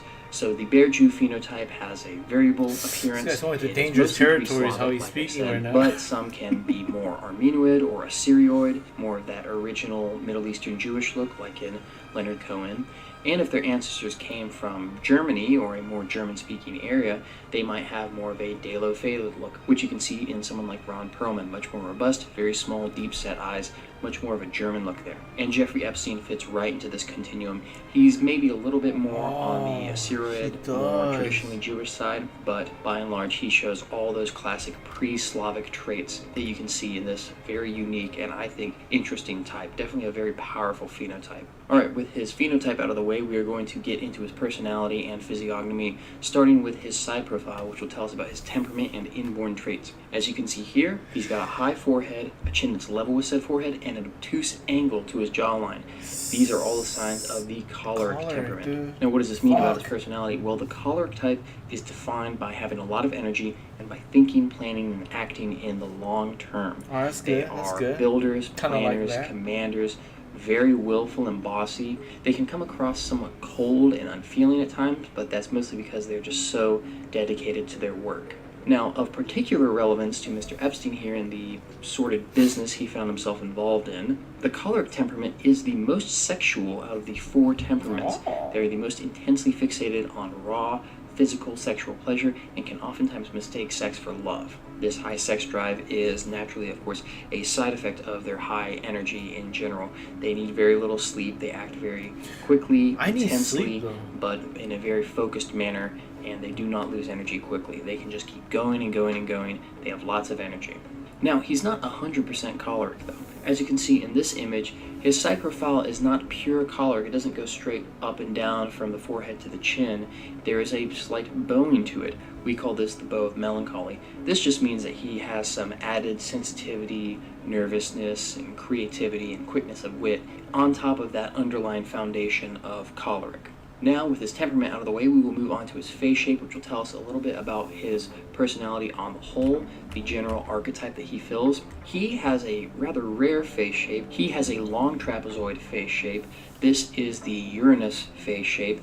It stands for the philosopher archetype.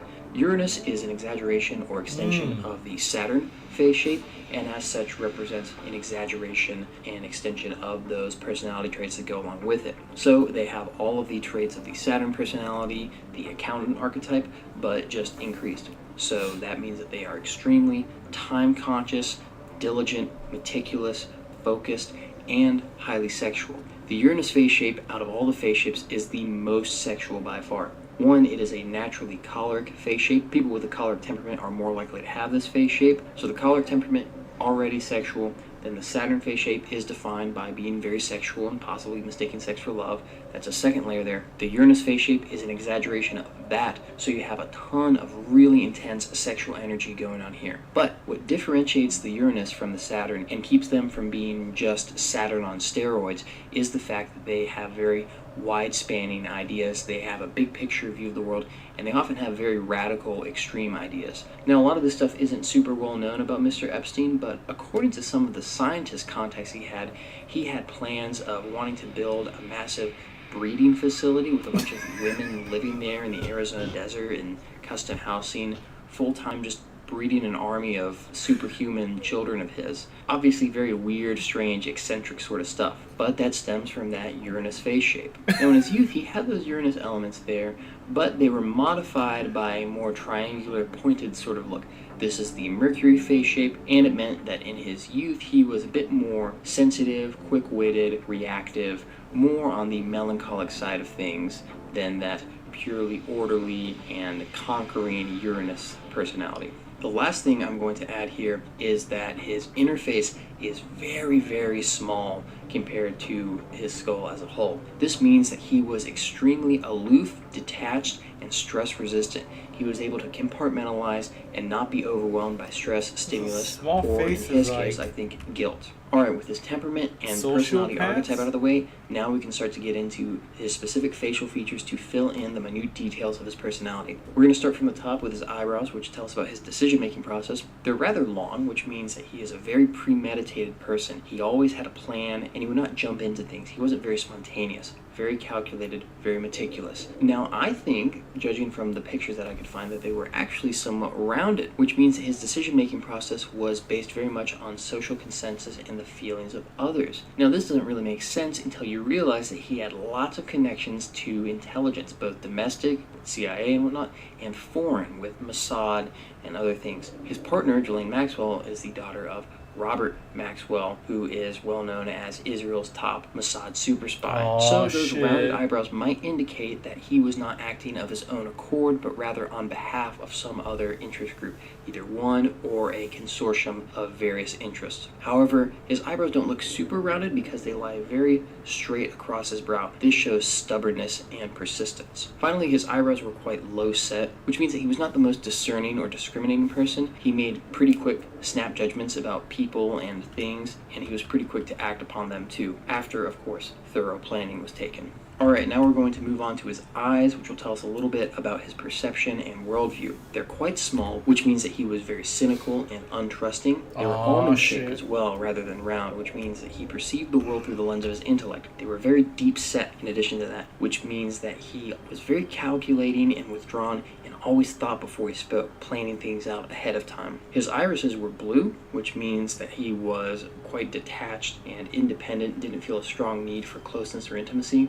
Now, as for his canthal tilt, if you looked at this picture here, you might think that he has a negative canthal tilt, but you have to take into account he has hooded eyes. Those hooded eyes stand for extreme focus and independence, kind of a cold and detached view of other people. If you take those into account and realize that those are giving the false impression of a negative canthal tilt, and just look at the eyes themselves, you will realize that he does indeed have a positive canthal tilt, which means that he was very confident, rebellious, and aggressively asserted his own interests at the expense of others, and in this case, at the expense of the rights, dignity, and in some cases even lives of others, unfortunately. Now we're going to look at his ears, which tell us about his relations with other people. They're actually somewhat close set to his skull. This is very interesting because the image that was always painted of him was this independent, freewheeling, eccentric billionaire financier with all these crazy, weird ideas who just so happened to want to meet with all these billionaires and politicians and scientists of his own accord. But close-set ears like his, stand for dependence and conformity, means someone strongly relies on personal relations. If Jeffrey Epstein was who he said he was, he would have had really wide splayed ears that stuck out from his head. Those stand for independence and nonconformity. In addition, the middle third of his ears bulged quite strongly, which means that he was very interested in social and emotional pursuits. His earlobes were also quite large, which is a strong interest in material pursuits, whether hedonistic or monetary. I think in his case it was probably a little bit of both, or maybe a lot of both. Finally, I hear that there's a quite lot a with the large ears. space between his tragus and That's emotional pursuits. His earlobes were also independent, freewheeling, eccentric billionaire financier with my all these grandmother crazy used to weird grill ideas me who just about this. so happened to She's want to like, "I'm gonna meet be with all broke these 'cause I don't billionaires have and big ears." politicians and Some scientists shit and so like that. forth. But close-set ears like his stand for dependence and conformity, means someone strongly relies on personal relations. If Jeffrey Epstein was who he said he was, he would have had really wide splayed ears that stuck out from his head. Those stand for independence and nonconformity. In addition, the middle third of his ears bulged quite strongly, which means that he was very interested in social and emotional pursuits. His earlobes were also quite large, which is a strong interest in material pursuits, my ear whether off. hedonistic or monetary. I How's it think in look? his case it was probably a little bit of both, or maybe a lot of both. Finally, there's quite a large space between his tragus and his antitragus in his ear, which shows a strong ability and willingness to talk, and a lot of extroversion. Alright, now we're going to look at his nose, which is the pillar of the face, stands for his behavior and disposition on the whole. It's medium in length, which shows a balance between quick action and deep thought and contemplation in his behavior. So he was someone who could both think and plan and ponder ideas, but also had no trouble taking action and implementing his ideas into the world. Although his nose looks somewhat curved and beaked because of his Jewish ancestry, I think that it is actually mostly straight in shape, which means that his disposition was very cool-headed and rational. This is the Greek nose, which stands for that sort of impassionate, logical, cold worldview. The bridge of his nose was very wide, which stands for very intense energy and stamina, and there was no noticeable bump on the bridge of his nose, which Right. means that he was not particularly reactive. Again, not a very sensitive person, able to be aloof I have and a bump on my detached nose. from the I'm things he was reactive. doing, the crimes he was committing, and able to lock in Well, and I got fully punched focus here, so on I his can- work and the you job gotta that look at needed my to be left done. side. The tip of his I nose broke it was here. quite downturned, which means that he was quite self-centered. Now, the tip of his nose also seemed somewhat rounded, which is a bit counterintuitive because a round tip of the nose stands for kindness. Was Jeffrey Epstein a kind person, or is face reading I'm a wrong? kind person. Well, this is I don't where know. phenotype comes into play, and this is why I talked about his phenotype at the beginning. See, that Bear Jew phenotype I talked about, that pre-Slavic mix that you find in Eastern and Central European Jews, has a very, very bulbous tip of the nose. It almost looks like a fantasy dwarf's nose. And when you're assessing someone's physiognomy No, and he the meaning of their didn't. features, you have to account for their physiognomic average. That is, you have to compare their features to the average of their racial or ethnic type. So, for example, in Mr. Epstein's case, his nose would be long for an African, but for a European Ashkenazi Jew, it's medium. By the same token, while we might say that the tip of his nose would be round if he exhibited an Arab or Dinaric phenotype, because of his phenotype and that pre-Slavic, very rounded tip of the nose, we can see that his nose is actually not super rounded when compared to people like Bruce Pearl or Ron Perlman or Anthony Bourdain or others of his phenotype. Finally, his nostrils were triangular, which means he had a strong need for control and had a very competitive disposition. Just a quick note on his philtrum, which is that little ridge that runs from the nose to the upper lip. His was very wide, which shows a strong sexual impulse. He put pleasure over principles. No surprise there. Now we're going to look at his mouth, which will tell us about his communication style. His mouth was very wide, which shows that he was very talkative and sociable and had very strong appetites in terms of money, sociability, and of course sex. Now, although his mouth is wide on the whole, there is an asymmetry going on there. The left side of his mouth is a bit shorter than the right side. Now, the left side stands for the genuine inner self, the unconscious self, and the right side stands for the conscious self, the persona or mask that we put on for the world What's and the for what? is a bit shorter than the right side. Now, the left side stands for the genuine inner self, the unconscious self, and the right side stands for the conscious self, the persona or mask that we put on for My the world left and for our side professional life. is So this better. means that while he was naturally somewhat talkative, my he right put side on a looks much crazy. more talkative and sociable persona for his professional life. He had a relatively thin upper lip, again compared to his phenotypic average, which means that he was rather hesitant with expressing what he truly thought and felt to other people. Now, despite what some people have said about his reputation, his His upper lip lacks a prominent cupid's bow. It's more of a wide and low arch upper lip. This is the sun upper lip. If it had a stronger cupid's bow, that would mean that he was very warm, seductive, and smooth talking. But that's not the case. His communication style was far more cold, detached, and aloof. This suggests to me that he was not really tricking or luring people into these encounters. People by and large knew what they were getting into, and he most likely used sex very directly to get them into his apartment or onto the island or wherever else. Now his lower lip was also quite thin as well, which means that he was out of touch with what he really wanted inside. Again, not acting on his own impulses, not pursuing his own desires. It seems like this guy was acting on behalf of other people. While it's hard to find pictures of him open-mouthed smiling, his teeth seem rather pointy in this picture, which shows that he had somewhat aggressive appetites and was pretty hostile to other people. In pretty much all the pictures I can find of him, the Motherfucker corners look like of a his mouth crocodile. are upturned, which shows natural optimism, both in private and in public. This shows that he was a very smug, confident person. He didn't really feel guilt or shame about what he was doing, and he felt like he was on top of the world. Finally, the corners of his mouth are also He very was on lipless. top of the His lips were world. way narrower than his mouth was. These long, lipless corners stand for very strong. So you're more crazy in public life? It is kind of, this is my inner life because I'm home, you know? I'm just like, but I do try to seem more, not crazy, but I do put up a front of like extrovertedness. And I try not to be shy and stuff, like on purpose. And I guess like me trying to do that on purpose exudes more of a extrovertedness. Maybe that's just right. And I got like, cause I used to box, so it's like I broke my nose here, and then it's thicker here. It looks different.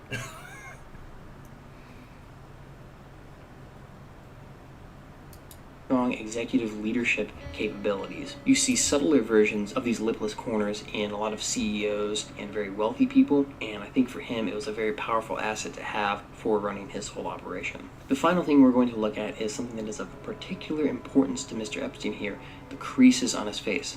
Now, in pretty much all the pictures we can find of him, at least the ones recent enough where he was running this whole operation and hobnobbing with the rich and powerful, we can see that his face was very deeply creased, and each of these creases carry a certain meaning. First off, he has a lot of horizontal creases on his forehead. That shows a lot got of no intellectual creases. effort having I been got put in Asian throughout his skin. life. Next, he has strong nasolabial folds or laugh lines. These show that he was a natural manager and boss. He was used to giving orders and having them be obeyed. Finally, last but certainly not least, we come to the most important feature, in my opinion, on his face. That super deep. Oh, maybe that's right.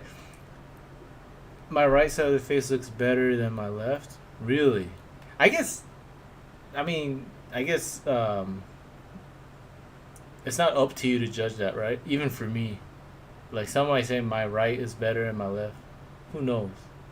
I was to say, they were talking about the wrinkles right here.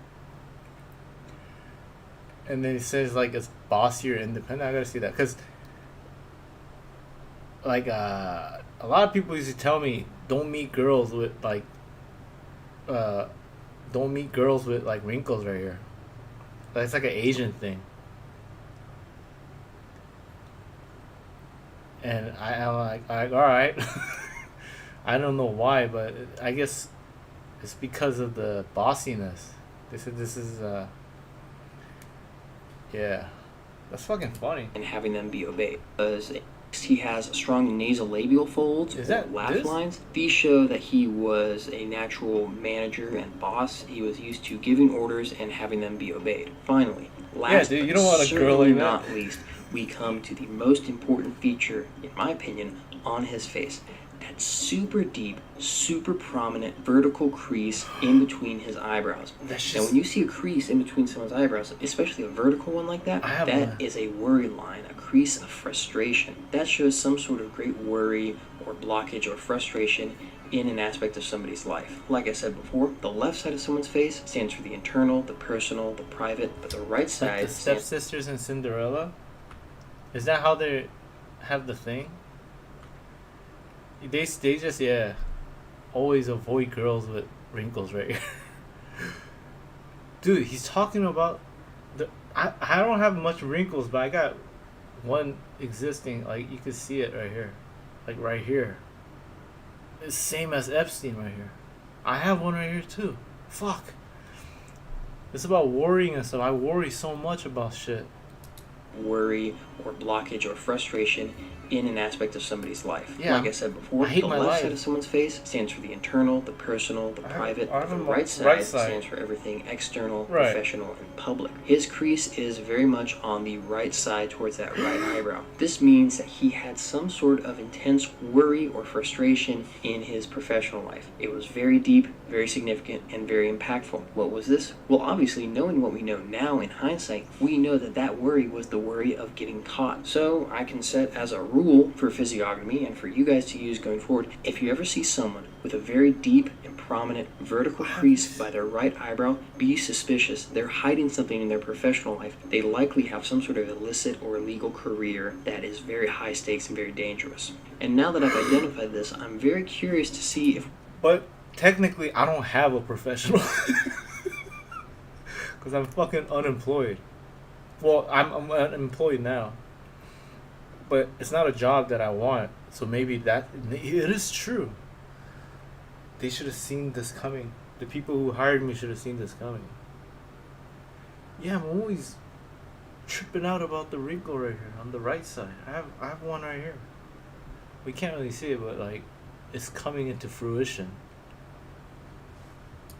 we can find any other celebrities or public figures with a similar crease to this, so we can maybe detect who is up to no good, or maybe even expose them or stop them in their tracks while we can. But with all that being said, that concludes my physiognomy analysis of Jeffrey Epstein. Choleric, Uranus face shape, philosopher archetype, right very side strong too. sex drive, Fuck. very detached and aloof, premeditated, calculating, but not super self-directed, driven by other it's right outside here. I always forces, worry about and this. of course, like we just said, showing a very obvious mark of guilt, worry, and frustration right in the middle of his forehead.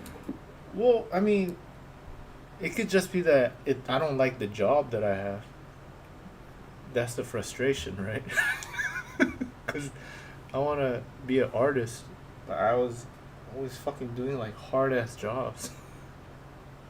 Because my fucking life sucks. We really should have seen this coming. Make sure to leave a comment below letting me know which celebrity I should do a face reading of next. Oh, this is the worry. I want to watch this. I think Anya Taylor-Joy is the weirdest looking girl ever. I need to watch that one. This girl looks so weird. It's like the weirdest looking person I've ever seen. It's like, I don't know. She's like if you say she's attractive, then she's attractive. If you say she looks weird, then she looks weird. If you say she's ugly, then she's kind of ugly, dude. This is like the weirdest looking girl I've ever met. I didn't meet her, but it's like I've seen.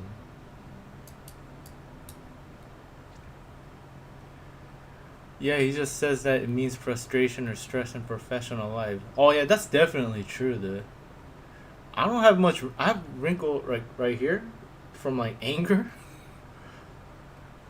And my grandma used to grill me about this too.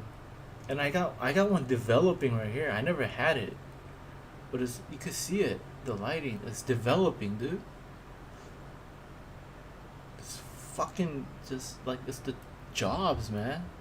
Cause I don't have fucking stress anywhere except work.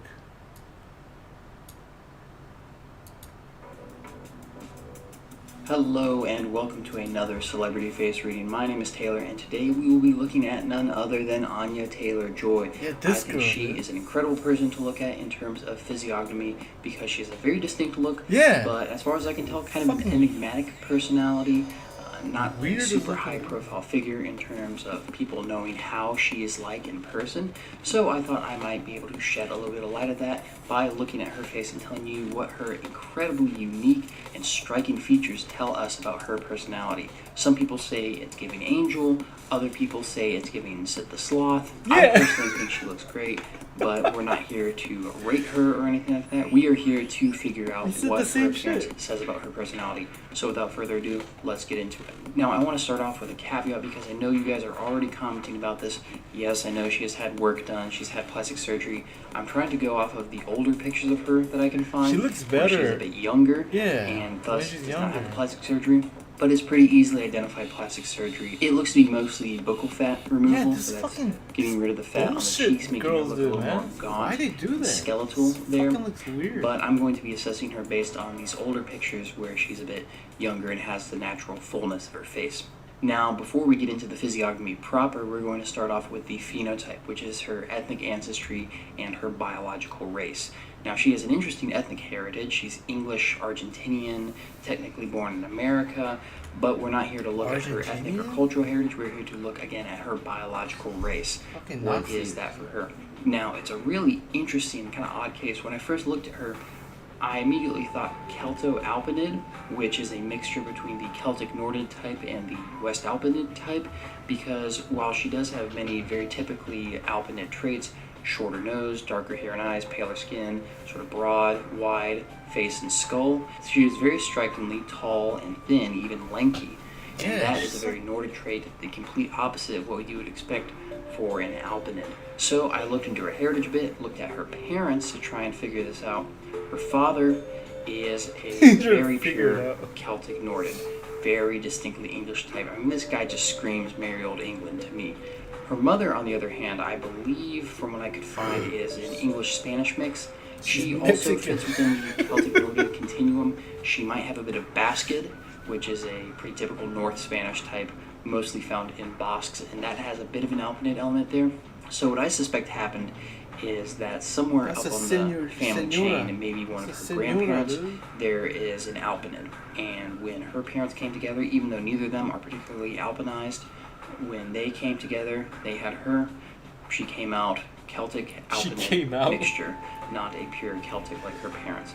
And this is a phenomenon that actually happens a lot when the two people come together. A lot of times an older type from the grandparents or great-grandparents will come out in a child, and that's what happened with her. That's why she has that really unique look, and it's kind of hard to place ethnically. With all that out of the way, we're going to finally get started on her physiognomy proper.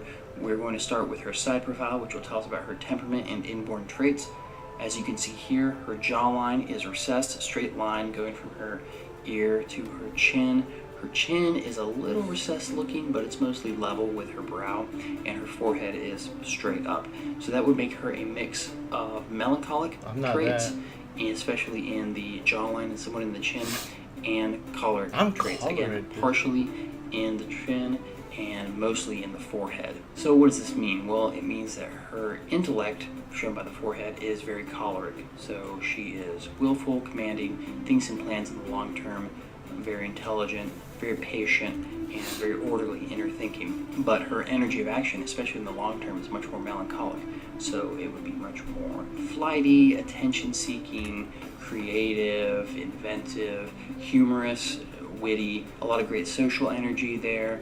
A lot of great artists have that melancholic temperament. And her chin, which is the initial energy of action, is kind of the balance between those two factors. Not really in her artistic. temperament. If I had to pick one that she is over the other, I would call her more melancholic than choleric because of her really thin, lanky body. That is much more of a melancholic or nervous trait rather than a choleric trait. So I think that plus her general energy, it's giving melancholic. So I'm going to call it melancholic with a choleric forehead and partially choleric chin. Alright, with the temperament out of the way, we're going to look at her face shape, which will tell us about her personality archetype, the broad strokes of her personality. As you can see here, I think that she has mostly a diamond face shape. That is the Venus face shape. It was a lot stronger in her youth when she had her natural cheek fat and didn't get sucked out by those plastic surgeons, giving her that, Right. again, more kind of skeletal Yeah, she sort looks of look. good here. So the Venus face shape stands for the diplomat personality archetype, and they are people who are really fixated on loving and being loved. They love romance. They are often very concerned with social causes as well as with aesthetics and beauty in general. So she is going to be very drawn to that, drawn towards the world of fashion, maybe even interior design, makeup, those sorts of things, in addition to big romantic gestures. I believe at her wedding, they ate anatomically correct heart cakes, which is a little weird, but you can see the Venusian angle with that. The weirdness might stem from the fact that in addition to that Venus face shape, she also has a triangular face shape element there. It's not a pure Venus. The diamond face doesn't quite fit perfectly on it. That's because there's some extra triangular elements. That stands for the Mercury face shape. That is the jester or magician archetype, very much a trickster sort of archetype. It fits very well with the melancholic temperament that she has, and so that adds some extra creativity, quick wit, reactivity, sensitivity, talent, all those sorts of things. This makes her much more of an artist and a bit more of an eccentric than she might otherwise be. Pure Venus faces are great actors, they're great leading people. Think Elizabeth Taylor, Emma Stone, Leonardo DiCaprio, and Mercury types make very good comedians, eccentrics, creatives, musicians. Think Madonna, Woody Allen. When you get the two together, you get actors who are good in leading roles, but also have an added element of eccentricity and oddness that make them much more captivating than the typical pretty-faced A-listers. Not to say she isn't pretty, of course, but she's pretty in a very different and unique sort of way. The last thing I'm going to say on her face shape is that her inner face is very large, which means that she is very sensitive and susceptible to stress and getting overwhelmed. Alright, with the temperament and the broad strokes of the face shape out of the way, we're going to look at her facial features, which will fill in those minute details, let us know about the specific details of her personality. We're going to start from the top with her eyebrows. By the way, I compared multiple different pictures. They're pretty consistent throughout, so it doesn't look like she's getting much brow work done, aside from the typical plucking and trimming and all that. So it seems like she is keeping her original brow shape here. They are straight in shape generally, which means that she is a logical person who makes decisions based on the facts, but they are not straight across her brow like mine are. They're a bit more lifted up, which means that she's not particularly stubborn. They're quite long, which means that she is someone who likes to plan really thoroughly ahead. She's very premeditated, not a very spontaneous or impulsive sort of person. And they are slightly high set. I say more so than low set, meaning that she's quite a discerning and discriminating person who likes to take her time before she makes a decision. Alright, with that out of the way, we're going to move down to her eyes, which will tell us about her perception and how she sees the world, her worldview, all that. They are, of course, as everyone knows, very wide set. She has some of the widest set eyes I've ever seen on a celebrity, especially, but on a person in general. Now, what does that mean? Well, wide set eyes indicate that someone is focused on the big picture. They have a very low disgust impulse and are highly tolerant. And as a result of that, they can be a bit spacey as well. So she's not a particularly focused person. She's definitely not a detail-focused person, that's for sure. And she's very tolerant, accepting, and as I said, can come across a little spacey sometimes. Her eyes are also, I would say, on the larger side, which means that she is quite open, innocent, maybe even a bit naive. And add on to that, the eyes are round, too. Not perfect circles, of course, but I would say on the rounder side of things, which would mean that she sees the world through the lens of her emotions and morals. And to top that off, she has a negative canthal tilt, which means that she's a nice person. She is conciliatory and maybe even a bit of a people pleaser. She tends to put others before herself. Nice, though. Her eyes are not particularly deep set. They aren't the most protruding, but they're more on that side than deep set. That means that she's just generally an open and receptive person, speaks her mind, isn't super calculating with what she says. But in contrast to that and the previous traits, her upper eyelids are actually pretty thin, which means that she does not have a particularly strong need for intimacy or connection. So, in spite of her being very tolerant, open, innocent, receptive, you can't get thinner than mine. She is not a super emotionally or socially needy person. She's quite independent and self-sufficient, which I think has been one of her greatest strengths in her acting career, it seems. Alright, now we're going to look at her ears, which will tell us how she relates to other people. Now, thankfully, unlike a lot of female celebrities, she wears her hair up a lot, so it makes it a lot easier I really for me like to read her, this. though. I look at some female celebrities and I just have to skip Lucky the guy ears who because married their her. hair covers it. But we have a lot of great pictures of her ears here. As you can see, they are decently widespread, maybe not as much as mine, but That's I'm like a kind of super freak in that generic regard. ear. It's That like the means that most she is normal quite looking ear. independent. She is nonconformist and follows the beat of her own drum. This is further emphasized by the fact that they're pretty large, too, pretty sizable. And if you look there, the middle third bulges out. That is the social third. These are social emotional ears. This means that she prioritizes social and emotional interest over intellectual or bottom is material out. ones. Second place would be material, judging by those What's bottom earlobes. is So out? that's wealth, opulence, pretty things, fun things, hedonism maybe. And then third place comes the intellectual stuff. She's not an intellectual type. She is Venus plus Mercury. The Mercury can get a bit intellectual, but when combined with Venus, it's going to be much more focused on I'm interested in the attention, ear.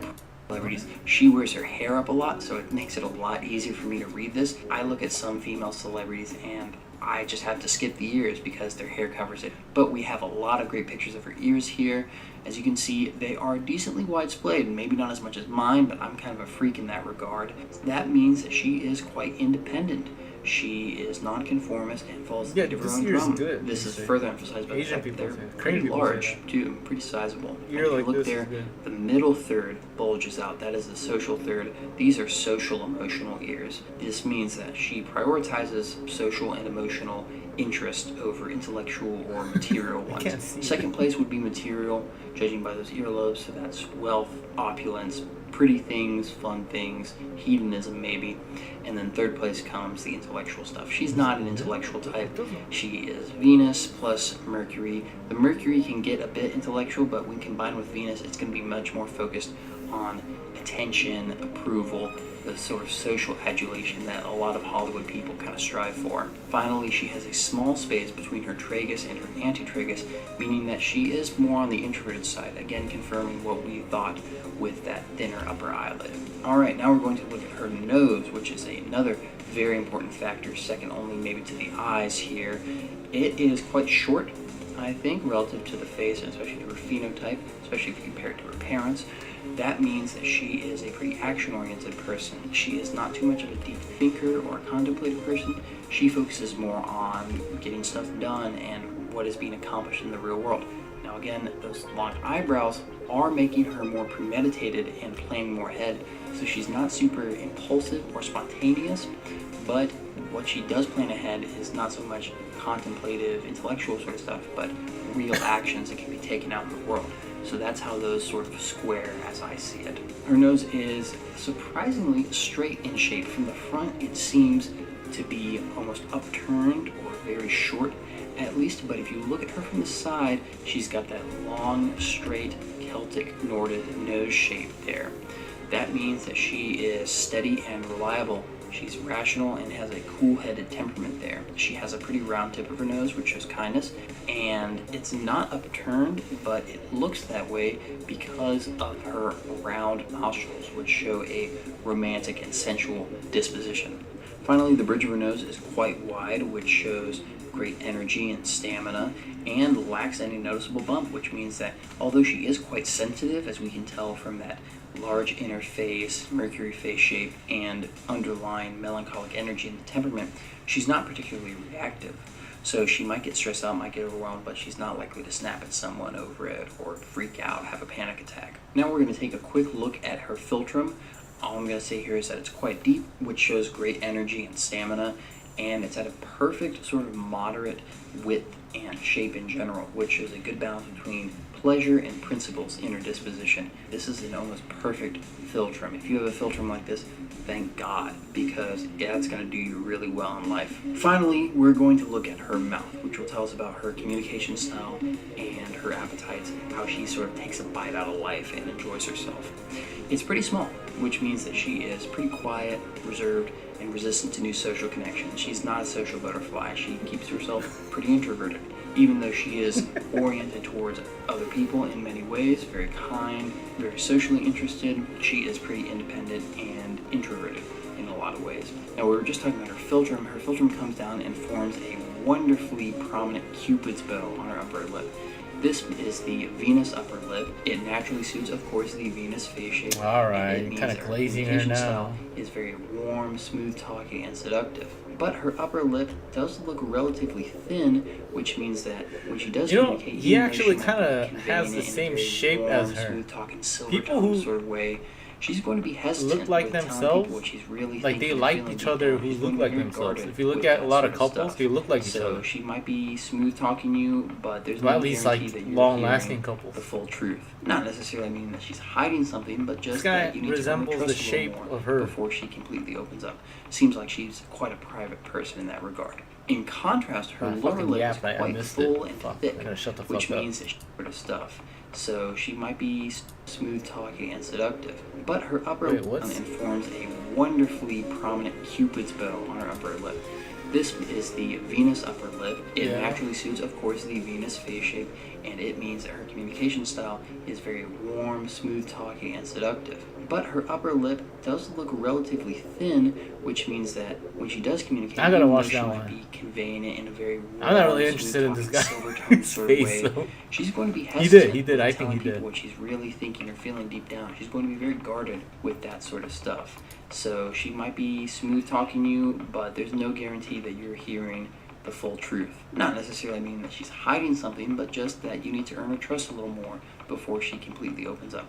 Seems like she's quite a private person in that regard. In contrast, her lower lip is quite full and thick, which means that she is very in tune with her own inner world of thoughts, feelings, morals, and desires. Finally, she has quite prominent teeth, which means that she has good appetite in terms of getting what she wants out of life and really enjoying herself.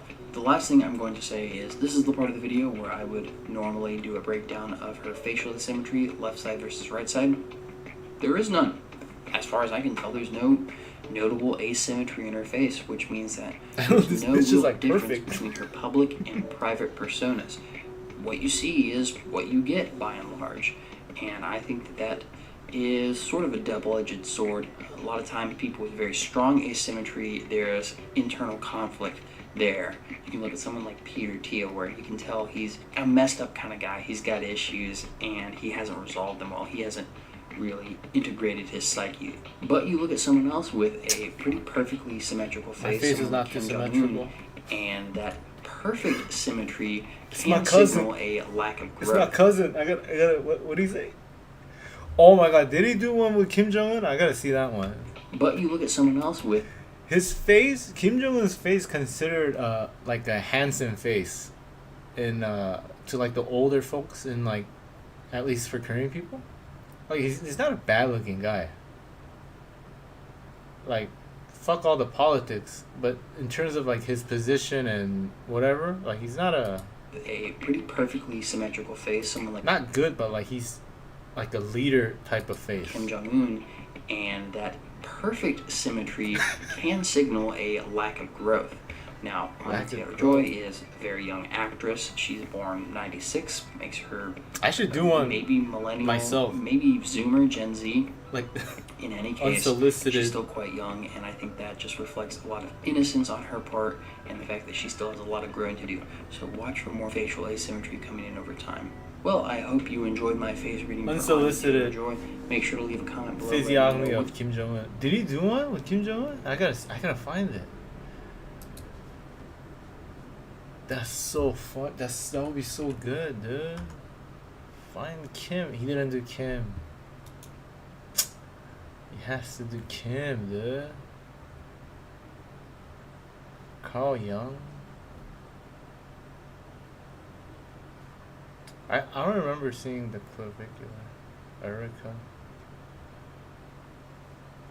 Mondani? Not really. She looks like a fucking.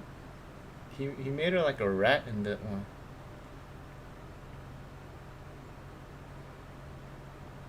Oh my god. I gotta watch this, dude. It's so funny. Asmongold? He did Asmongold? This is. It only got 23K? He was a Celtic druid capable of summoning roaches. He said just get it out of the way. He has a similar face to Razor Fist and Style Hammer. Stye Hammer? Noteworthy thing of the ears after getting pushed in the headphones. Partially Nordic. Do you think Andrew Tate? I gotta watch this one. This is fucking funny. Hello and welcome to another Celebrity Face reading. My name is Taylor and today we will be looking at none other than Asmongold.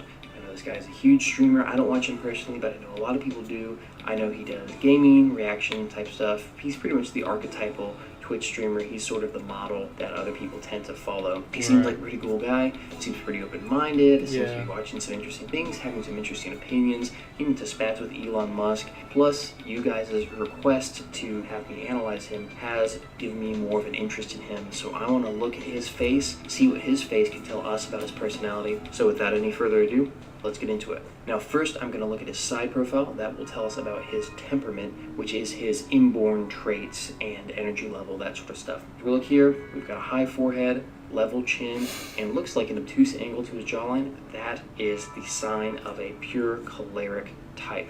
This means that he thinks, plans, and acts in the long term. He is willful and commanding, can be somewhat bossy, seem a little cold or unfeeling at times, at least in professional settings. This might not come across with his streaming persona. That's because his personality archetype and other features make him a little more humorous and gregarious, and we'll get into that later. But generally, he is a no-nonsense, all-business person. He has a lot of energy and stamina. I imagine he probably needs very little sleep, and he has a very strong will and intellect that is directed towards these big long-term projects, such as getting however many hours he wants in a video game or doing a certain stream for a certain amount of time. Whatever he does it to the max. He's a positive pessimist, which means that he very acutely sees and diagnoses the problems with the world, but this doesn't discourage him, it actually encourages him to solve those problems. That's so now, he's funny. not That's kind of how he pure is. Choleric, though. There is a slight melancholic bent to his side profile. We call this the bow of melancholy, and it just means that he has some added sensitivity and reactivity to his temperament. Now we will look at his face shape, which will tell us about his personality archetype and the big picture of his personality. Now, in general, in a lot of photos, and especially in his youth, he has a Mercury face shape. That's that triangle face shape. That's the Mercury face shape, and it stands for the jester or magician archetype. Quick aside here, for his youth, I gotta say he looks extremely British in this photo, and that's because he has the Celtic Norded phenotype. He's a very pure example of that. This is the phenotype of the Bellbeaker peoples, who were the first Indo-Europeans, the first Aryans to settle in Britain, and as a result, it is the most common Nordic type in Britain. So that's why he looks so British, or even Irish perhaps. But anyways, that's neither here nor there. We're talking about his personality, not his heritage. So he has that Mercury face shape. What does that mean? Well, that means that he is sensitive, reactive, quick thinking, witty. He has a very strong drive towards getting attention, adulation, fame, approval. People with Mercury face shapes are often drawn towards the world of fame and glamour. You look at actors like Ryan Gosling, comedians like Woody Allen, singers like Madonna, and so forth. But over time, he has started to develop a secondary face shape. In some pictures, like I said, he looks like he has that triangle face, but in other pictures, he looks like he has more of an oval face shape. This is what we call the sun face shape, and in face reading, when someone looks like they have one face in one picture and another in another picture, it means they have attributes of both personality archetypes. So the sun face shape means that he is much more aloof, somewhat above it all, idealistic, gregarious, friendly yet independent. He can do great at parties, but if he's not invited, he's totally fine doing stuff on his own. So it seems like he shifted from more sensitive, quick, reactive to a little more aloof and stable over time. And it looks like if you look at his interface, which tells us about his sensitivity overall, in his youth it seems to be a bit bigger, and over time it's gotten a bit smaller. It's about an average size now, which means an average level of sensitivity. Neither too sensitive and reactive, nor excessively aloof and detached. Alright, with the big picture of his temperament and personality archetype out of the way, we are going to look at his facial features, which will help fill in the more minute details of his personality. We're going to start with his eyebrows, which will tell us about his decision-making process. They are, first and foremost, quite long, which means that he is very premeditated and he likes to plan things ahead. He does not like to jump into things without preparing. They're generally quite straight, which means that he is a rational decision maker. He likes to make decisions based on the facts. I feel like all the people here There's a reviews bit has that more eyebrow. curve, which means that in And public my eyebrow's like and in totally professional fucking sort of opposite persona, of that. he is much more amenable to the opinions of others and has over time learned So I guess to I'm like- take their I'm not opinions a and long feelings into planner. account when making decisions. And lastly, his eyebrows lie pretty flat across the brow, which means that he can be quite stubborn.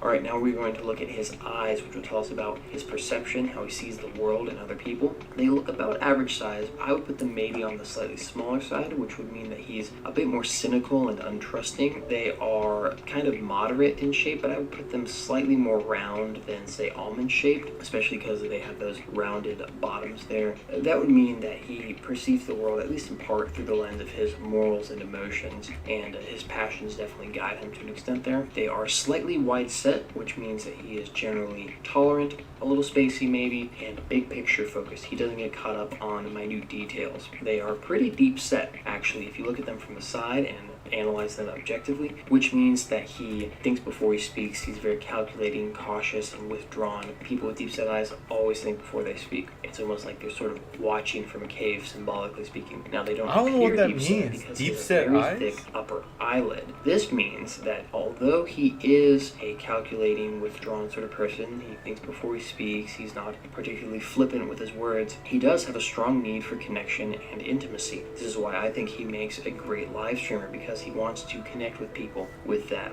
And finally, he has a neutral canthal tilt, neither positive nor negative. That means that he has balanced that mean? interests. Deep He's set very good eyes. when it comes to Like balancing it? his own interests with those of other people.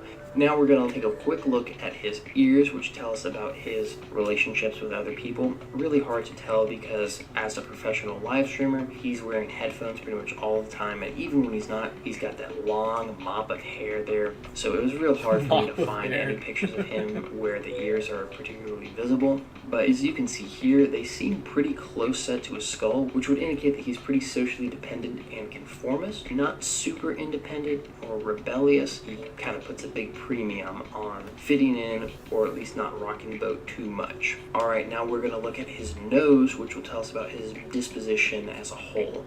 It's quite long, which means that he is very patient. He is more of a thinker and a contemplative type. He prefers thought to action. Great for a live streamer. He doesn't have to be out there actually doing things. He can just sit around and think and talk. His nose seems to be curved in shape, kind of curved or beaked there, which would indicate that he leads with strong, deep, rich emotions. He has a lot of passions there that can get a little fiery, but because of that somewhat smaller interface, and especially that sun face shape, that aristocrat archetype, he's a pretty cool-headed person generally. But he still has some reactivity there because of that Mercury face shape, those elements, but also because of the bridge of his nose. It's really narrow, which indicates that he has a lot of sensitivity, and there is a noticeable bump, which means that he can be a bit reactive and snap under pressure, perhaps. In keeping with Yeah, he this, does. it seems like the tip Does of he his nose snap is while playing upturned, which games all would the time? indicate impatience, although the tip is rounded as well, which means that he is a naturally kind person. So even if he does snap at someone, he's going to feel bad about it pretty much immediately afterwards and want to make things right with them. Last but not least, his nostrils are quite long, which means that he has an overall intellectual disposition. Alright, now we will look at his mouth, which will tell us about his communication style. Of course, very important for a live streamer. It's overall, I'd say, I think it's medium easier to in see size, deep which- set eyes from the side. My right side doesn't count. My nose is broken. I can't even see my left side, because technically. For an Asian person, I think I have pretty... Like... It's not... It's pretty deeper than most Asians.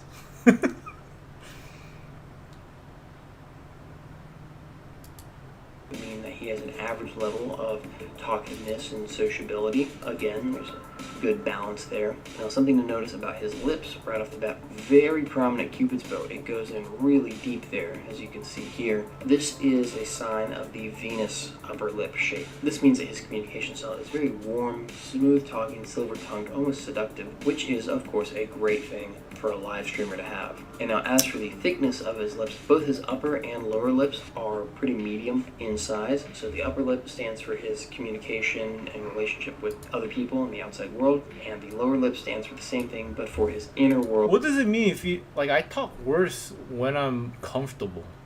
like how I'm talking right now, like I'm all over the place. I mumble and I stutter and shit. But when I'm at work, I speak real smoothly. What does that mean? So I'm faking it? Of Yeah, thoughts, it's 'cause feelings, I'm morals, and rehearsing desires. it, So mean that basically. he has sort of an average level true. of There's a radio lot of shit he's communication saying. with both other people and internal communication, self-awareness, and whatnot. Alright, so the overall picture for Asmongold, he has a lot of sensitivity there, very good at sort of picking up on trends and having insight into things, a lot of natural creativity, quick wit, but it's balanced out by a sort of above it all kind of aloofness from that sun phase shape, and especially from that choleric temperament that makes him a very driven professional and helps him to succeed in what he does. I think in terms of the facial features, you find that surprisingly there's a lot of really balanced stuff. He has an average sized inner face, his eyebrows aren't particularly asymmetrical, his eyes are pretty average, he's got a pretty average mouth, medium size, medium lips. I'd say the most aberrant facial feature is his nose, which isn't particularly odd looking in the grand scheme of things. So I think that ironically for a guy who so often gets caricatured for his looks, maybe not any more than any other streamer, but nevertheless he does seem to have a distinct look. When you look at his features objectively, you find that there's a lot of balance there, actually, and I think that's helped him to succeed. He's, as far as I know, not someone who curds controversy. He seems to be a very middle of the road, Yeah, agreeable he's kind of guy. super-centered. I tend to use him actually as a kind of bellwether for what normie opinion is, since Right, he seems to be right. that sort of right down the middle of the road kind of guy. And I think that my Right. analysis of his face and physiognomy bears that out. In fact, I think if he would ditch the long hair, which I think he might have last I checked, I'm not entirely sure, I don't keep up with the streams. If he did, that's good. If he hasn't, you gotta ditch the long hair. Your face is long enough already. It's not a good look. If you want to have that balance and really emphasize that for people and make yourself look more professional, that would be my recommendation. But hey, what do I know? I'm not the millionaire live streamer here. Make sure to leave a comment below letting me know. This guy's super rich too. Fuck, dude. You gotta. It's because he got that center, you know, the bell curve? Like, he's super centered. That's why he got the big population in the middle. Which is, like, in terms of marketing, the hardest thing to do. Because you gotta start out at the edge. Well, I think he did start out at the edge.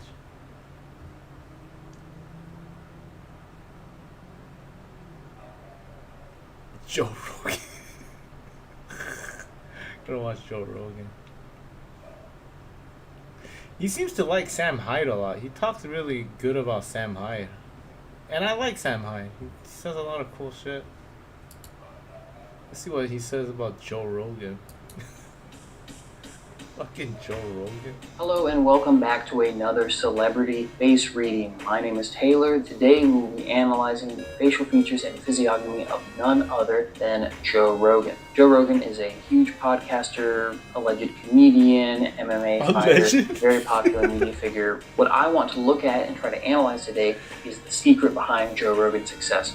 What is it about his face, his temperament, his personality that made him able to succeed at the level that he has? And without further ado, let's get into it. Alright, so we'll start off with his inborn temperament, which we can see from his side profile, his body, and his skin undertones. Now, as we can see here from this side view, he's got that high, straight, steep forehead, chin that's level with that forehead, and an obtuse angle to his jawline. So from all this, plus his relatively small but muscular body and the brown undertones of his skin, tells us that he has a choleric temperament. Now, people with a choleric temperament are very bossy, willful, and commanding. They think, plan, and act in the long term, and they are quite professional and no nonsense. They are what I like to call positive pessimists, in that they see all the problems of the world very clearly, but this doesn't discourage them, rather it motivates them to find solutions for those problems. Another defining trait of the choleric temperament is that they need very little sleep. They are very high energy, and they just keep going and going with great intensity over the long term. And you can see this very much in Joe Rogan. He's a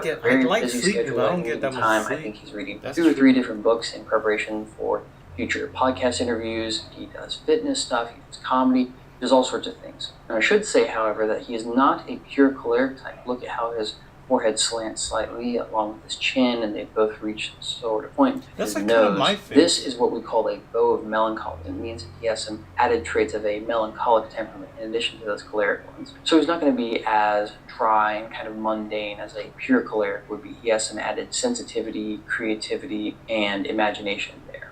Now that we have the temperament out of the way, we can look to his face Alright, shape, I'll which take tells that. about his personality archetype. The clear main shape here is a rectangle. That is the Mars face shape, which is associated with the warrior personality archetype. So this means that although he is choleric and does have that underlying choleric stability, in practice and in his daily life, he is a bit more impulsive, impatient. He has a strong urge to fight and get into the middle of things. He is quite gregarious and friendly, very generous and giving to those whom he loves, and very harsh to those that he I feel like considers he's just enemies or especially saying what we disloyal all people. know. He is And kind now, of like whereas we saw the choleric elements more so manifesting in his hustle, his business side, the Mars face shape, warrior archetype we see coming out in his love of MMA, fighting sports. He loves to do it. He loves to talk about it. He loves to talk to people who do it. And he has a bit of a temper. He likes to get into it with people. He's learned to temper that over the years, but it Right. can get the better of him. Look at this old clip of him arguing with some poor primatologist over whether or not a certain kind of ape exists. It didn't. He was wrong. But he still wanted to fight because he is just driven like that. He just wants to fight for its own sake. He is a warrior by heart. Yeah, I'm a primatologist. There's no such thing as a Mondo ape. You're a fucking idiot. Go online and look it up. You're a primatologist? Well, look it up. You're not current. Pay attention. Go online and look it up. Yeah, this is student. Yeah, you've learned some shit from college. Yeah, I've been. What are you laughing at? Why are you laughing? Why are you laughing? I'll tell you why you're laughing, because you don't have a point. So you're trying to, oh, you're ridiculous. I have a PhD. Meanwhile, there's all sorts of photographs of this primate, this gigantic chimpanzee. Not only that, it's on National Geographic, stupid. NationalGeographic.com. CNN.com, stupid. Now, in more recent years, it's been altered a little bit.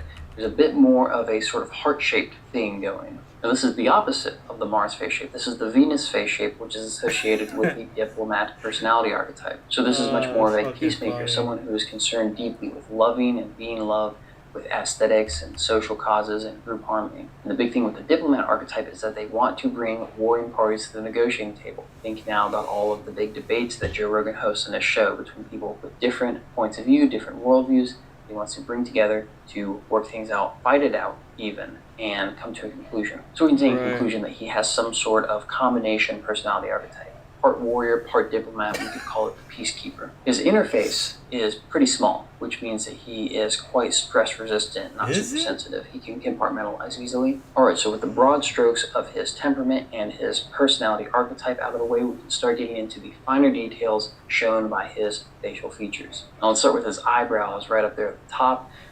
They're pretty short, which means that he is spontaneous, action-oriented, likes to make a decision quickly. And that I have last Joe part is Rogan's especially eyebrow. true because they are pretty low set, which means that he's quite decisive inner personal life, and the right side has to do with the outer persona that you build up over time for your professional life. And so Joe Rogan's left eyebrow is very curved and round. This means that in his personal life and by nature, he Yeah, I can see that. concedes to others and focuses on fucking for OBS. your Fucking professional life.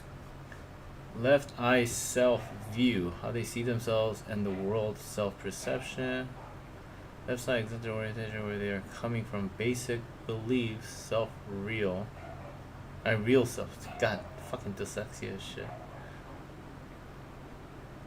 No, what? Left side executive orientation, where they are coming from. But what the fuck's that mean? Oh well, okay, I get it. Right side social impact. Right side environmental impact system, how they go about doing their things.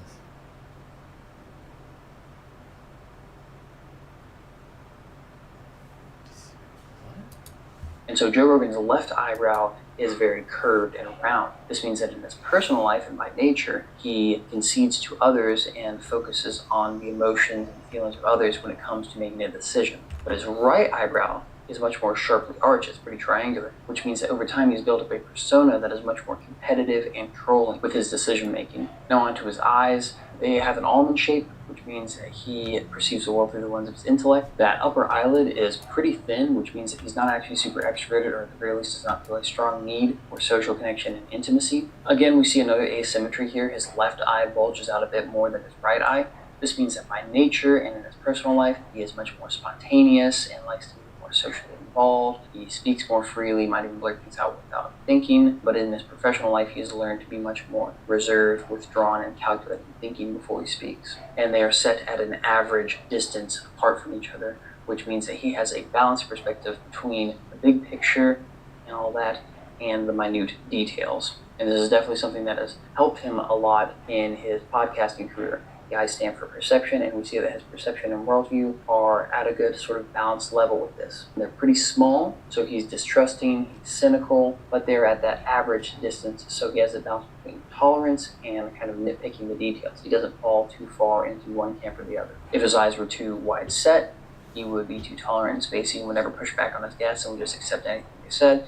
If they were too close set, then he would be too nitpicky and he would badger them on every minute detail. Now, as for his nose I think is medium in length. Some people might call it long, but he clearly has some sort of Mediterranean phenotype. He's of Italian descent, Italian and Irish, I think, and they tend to have pretty long noses. So I say for an Italian Mediterranean type guy, this is a medium length nose, which means that there is a balance between action and thought in his behavior, which we can kind of see a bifurcation of that in the form of extreme action with the MMA stuff and the fitness stuff, and extreme thought with the podcast and stuff. One is all body, one is all mind. And it's pretty curved or beaked in shape. It's subtle, but you can notice it in some of these pictures. That means that he has very deep, rich, sensitive emotions. He's not really a cold-hearted or cool-headed person. He's driven by his passions. Now, the bridge of his nose is really wide, which means that he has a lot of energy and stamina. It's a very powerful thing. And the tip of his nose is really round and it's level, which means that he is kind and steady and reliable, respectively. Now, I want to take a look at his ears. What's the evil nose? Pretty close to the skull and pretty small, which means that he's generally pretty informist and easily influenced, respectively. But his left ear pokes out more than his right ear. Right. This means, again, that by nature and in his personal life, he is more independent and intellectual because it pokes up in that top third, which is the intellectual, philosophical third of the ear. The right ear is much closer to the skull, which means he is more, pokes out more, influenced, respectively. But his left ear pokes out more than his right ear. This means, again, that by nature and in his personal life, he is more independent and intellectual because it pokes up in that top third, which is the intellectual, philosophical third of the ear. The right ear is much closer to the skull, which means that his professional persona is much more conformist and conventional. Now, while his mouth might look small, I think it's average size. He has a pretty small inner face, which we have to take that into account. So this average sized mouth would mean that he has an average level of talkativeness and sociability. Good thing for a podcaster to have. He talks enough to bring the right things out of his guests, and he wants to talk to people, but he doesn't talk over them. He doesn't monologue over them. He lets the guests speak, which is an excellent trait for an interviewer to have. And I want you to pay close attention to his lips, specifically his upper lip. It's real thin. Upper lip stands for communication and relationship with the outside world. So with a real thin upper lip like that, it means that he is, one, really distrusting of others around him in the outside world. Two, because of that, very hesitant to express what he truly thinks and feels deep down. But again, in this case, that's a good trait. That's a good trait for a podcaster. We want a podcaster to have a decently sized mouth, a medium or large mouth, so that they can talk, but they don't necessarily need to have a large upper lip. A podcaster with a large upper lip is going to be someone who is going to be speaking off the cuff way too much, especially if they have protruding eyes as well. If you have those features, maybe don't go into podcasting or interviewing, because there's a good chance that you might slip up and say the wrong thing and get canceled. Now, in contrast to his really thin upper lip, his lower lip is quite full, which means that he has a strong sense of communication internally. He's very good at communicating with himself about what he thinks, feels, wants, feels is right and wrong, and so forth. Lastly, there is no noticeable crease between his lower lip and his chin, which indicates that he's not a particularly skeptical person. Now, before we conclude, I want to do one more little experiment. It's called a right side, left side analysis. I've mentioned it a few times that the left side and the right side mean different things, internal personal life versus external professional life perspective. Right. And what we can actually do is make composites of 2 left sides and 2 right sides and see what kind of person we see. So here's some composites of Joe's left side, and what stands out to us is that it looks a lot more melancholic, a lot more intellectual. Wow. The head is a lot bigger That's up in the weird. cranium and forehead area. The ears poke out, kind of like elf ears. The inner face is much larger. The eyes are much wider, more protruding. Eyebrows are curved, sort of a smile there. The lips are upturned on that left side. And so all of these observations come together to show us that by nature and within his personal life, Joe Rogan is actually a very open, sensitive, and intellectual kind of guy, almost kind of a nerd. And now we can immediately contrast this with his right side composites, which show the external persona that he has built up over time. And this is where it really starts to make sense. We now know that deep down inside, the real Joe Rogan is this sensitive, open, nerdy, intellectual kind of guy who wants to ask all kinds of weird questions about science and all that. But for one reason or another, he has built up a persona of this aggressive meathead. Look at how even the shape of the face and the skull, jaw is bigger, cranium is smaller. That shows a preference for the material over the intellectual and mental. So eyebrows are shorter and more sharp arched, ears are closer to the head, eyes are deeper set, much more aggressive looking. Even the mouth is more downturned. And again, this is just half of his face, the half of his face controlled by his left brain, which is conscious and wants to build up an active persona to present to people. So in conclusion, Joe Rogan's secret to success: 1, having a choleric temperament. That's very good for business, very good for hustling, staying up late to get stuff done, etc. 2, having that unique combination Mars plus Venus warrior diplomat face shape helps him to be both active and aggressive, and also friendly and conciliatory when need be with networking and guests and all that. And I'd say the third and last main thing is that dichotomy between his left side and his right side. The left side, the inner self, is very open and curious and wants to know the secrets of the universe, and the right side is very aggressive and professional and no nonsense. And I think that with his podcasting, combined with the MMA stuff, he has found a great balance for those 2 sides of himself to sort of come together and work towards a common goal. But what do you think about Joe Rogan's face and physiognomy? Do you think that my reading? I think you are right.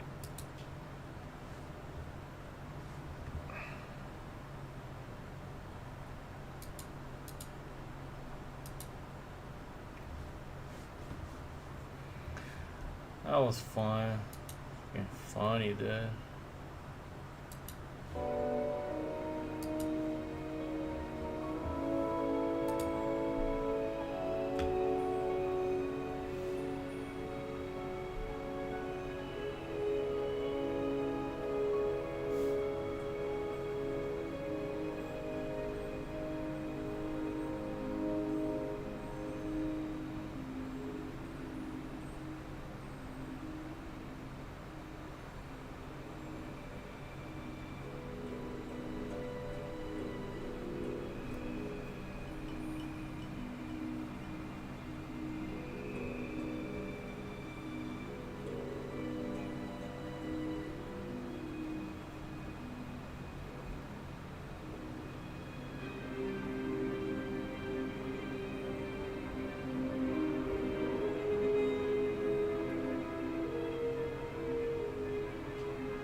Idiot.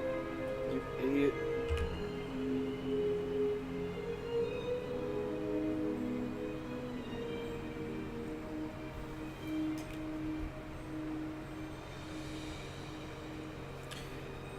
Fun video.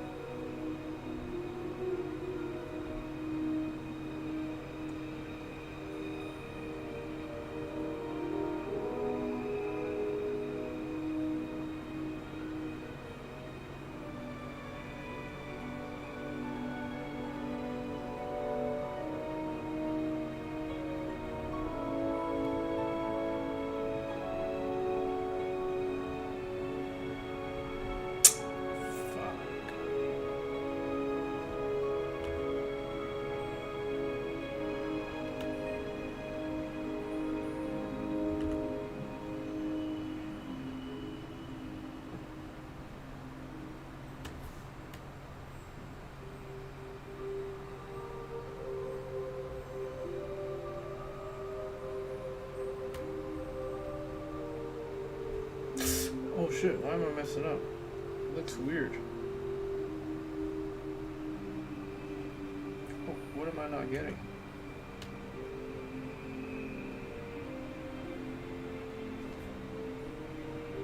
Oh, why am I drew this a million times. What am I doing wrong?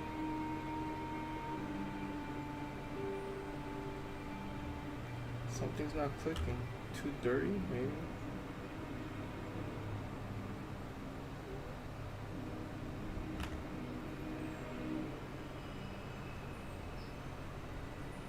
Oh.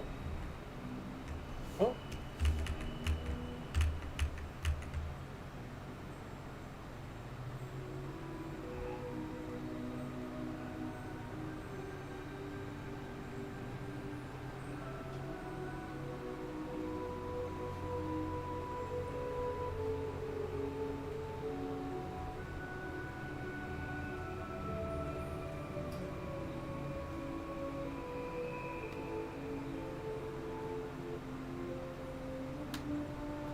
You forgot the thumb? No, it's right here. It's just the fingers looked a little weird. It looks alright now.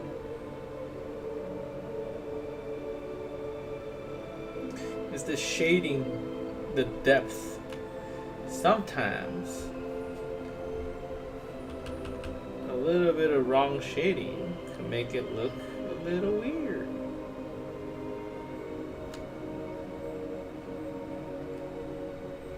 No, it's the knuckles too. It's because it's like I'm just the hand.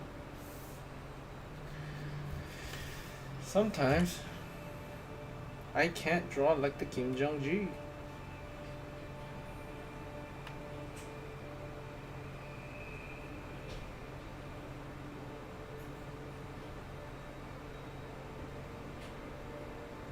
God, why they slam doors, dude? I just don't understand it, dude. It's fucking disruptive.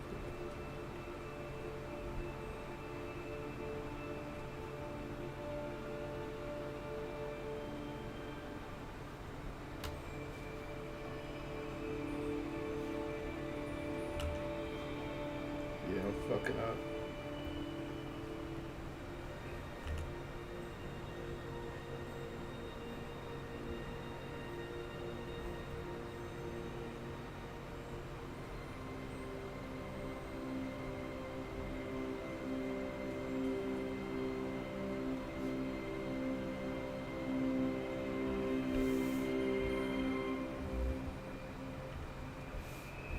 Never mind. No. I'm just trying to draw myself all shocked at the video.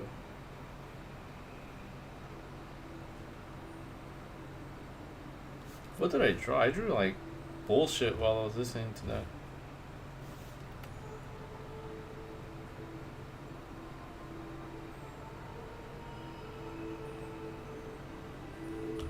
God damn it. I gotta erase this line. This line is it's normal to have this line. So the bone is right here, and then like that. That means the muscles are here, and then the muscle right here. 1, 2, 3. There's 3 muscles right here, and the pinky muscle right here. Do.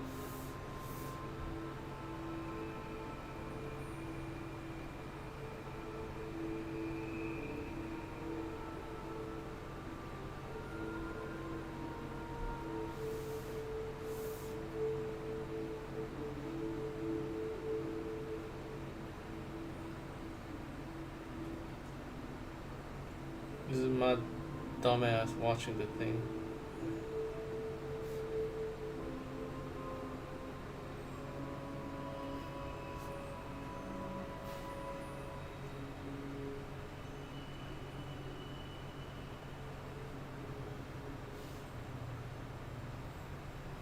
God damn it.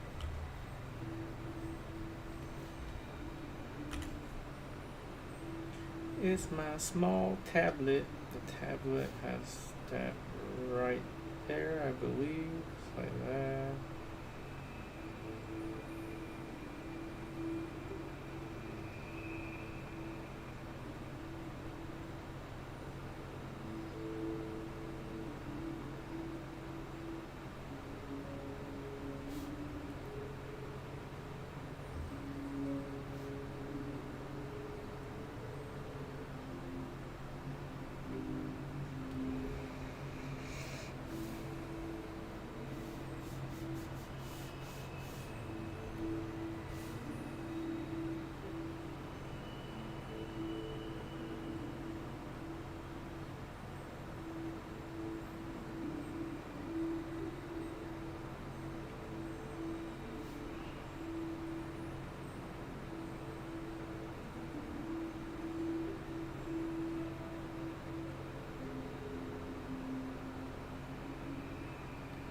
Sometimes my brain doesn't work. So where's the eye? See, it's because. So the eye level's right here. Which means that parallel line is going this way, eye level here should be going like this.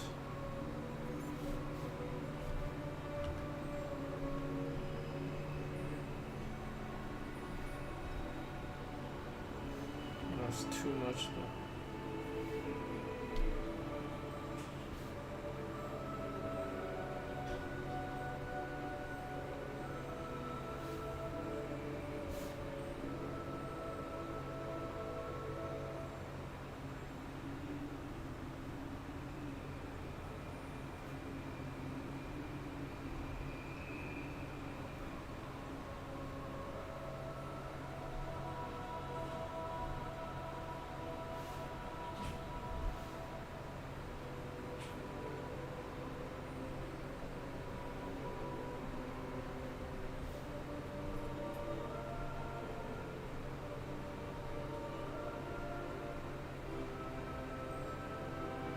No, dude, fuck. You gotta think, man. You're not thinking. Fucking thinking about Joe Rogan's face right now.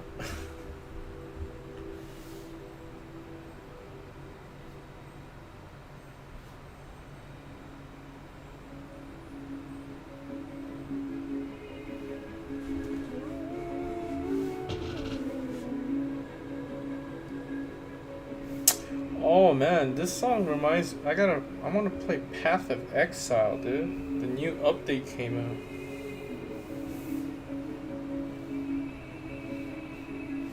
See if it's like this. It has to be this way. Fucking moron. Path of Exile, dude. The new update came out, man.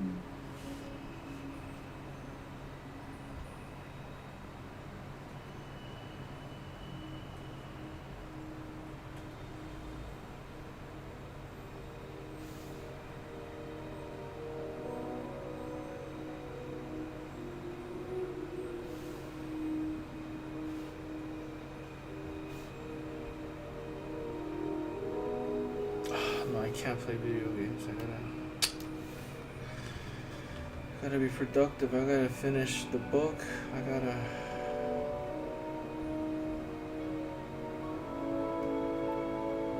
Sometimes I don't get why I don't understand this. It's like, okay, the horizontal line is here. So there's the tables like this.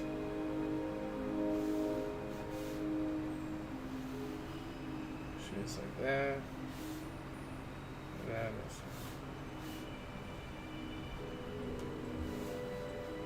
But if it's like that, tilted.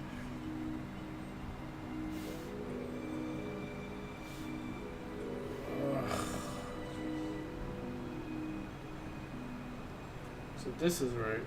This is, I'm gonna follow them.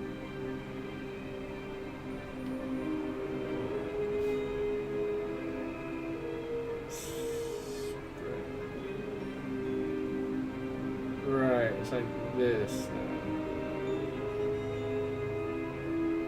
Ah, pendejo. Ah, it's easy. Look at that.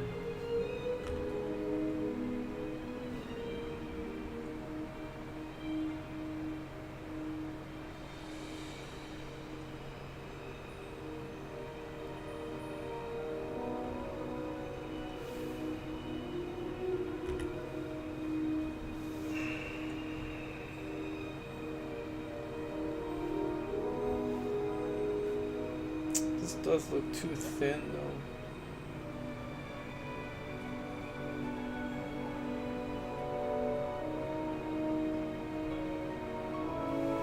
I'm too cocky these days. Like, I gotta take it slowly. Because I think I'm so good and I could do it fast, you know, without thinking about it, you know? which makes it look fucking weird.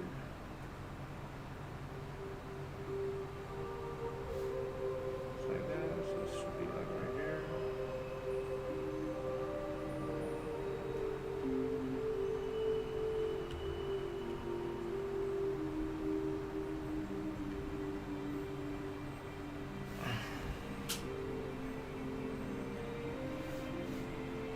Although it looks,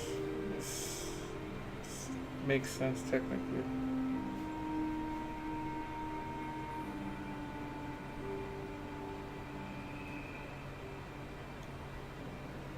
Don't judge me. Technically it makes sense. Mathematically. Because it's like that. It makes sense. Don't judge me. God damn it. It's just that this doesn't make sense. That's the thing. If you want to make it that small.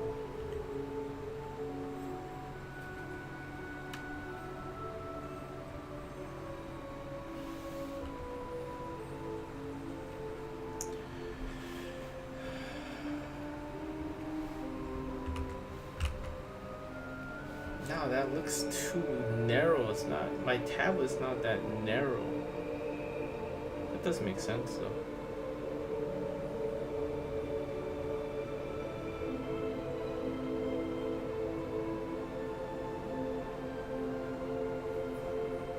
Whatever. Just stylized.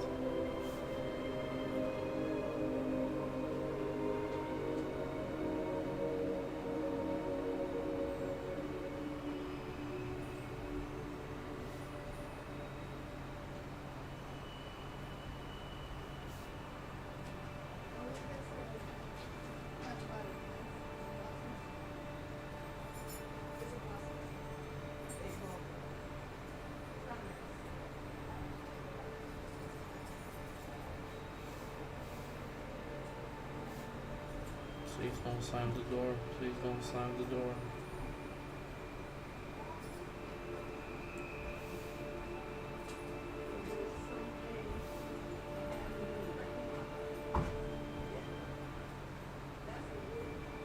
Yeah.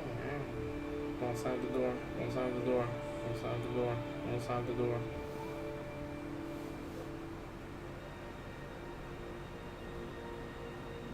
Don't slam the door. Don't slam the door. Don't slam the door.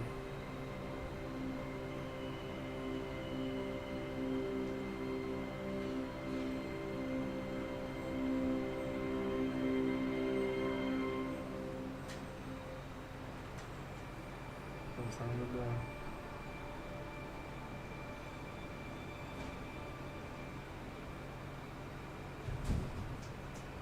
Don't slam the door. Don't slam the door. Thank you. Fucking thank you.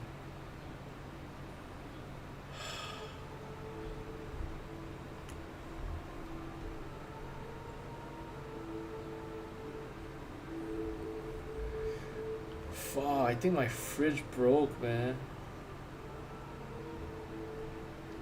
It's not making that weird noise. Fuck, dude. I can't let it break. Can't fucking. Fuck, dude. It can't break, dude. Come on, man. Don't break.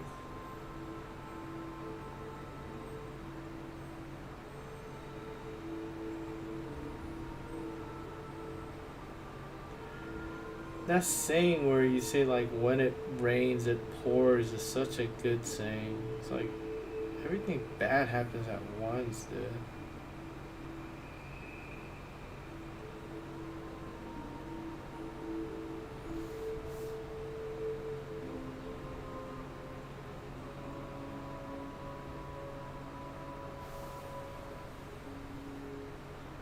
Is it still cold?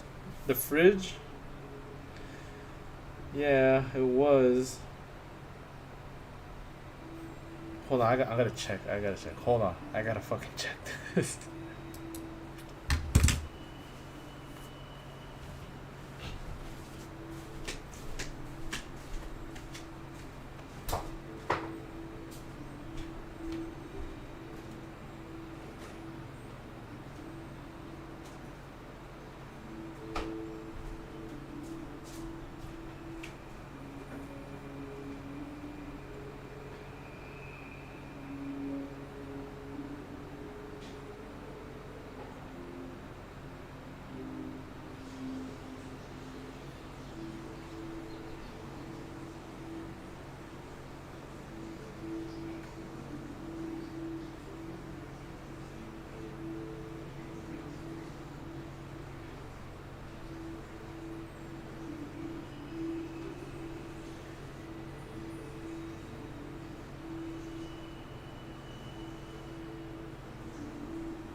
It is cold. It's still cold.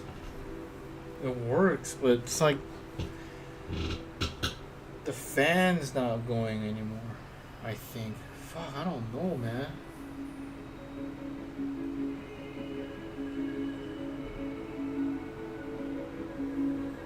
I think it could survive without the fan a little longer. But I do gotta fix the fan. It's the condenser fan. Fuck. I don't wanna think about it though.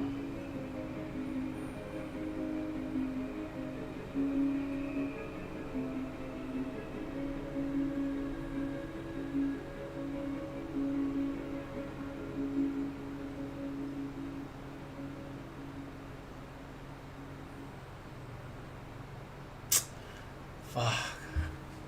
Whatever.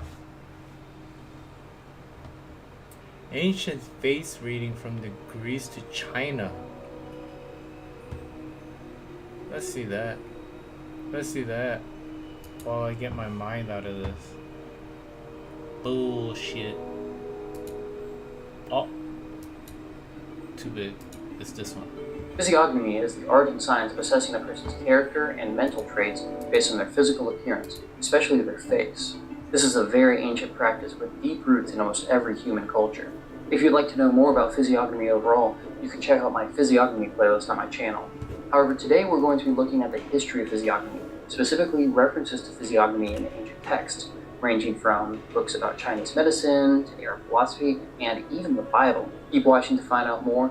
All links will be in the description. Now, given that the word physiognomy itself comes from ancient Greek, I see no better place to start than with the Greeks themselves. Ancient Greek medicine was based on a theory of the four humors, which stated the human body was dominated by the action and activity of four humors, those being yellow bile, black bile, blood, and phlegm, or snot. An imbalance of these humors was believed to cause certain health conditions, and someone with a preponderance of one humor over the others was believed to have a certain personality related to that humor. For example, someone with a lot of blood was said to have an outgoing and optimistic, sanguine personality, whereas someone with a lot of black bile was said to have had a dour, pessimistic, and moody, melancholic personality. Since these four humors circulated throughout and affected the entire body, the Greeks believed that one could identify a person's chief humor, and thus his personality, by looking at his appearance, in particular his side profile, as you can see in this image.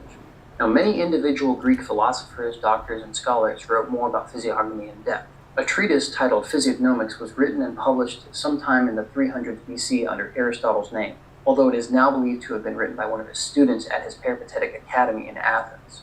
While Aristotle's own writings make some indirect mentions of physiognomy, this text goes into much greater detail. It first establishes why physiognomy is accurate, namely because the mind and the body are intertwined and affect each other, something we now know is absolutely true due to the workings of genetics, hormones, and epigenetic factors. You can learn more about this at my video, Why Does Physiognomy Work?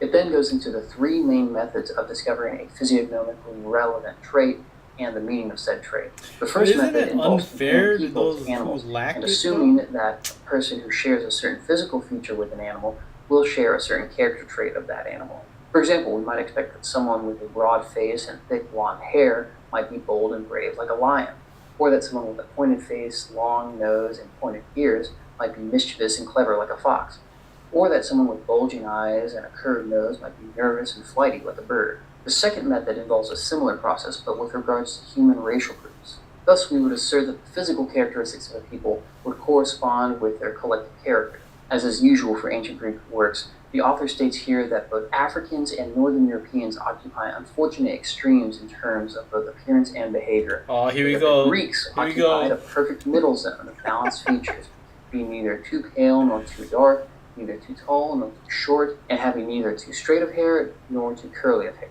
The final given method of physiognomy involves looking for traits that make someone look as if they have a certain emotional expression embedded on their face. For example, someone with wide eyes might be seen as timid and cowardly as they look constantly scared, or someone with upturned corners of the mouth might be seen as optimistic as they look constantly happy. In addition to this text, many other prolific Greek authors wrote about and used physiognomy, from Pythagoras to the various later Stoic writers, with the most prominent and prolific physiognomist of the classical age being Polemon. Now, at the same time, yet on the other side of the world, great philosophers, doctors, and scholars in ancient China were also studying the science of physiognomy. Although they approached it from a different angle and had different priorities and goals, they arrived to many of the same conclusions as the Greeks. Chinese physiognomy, known as Mianqiang, which literally means face reading, is first known to have been elaborated on in the Book of Rites, or Li Ji, of the ancient Zhou dynasty. In comparison to Greek physiognomy, Mianqiang is both much older and also more maximalist. Like the Greeks, the Chinese look to someone's face to tell them about their personality. They assign different facial features to different personality traits. The ears, for example, stood for risk-taking ability, the eyes for receptivity, the nose for ego and leadership, and so on. They also assign different zones of the face to different body parts, with the shape and look of each zone symbolizing the health of each organ or body part. For example, the lower lip stands for the intestines, the nose for the heart, the ears for the kidneys, and so on. In addition to this added medical aspect of Mianqiang, there's also a fortune-telling element present, with there being different zones of the face that stand for a person's destiny at different phases of life. Finally, Mianqiang gave us the concept of left-side, right-side analysis, wherein a person's left side stands for his or her intuitive inner life, and the right side for his or her calculated outer life. This theory has since been strengthened, if not confirmed, by modern neurology, which has confirmed that the left side of someone's face and body is indeed controlled by the intuitive and personal right brain hemisphere, whereas the right side of our face and body is controlled by the logical and professional left brain hemisphere. Left side, right side analysis is even used by professional FBI body language experts, as seen in this very interesting Wired video. At the same time that Greece and China were developing their respective models of physiognomy, there lay between them a third civilization which was developing its own: India. Indian physiognomy is deeply connected with both Hindu astrology as well as Indian traditional medicine, known as Ayurveda. While there is some focus given to assessing the personality of a person, the practice as it was and is found in India cares most about questions of wealth and career prospects. However, like in Chinese face reading, there is also a strong focus on bodily health and wellness. It should be said, though, that most modern practitioners of so-called Vedic face reading stress that it cannot predict someone's future precisely, only what paths may or may not be right for them based on their personality and abilities. Now we can move on from the classical civilizations of the Axial Age to the Middle Ages, and one of the schools of physiognomy that I personally find the most interesting, that of the Middle Eastern civilizations of the Islamic Golden Age.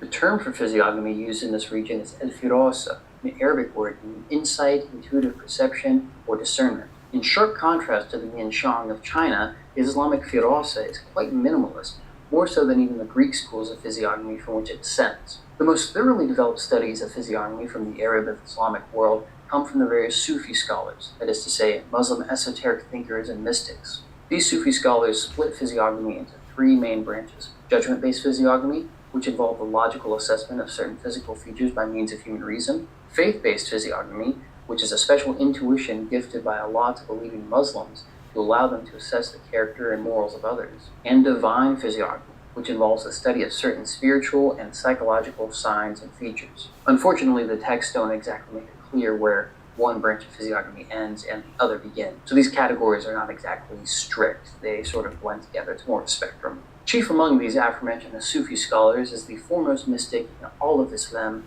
the Andalusian religious scholar Ibn Arabi, also known as Muhyiddin, which means the reviver of religion. His writings on physiognomy focus primarily on balance. He believes that a person with balanced or average features, tending towards neither extreme on one side or the other, thus has a balanced soul which is reflected in his outward appearance. This is a trend that carries on throughout most, if not all, schools of traditional Islamic firasa, the idea that there is a set of ideal proportions for human physical features, and that a person is spiritually and mentally imperfect inasmuch as he deviates from this imagined ideal man. Another very famous Islamic scholar who is renowned for his prowess in physiognomy was Ash-Shafi'i, an early Islamic theologian and judge, who was born in Gaza, raised in Mecca, and founded the Shafi'i school of Sharia law, which is practiced today in Somalia, Indonesia, and many other regions. He was very famous and well known for his ability to deduce a person's origin, profession, and even intentions by means of careful attention and logical deduction. Much like Ibn Arabi and other contemporary thinkers, he also promotes the concept of an ideal man and warns against trusting people who deviate too strongly from this ideal, either by being bald, hunchbacked, cross-eyed, or even blonde. The last prominent Islamic scholar whose views on physiognomy we'll take a look at is Ibn al-Qayyim. Ibn al-Qayyim was a controversial 14th century Islamic scholar who is often considered to be one of the founding intellectuals of Salafi Islam, and he had much to say about Firasa. He says that the reason why physiognomy systems like Firasa work is because Allah designed the universe such that such things would correlate. Like many other Islamic thinkers, the Firasa of Ibn al-Qayyim heavily stresses the idea of a hypothetical, perfect human form that has entirely balanced and average physical traits, and equates any deviance from this theoretical ideal with personal failing. He says that the most Isn't important this focus like, of physiognomic what's that word, evolution eugenics? is the eye, I don't know. which indicates the What's contents of the heart. I hear that a Second lot. comes the tongue and mouth, which are the messengers of the heart. He's going into eugenics territory. What's eugenics? God damn it. Fuck you, Firefox. I'm gonna use my other browser. I hate Chrome, but I gotta use the Chrome. Eugenics is already discredited pseudoscience ideology. I think it's for improving the genetic quality of the human population, typically through selective breeding. This is some eugenics shit, man. Is it largely discredited? So it's like, what is it? Like, it's a movement? It's an action? Or it's a study? What is it? It's largely discredited set of beliefs and practice that aim to improve the genetics quality. To improve it? Well, I think, isn't it always being improved technically? Inadvertently? Did I use that word right? Inadvertently. I sometimes forget words. Doing something deliberately, intentionally. Yeah, inadvertently. It's like the population gets stronger and better and improved, right? Because the best ones mate. Shit, now I'm going into fucking eugenics territory. But as in everything as a whole. I don't fucking know, dude. Heart's desires. One may also learn about a person's intelligence and character by the texture of someone's hair, as well as the color of his or her eyes, and so on. But what is most interesting is what Ibn al-Qayyim says about the possibility of changing physical features. He says that a good person, that is, a person with well-proportioned features, who hangs around too much with bad people, that is, people with disproportional and aberrant features, will change in both personality and appearance to become more like the company he keeps. But the same is true in the opposite direction as well, such that a person with aberrant features may become better proportioned by keeping good company. But there are traces of physiognomy in text from far before any of these that I've mentioned so far. Yeah, but people don't eugenics because of racist people. People don't eugenics because of racist people? What does that mean? They don't do it because of racist people? Isn't eugenics... I can't say... Well, eugenics as a concept... Well, if you discredit racist... I think that's what you mean, yeah. If you discredit some race as inferior, that's racism. So that, like, it's bad, but... I'm not trying to... I'm not trying to stand for eugenics. But isn't the concept of eugenics that, like, the better people breed and they get better as a... Isn't that kind of common sense, though?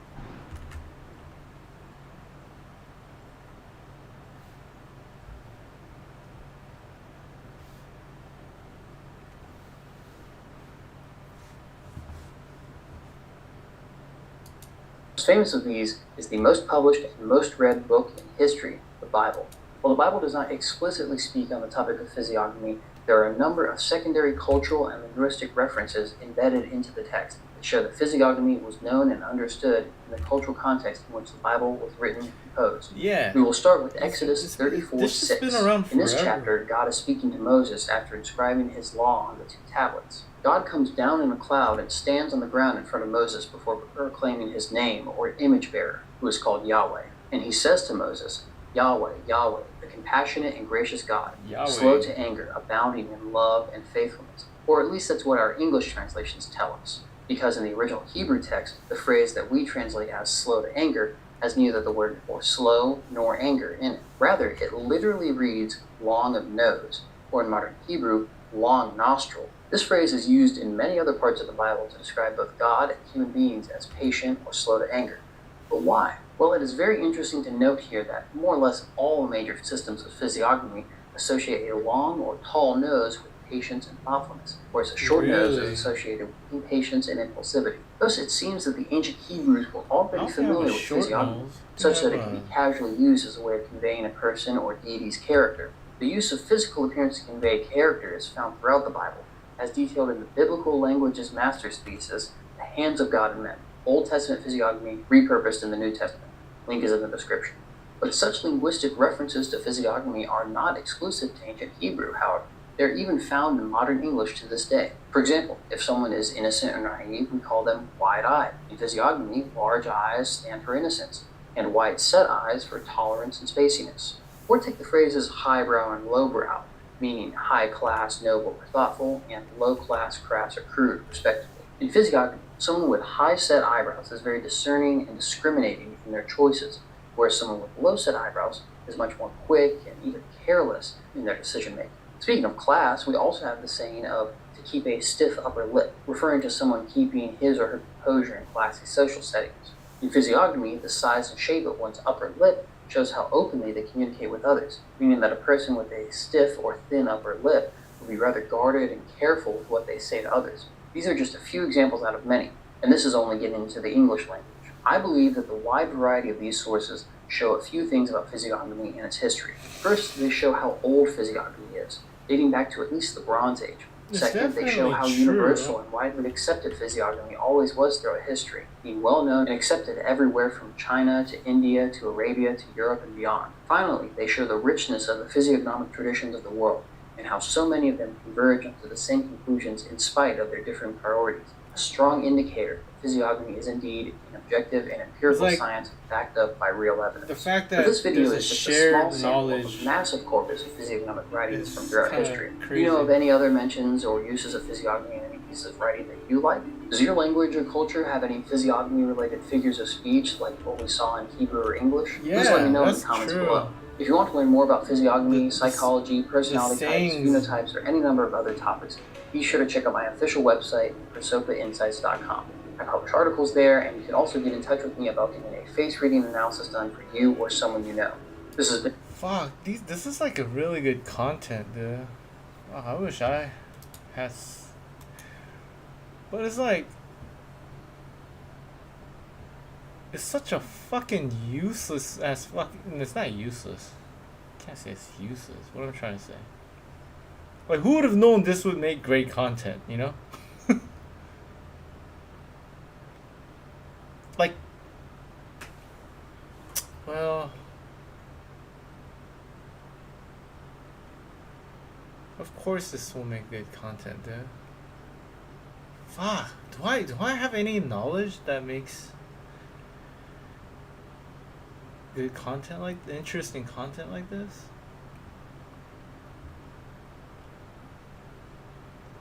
I got none. What knowledge do I have that's interesting?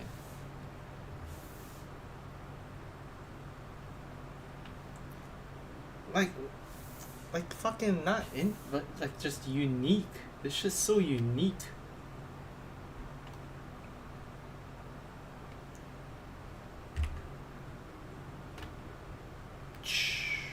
Like drawing's not unique, really.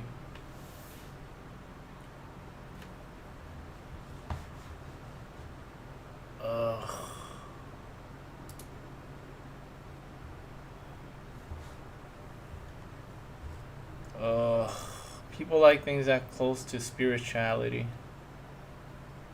Yeah. Like I have a lot of those.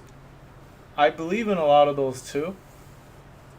But like his is structured, you know? You could tell it's kind of structured and he has a base to go off of it. Mine's just like all fragmented. Like, oh yeah, I heard this before and I believe this. It's like, how does that connect? It's like, it doesn't really.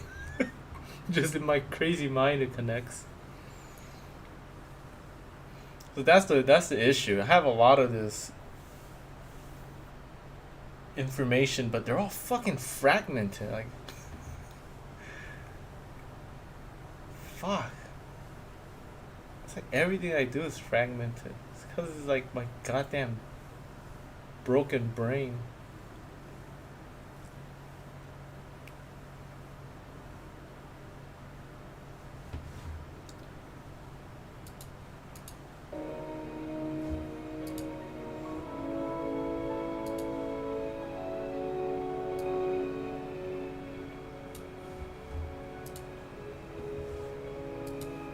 Like, even video games, it's like, you know how video game streamers are popular?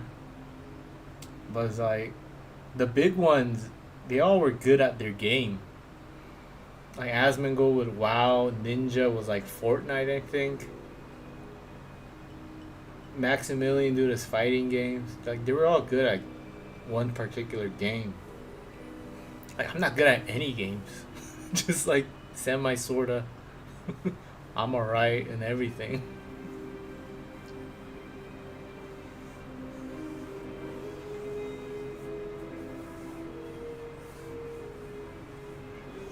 Fuck. Spirituality. What can I do that's spiritual? Because I guess like you can't really prove them wrong when it comes to spirituality. So it makes good content because you can't really debunk it. So it's just interesting. Like I always like look into dreams.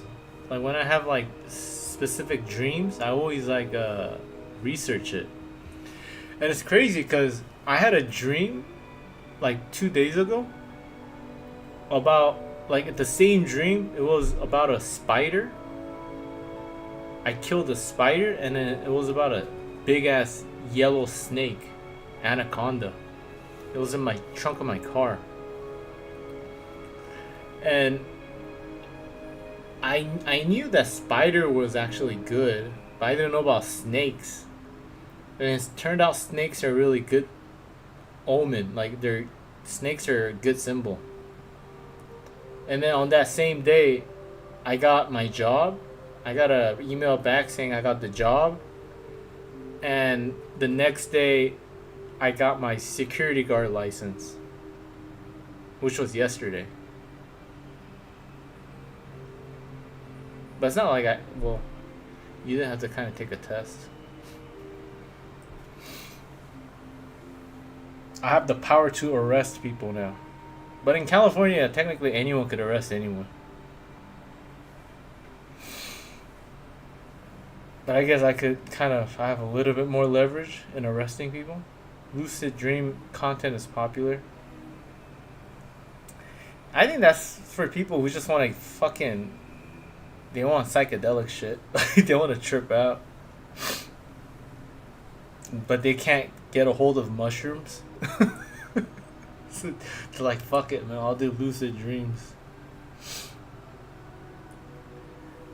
But I've done mushrooms before. It's like, it's okay. I don't remember anything. It's crazy, like, you can't really remember it when time goes by.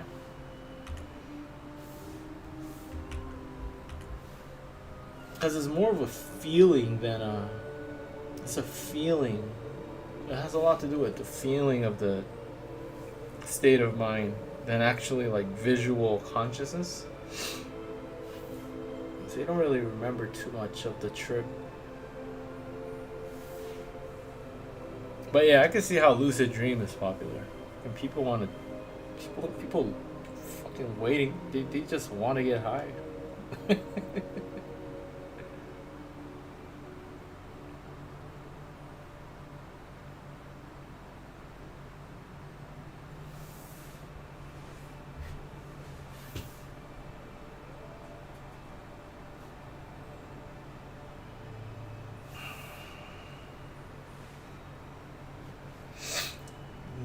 lucid dream.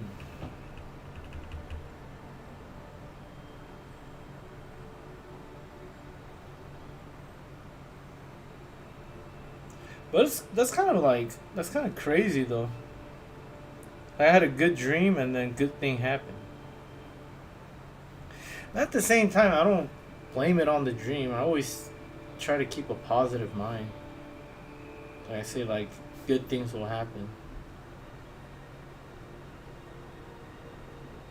So it's not a surprise that good thing happened. It's like you gotta truly believe it. So.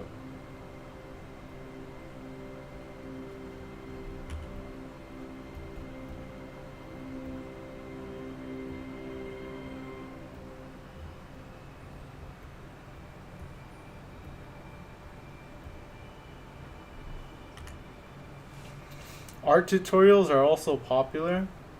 Shit. Don't say that, man. Like, I have like 3 art tutorial, right? But like, that's I swear to God, I'm not even fucking lying. That is it. You just need to know those. Like, I did the laws of perspective, which I condensed it as neatly as possible. And then,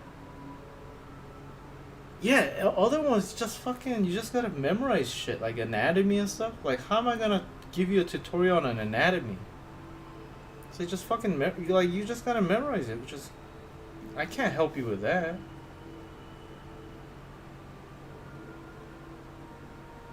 It's like,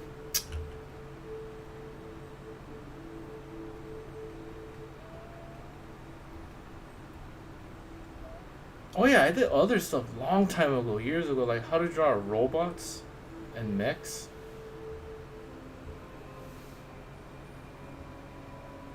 But even that too, I was just being honest, like just, I don't know, man.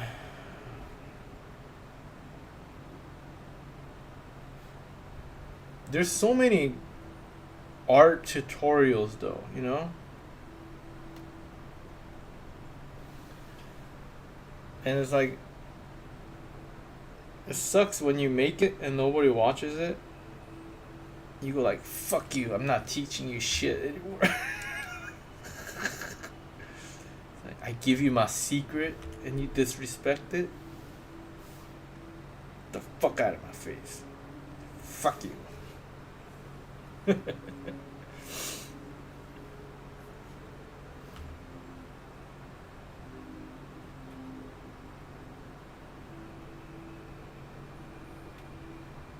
So I'm just gonna try to be entertaining, see where that goes. Gotta get weird, man. Gotta get weird. Gotta get even more weird.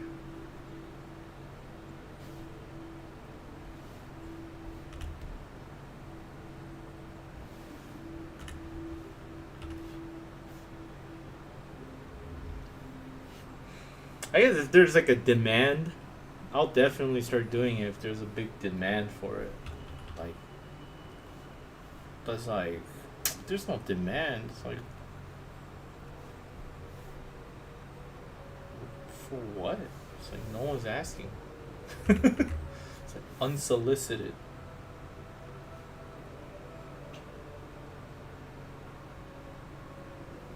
So 1, 2, 3, 4. Yes, 4 muscles.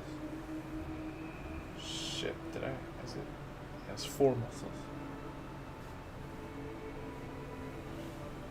Fuck, dude, it's just, I keep forgetting shit, man. It's just like, I mean, just like anyone else, but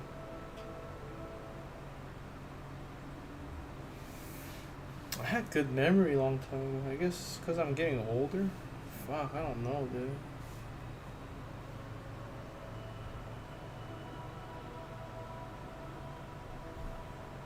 I fucked up. I fucked up with the pen. I fucked up.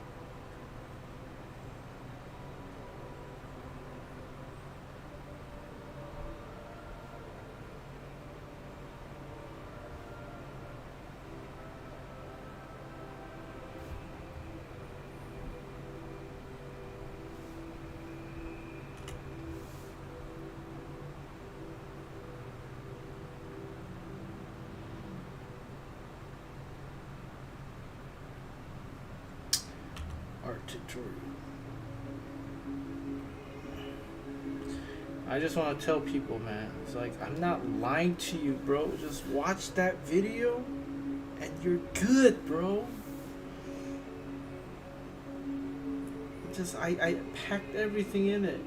It's just as simple as possible. Explain like I'm 5. I did it. I did the explain like I'm 5. Just fucking just watch it, man. Come on, man. Here we go again. I feel like the video, the tutorials I made, I feel like that should have at least 500,000 views.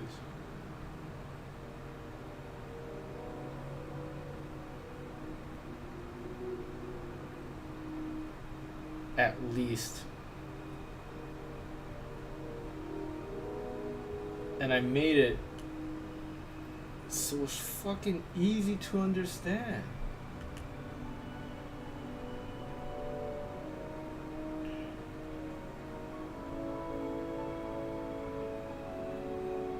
People think just because a tutorial is long and complicating and whatever, it's good or something. Like they think it makes them feel productive to listen to some long ass bullshit.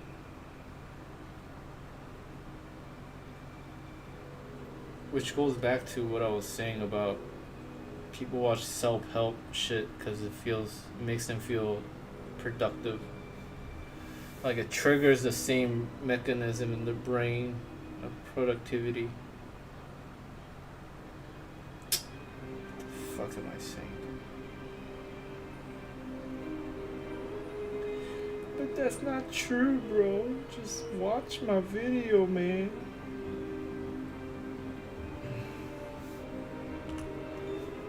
I just like seeing your process. Oh, thank you, bro. People seem to like your speed paint content. Oh, yeah. I got a lot of views on those. But that's not because of my painting, dude. That's because of, fucking... Like, they're frustrated with women. Because it's about, it was about, yeah, it's Patrice O'Neal stuff.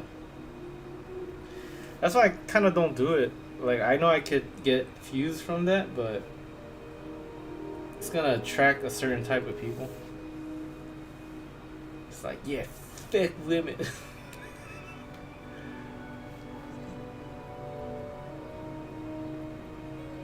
Because I read all the comments that I get.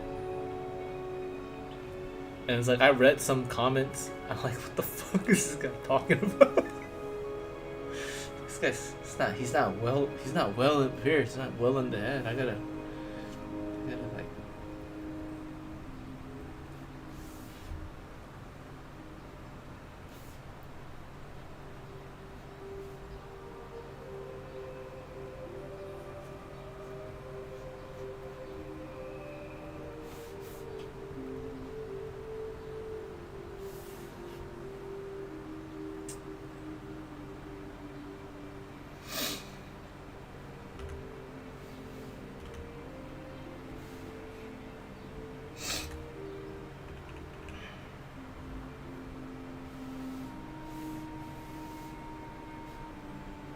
Here we go. Let's draw a cylinder.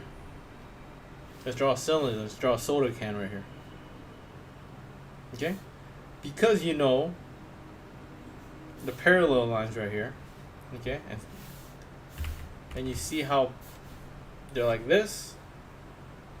So if it's like that, it's to a lesser degree like this. Alright, you're already halfway there. Now you're gonna draw half in an ellipse. So the square, if it was a square, it's around this width, right?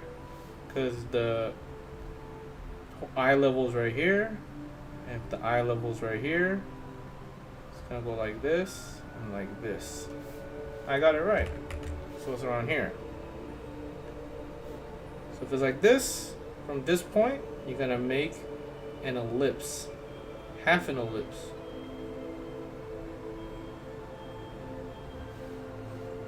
And because it's symmetrical, you're gonna do the same thing on this side. Try and make it fit in the box. And this is the same as right above it. Fuck. Didn't come out too much. But that's okay. I'm not the Kim Jong-ji, so I could erase. Make it more round. Like I said, I have a habit of drawing it like almond. But it's more rounder than you think.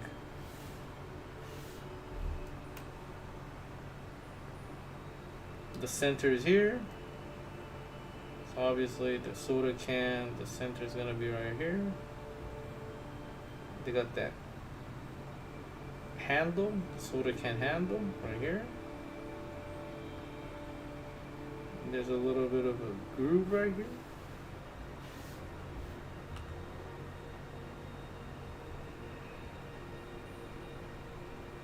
God damn it.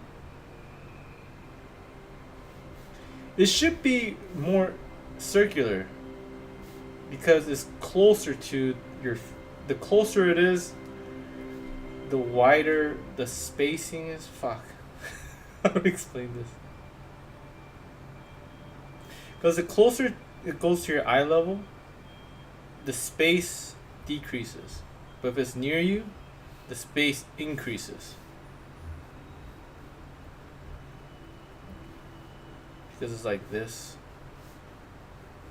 And technically has to meet. No, shit. Fuck. Like that. What am I doing? I can't explain it. It's in the link I sent you. But the thing is, if it's closer, it has to be. So I fucked up. It's just getting that shape of the ellipse is the hard part. But because it's closer to you, it should be wider, you know? Almost to a perfect circle.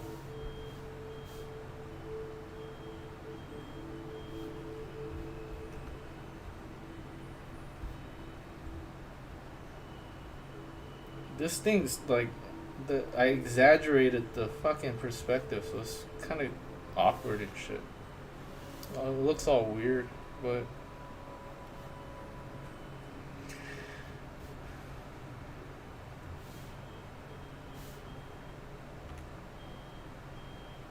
wow, someone's fire alarm's going on.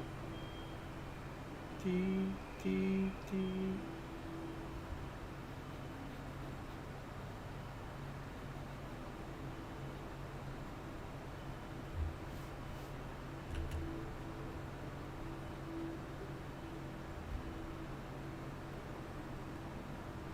I like the dramatic perspective. Oh, thank you. Thank you.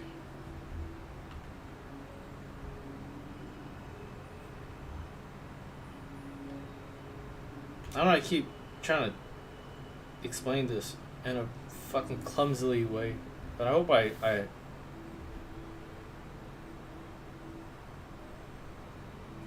hope I'm helping you understand it.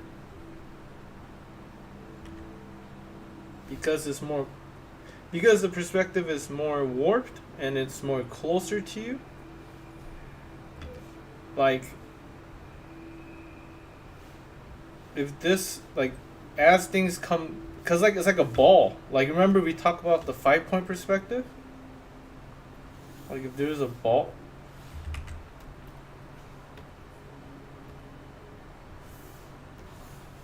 Like, this is the vision, right?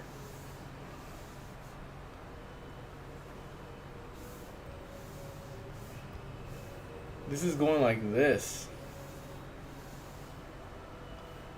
That's why the closer it is to the bottom, like the flatter it's gonna get. The top is like fuck.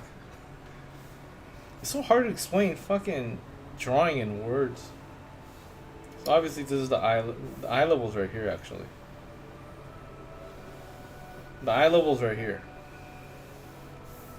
But the center is right here. You get what I'm saying? This is all going to the eye level right here.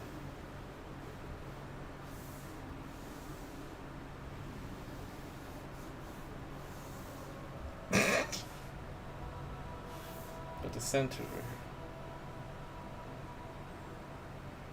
here. Which is like kind of hard. People usually think that they set up the like the framing and the perspective is different. Like they usually make the midpoint the eye level too, but you could do it like this. God damn it. I'm sorry, man.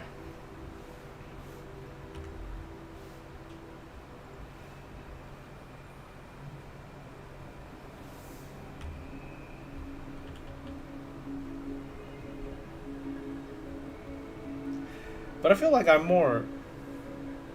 There are teachers, art teachers I see on YouTube. They say a whole lot of nothing, dude. Like they talk well, but like they're not saying anything. Really, like what the fuck is this guy saying? I think that's even more frustrating. I just literally can't put it into words right now, but it'll get there. But those motherfuckers, they're just talking nonsense, dude.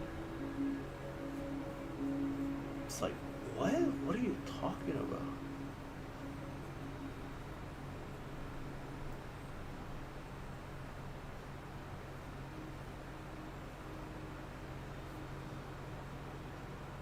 Since the circle is below the horizontally, then you can see more of them if you were looking at... That's right. Yeah, you get it. As long as you get it. You catch on quick.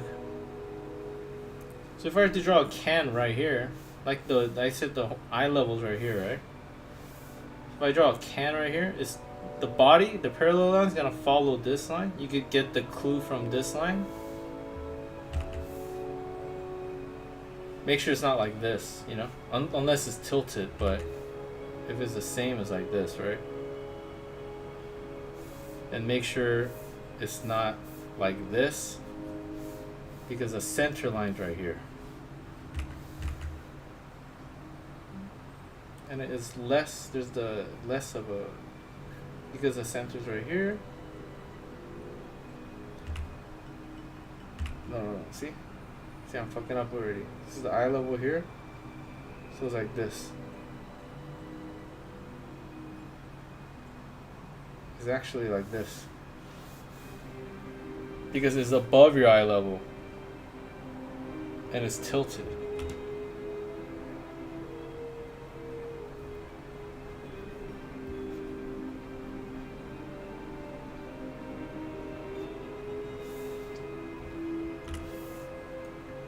Seen the like that, because the eye level is technically here.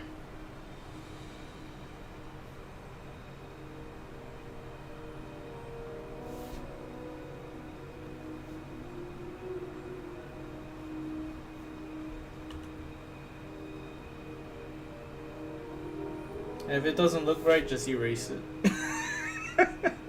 Which I keep feeling right here, it doesn't look right. Because I was trying to explain. I wasn't in the zone, okay?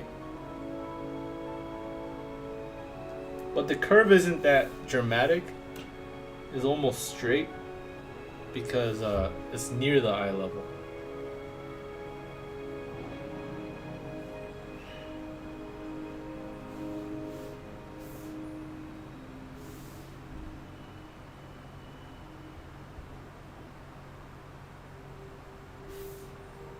This follows the same line, so it's kind of aligned, you know?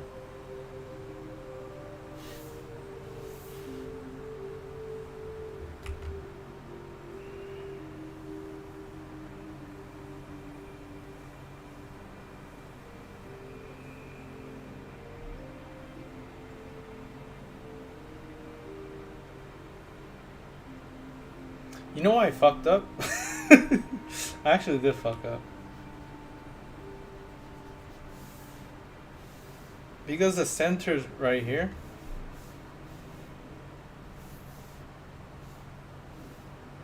No, I didn't. I actually didn't. This is actually right.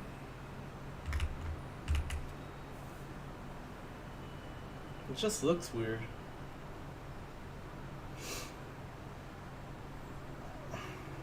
Because everything's warped. So the picture itself is weird.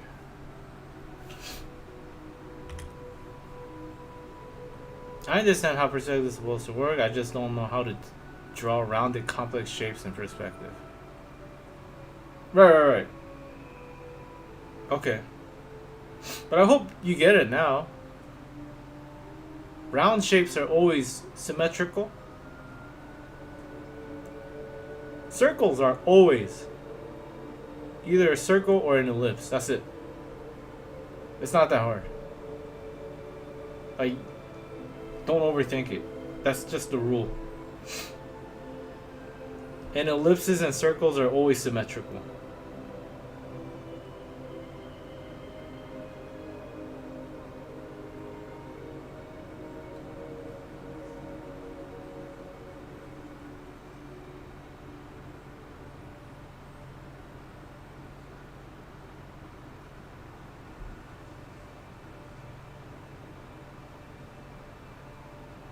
I hope that answers your question.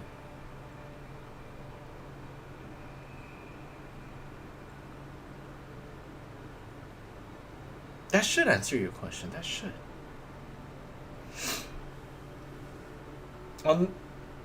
It's a perfect circle when it's a perfect circle and it's facing directly at you. If not, they're an ellipse. That's it. It's an ellipse.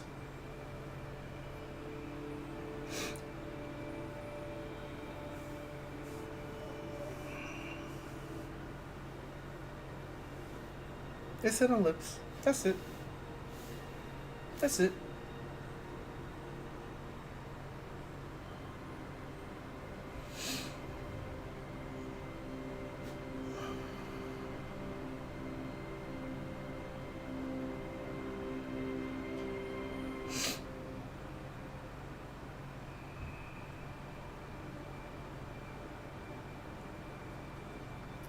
You know, I was thinking while I was watching the video about the question you had, like on a sphere.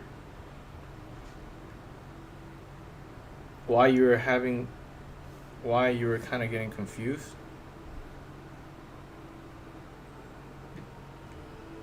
So, if you want to draw a circle, like the eyeball, the fucking the retina or whatever, the cornea. It's not retina. It's the cornea, the lens.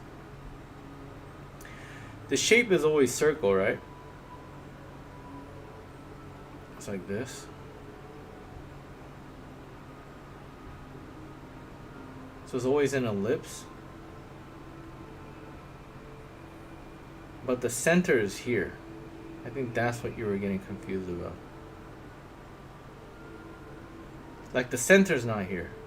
Because it's kind of...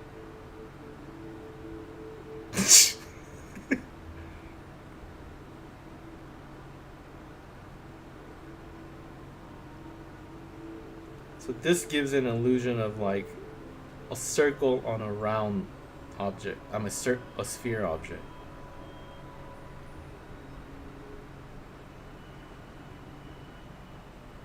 But it's still an ellipse right here. You just put the center here.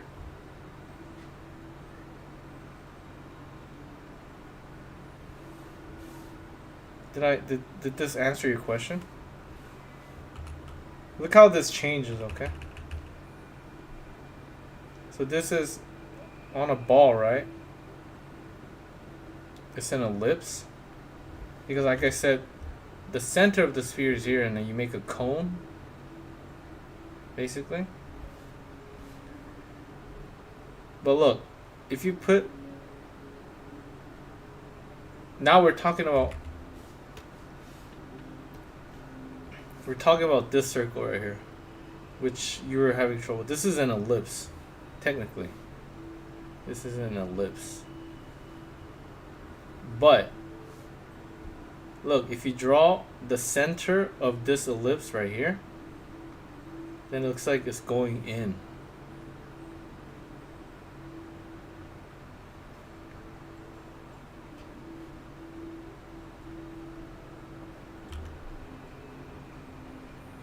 But if you draw the center like high up here, it looks like it's coming out.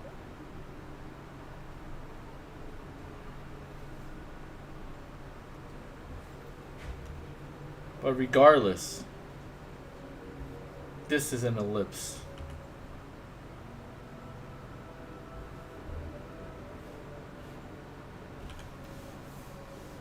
Thank you, man. I'm trying so hard to like explain it well.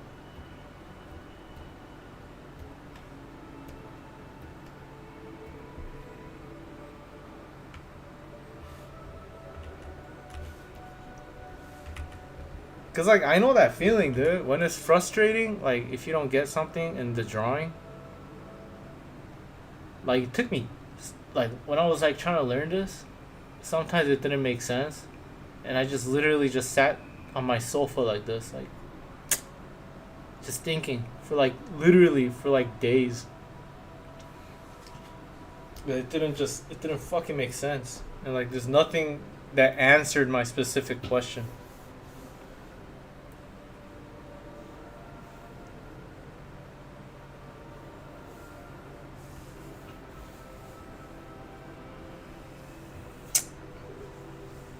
Frustrating, man. Come on, man.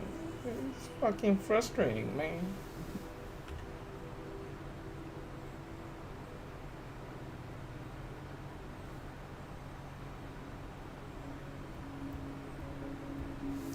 Coke.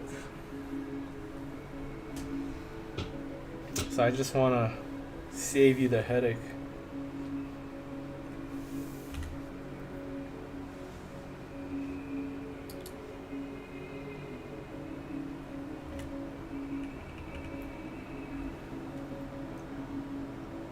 I had a problem, like, you know the angle that I draw the faces, like this face right here, the dragon guy face. So the angle is like this, right? So the nose here and the eyes here, mouth here.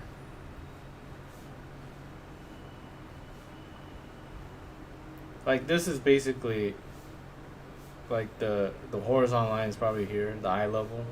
It's like that. I was going crazy because I'm like, okay, let's say I was getting crazy because I'm like, let's say, okay, let's follow the horizontal line. I mean the guidelines. So let's draw it like this.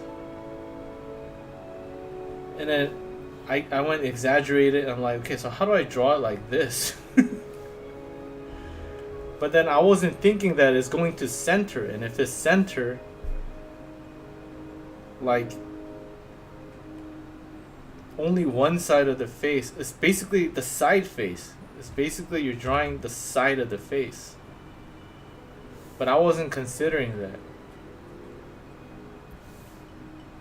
I was like drawing it all fucked. I don't know. This shit took me fucking days to figure out because I'm so fucking stupid.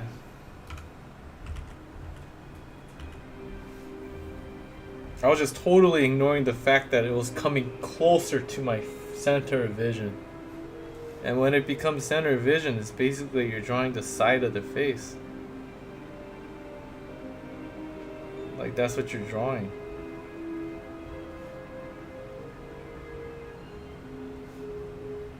Because this line is basically like that. I was like, why isn't the other eye showing? It's like, where's the other? How come you get to see both eyes here when it's like that? It's like, because it's fucking the center of your vision, stupid. This is the side of the vision.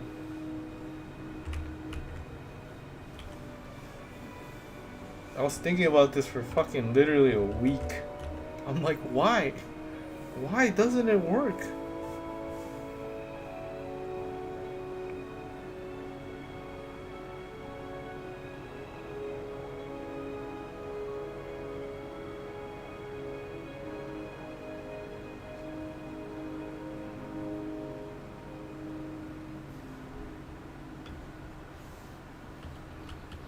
Come on, man. Just get it, man. Just get it, man. Come on, man.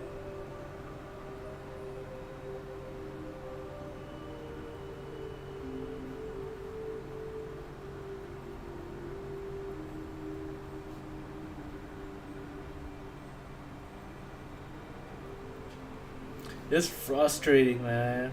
Once you don't get something like that.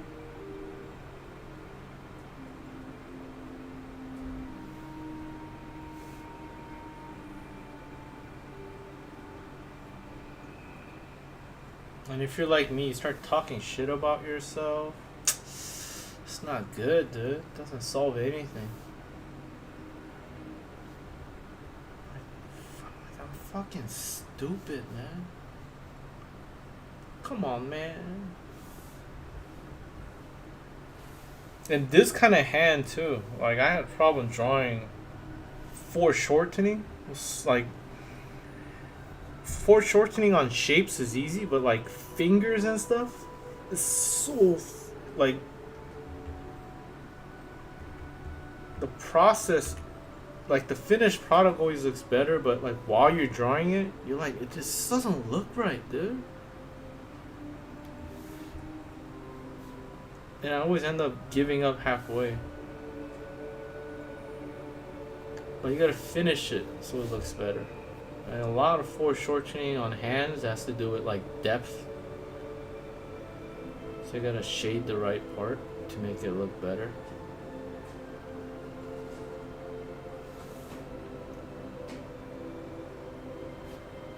I think I just have to draw cross contours over spheres so I can figure out how to wrap things around them. Yeah. Guidelines are always good.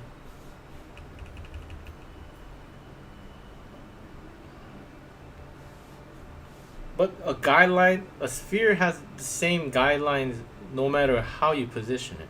It's like you said it perfectly, dude. It's 5-point perspective. Always for a sphere. No matter what perspective or position you're in. It's always this. Always this. Always this.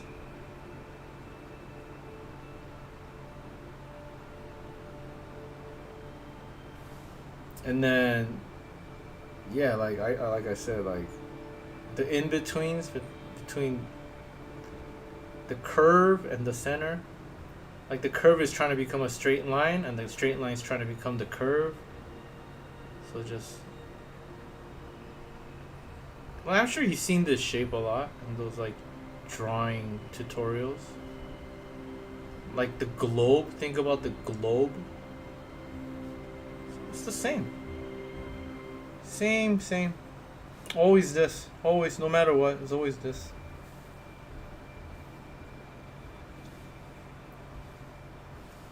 Square is easy. You know, you're already seeing a square right here. So squares are easy. See a square right here? Square is easy. Wrapping the squares. Ellipses, like I said, a cone. So you can figure out the position of the cone by the center point. So if you want to make this, it's like this. Like that. It's like a lot of math, like geometry. So the cone's right here, center here, so it's like this. Right here.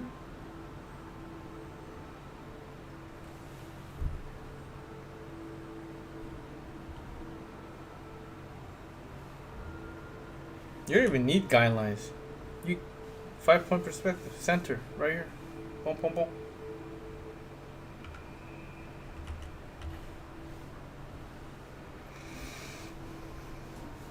Let's draw something that's a sphere then.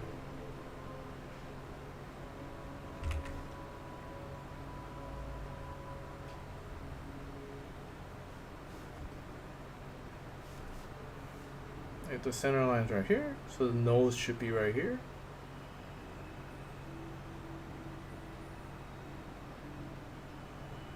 Nose right here. The eyes are like right here.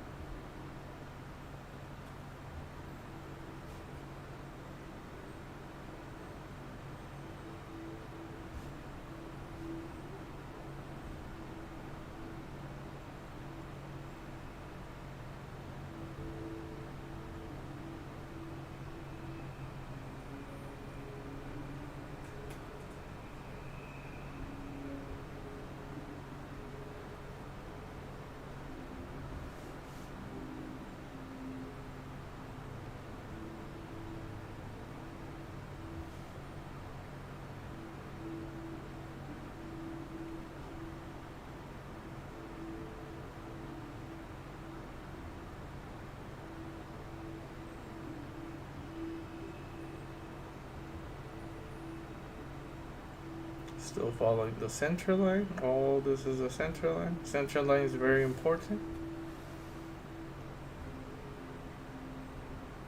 Center line relative to the face. But perspective wise, the center line is still right here. But like I said, if it's like this, then this is like right here. That's why it follows that center line. The nose is protruding, so obviously it's like right here.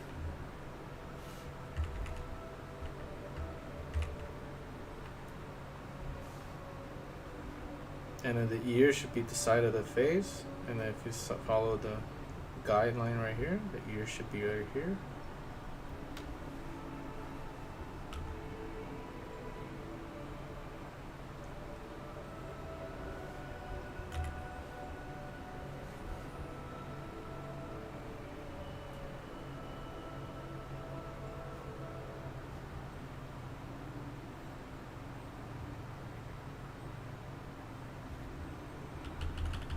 And you give depth by drawing shades.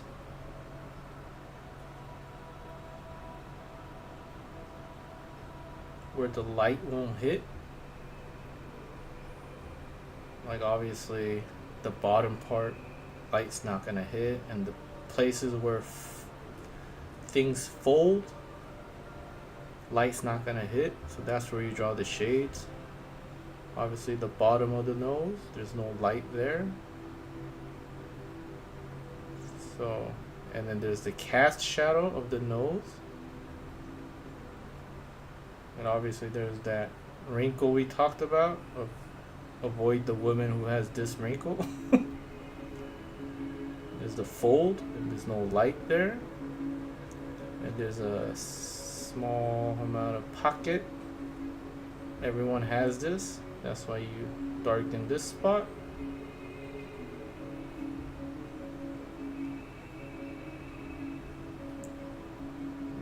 Put a little bit of a shade here for the cheekbone. And there's more wrinkles here, which means it's black because the shadow. And obviously the ear. Now this isn't the ear and the nose. I shade it because it's darker in color because of the blood. Red, it has high saturation. Now we're going into colors. Red is like a middle, like yellow has the least saturation, and red has middle saturation, and blue has dark saturation. Which means if this was in color, and this like nose and ear has a lot of blood vessels, so it's kind of reddish, but if you make it black and white, it's gonna look like blackish. It's gonna have saturation on it. That's why I like to color the nose and the ear. Not color, but shade it like this. Obviously inside the mouth. Just like cast shadow right here.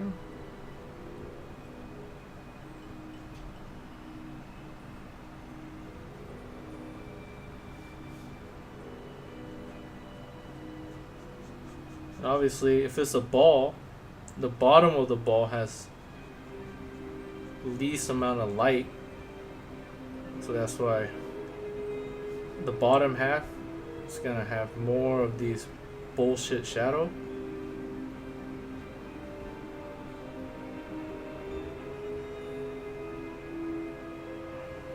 So it's gonna be darker.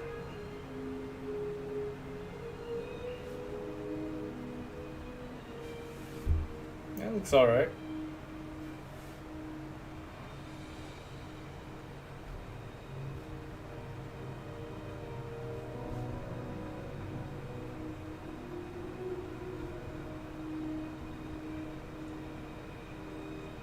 And the more bottom it is, the darker it is. So the clean spot represents the lights.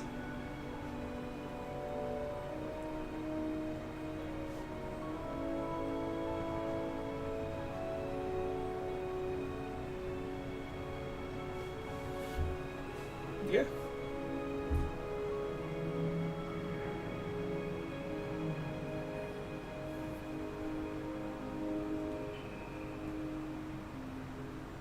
And even the eyeball has a little bit of shadow in them. Because they're spheres, you know?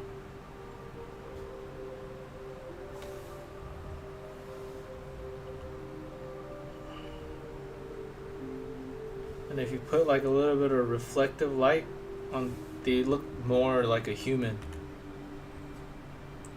If you want to draw a devil and stuff, you skip the highlights on the eye. It looks more dead.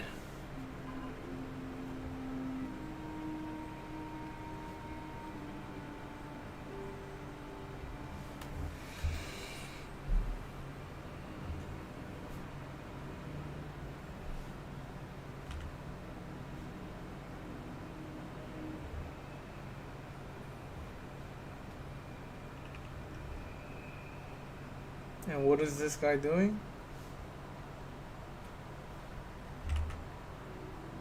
We'll see what he's doing.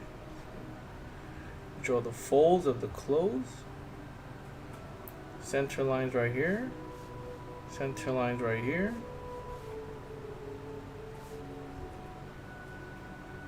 There's always folds on the armpit area. These clothes folds, you know, you'll get it. Just get it, man. Just get it.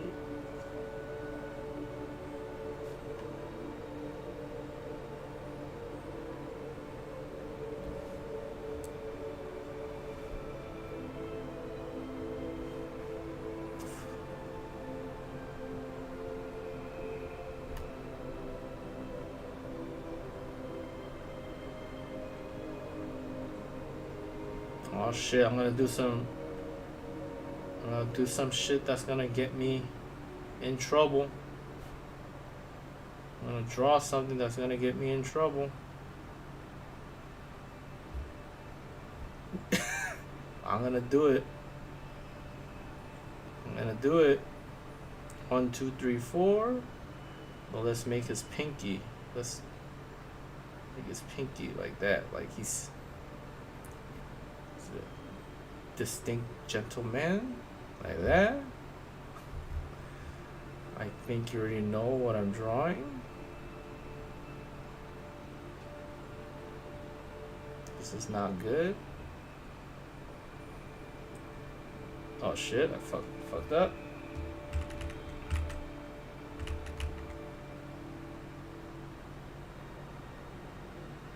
Let's not put too much detail on this.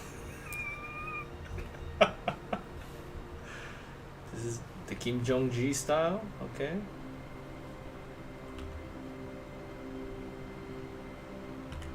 It's not good. It's gonna get me in trouble, dude. It's like you're banned from YouTube. But I think I'm too my channel's too small to get in trouble. Unless someone reports me. I gotta not draw details then. Fuck. How about like that? Just the outline. The pelvis right here. This is the leg. Okay, Has his pants open.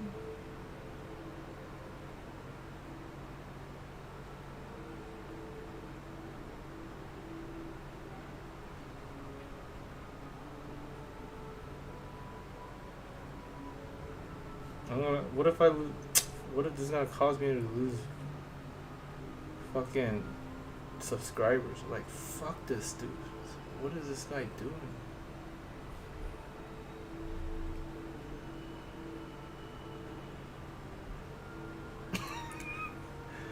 It's not good, dude. It's not good. I don't really draw shit like this, but here I am. Gotta take the risk. This is funny. This is...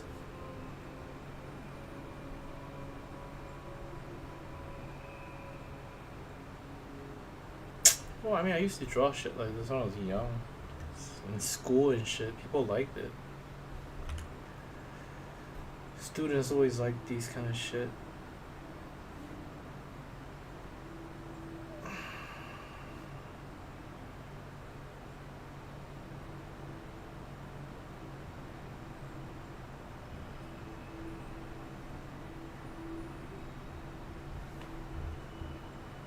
Put a smile on his face.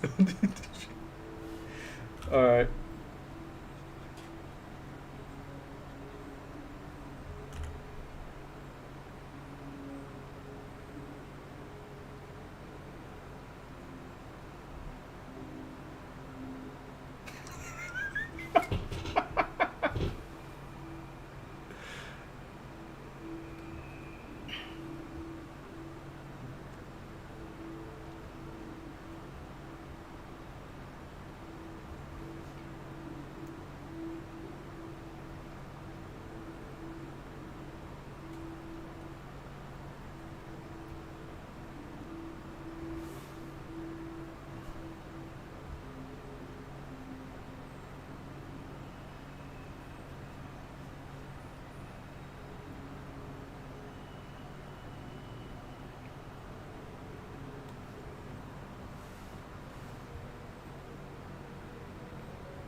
What is he doing with his right hand?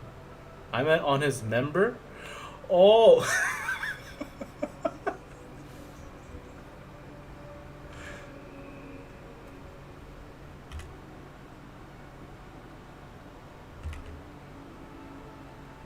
Now this is another art.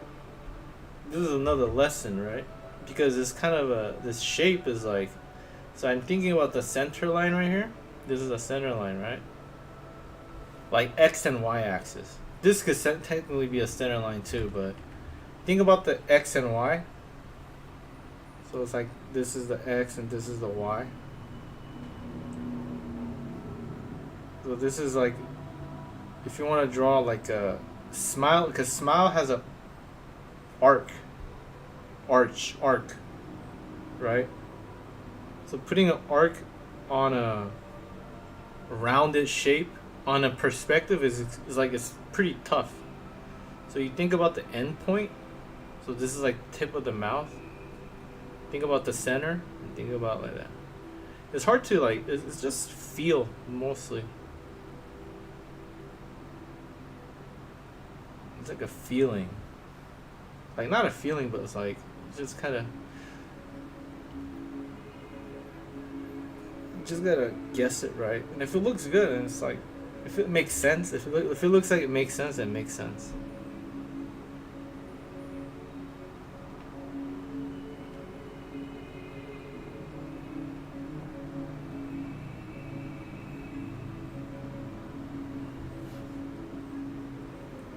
Well, that's also good.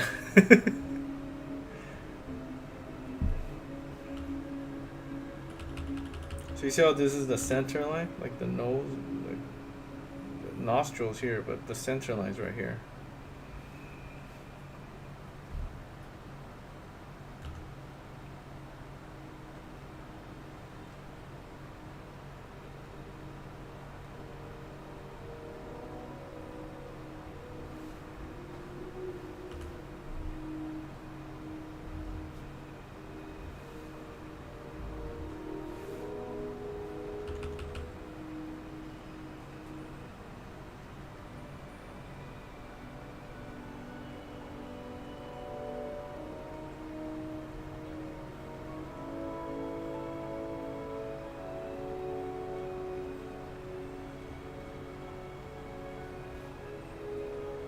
We like to have fun in this stream.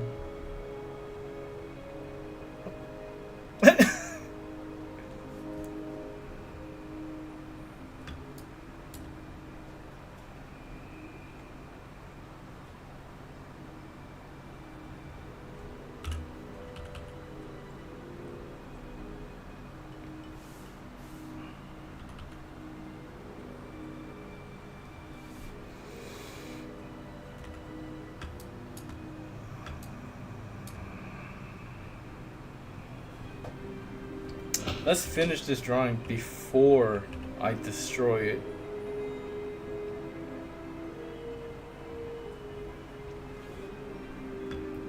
What is his right hand doing? Like he's doing this?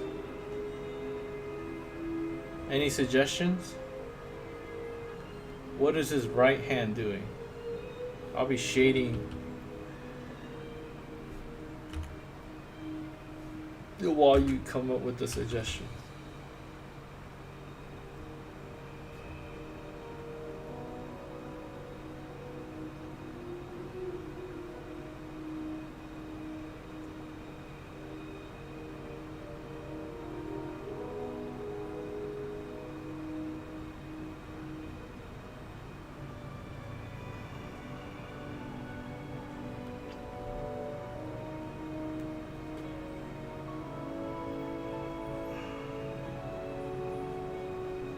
Waiting for the suggestion, bro. You let me know what his right hand is doing.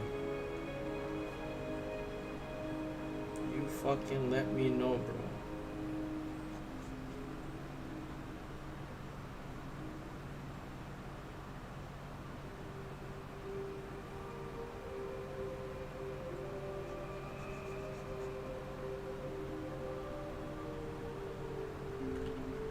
Should be thinner.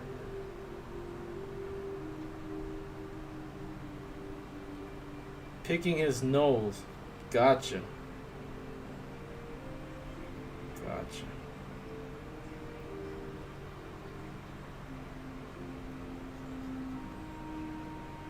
That's a good one. That's a good one.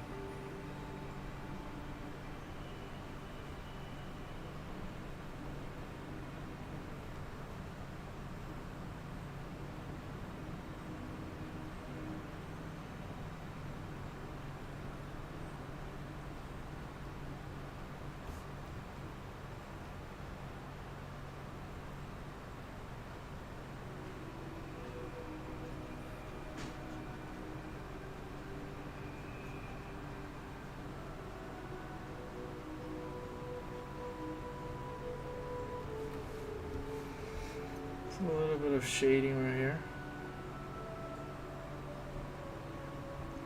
The occlusion shadow, which means the places where no light is hitting, because it's so close together. It gets darker, right? Gradually gets lighter. Putting his hand. Some depth into it.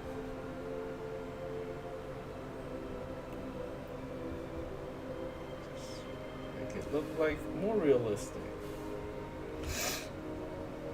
He looks like that Billy and Mandy guy. Do you know that show? Billy and Mandy? With Grim Adventure of Billy and Mandy? Why doesn't the eraser work, dude? Oh, it works. This guy's totally Billy and Mandy, dude. This is Billy from Billy and Mandy.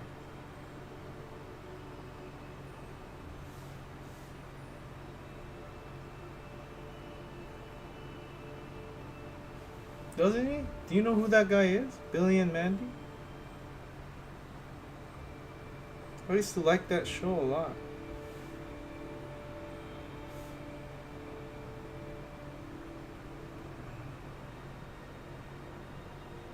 I was a grown-ass adult though. I was watching that. Oh, you know that show? That's great. Doesn't he look like the Billy? Now that I think of it, he looks like Billy.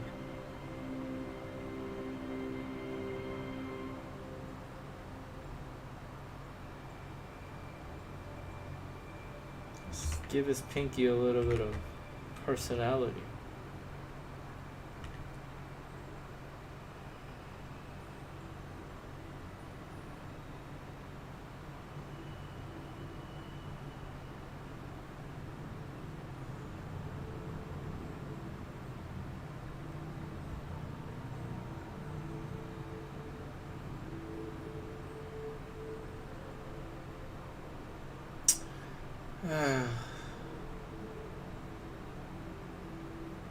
Times fly. That show's over.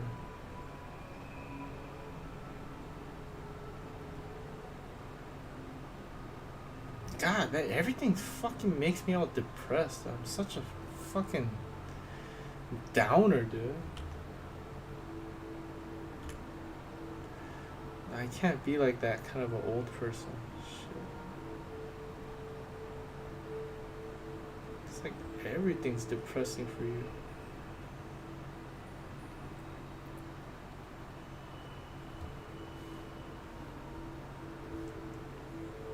Also, he would be picking it. Yeah, when you said to, yeah, I'm gonna put a hat on him. When you said to pick his nose, I'm like, oh yeah, that's totally a Billy thing.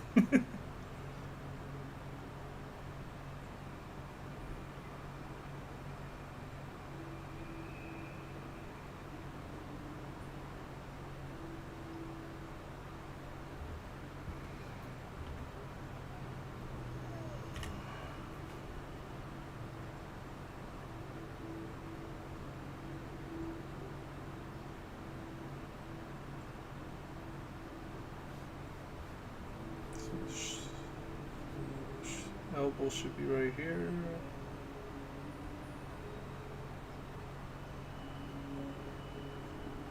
Should be right here.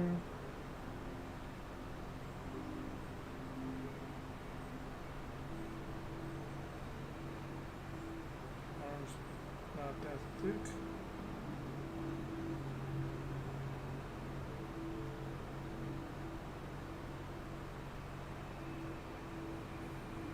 Oh, it's already Saturday, huh? Is there any UFC fight?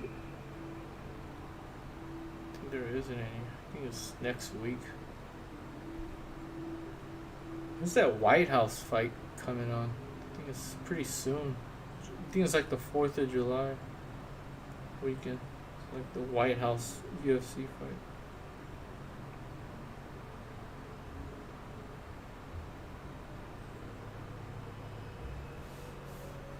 And he's bleeding. Like,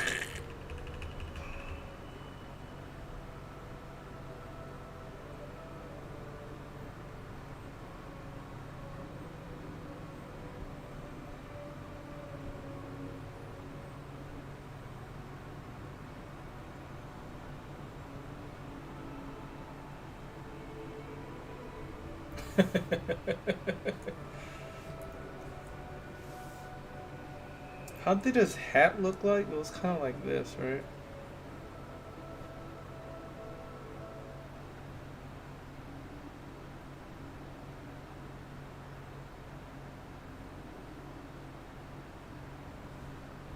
Shit.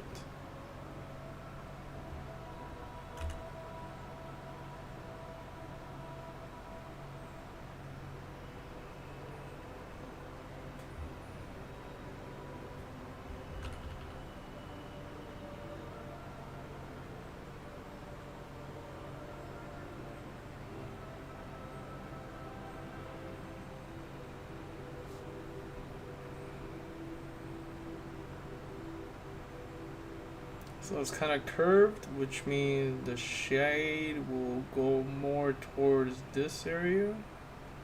And because it's even, the shade will be even.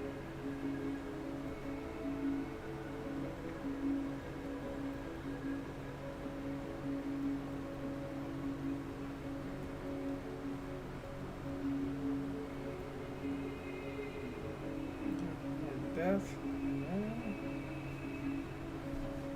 Shit.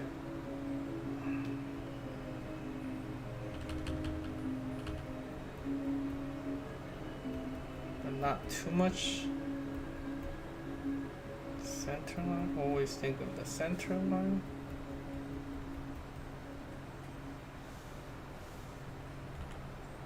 Kind of more like that.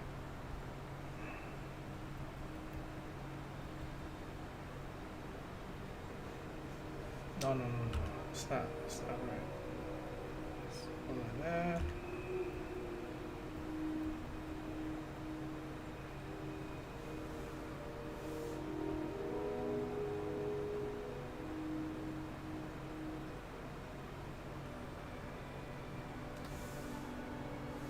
You don't want to make it too.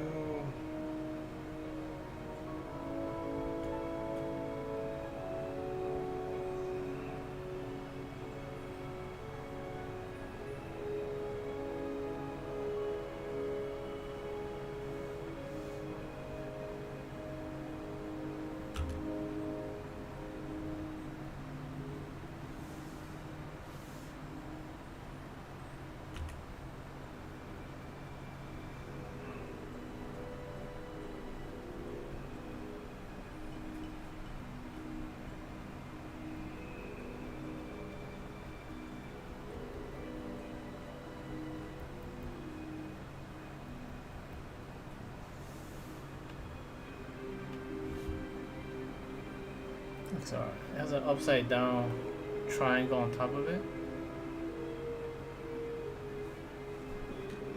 Like this.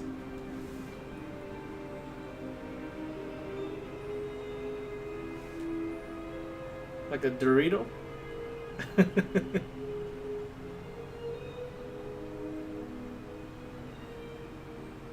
that.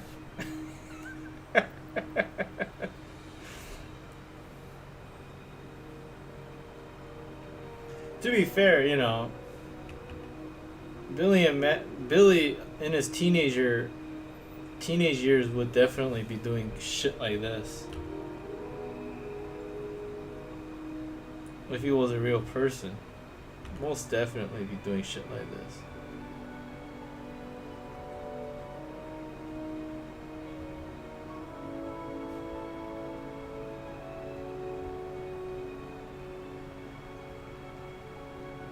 I avoid drawing things like this for childhood stuff, but I mean, they seem pretty popular with some of the audience. They like this kind of shit.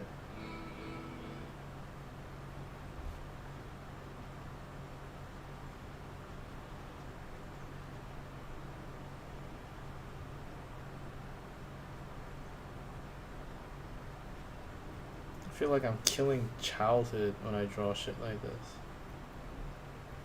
which I don't like doing. I treasure the innocence.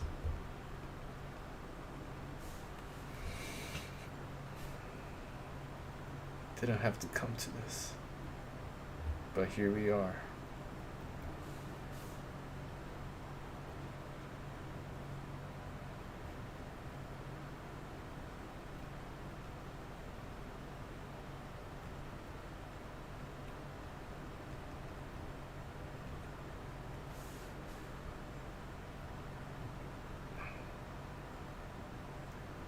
Fuck, dude. My fridge isn't making any noise. That's so crazy, dude. Fucking.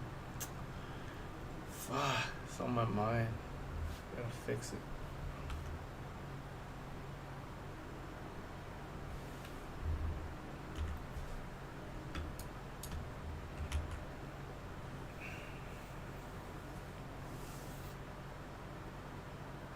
This is not good. This is not good, bro.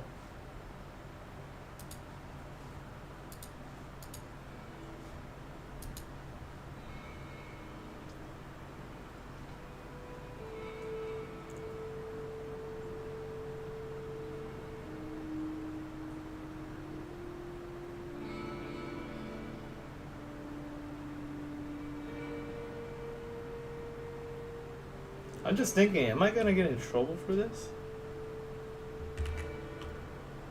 See this mindset?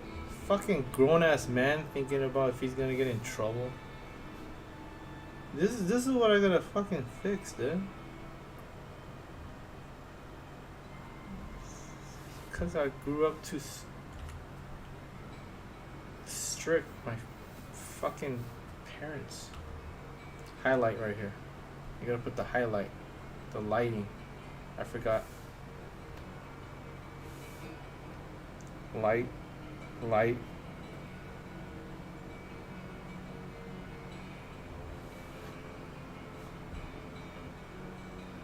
Highlight, highlight.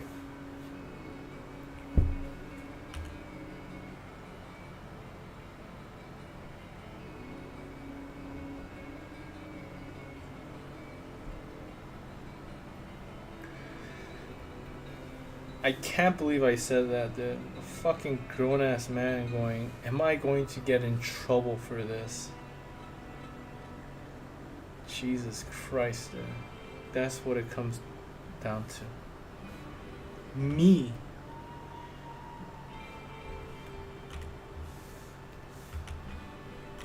Jesus.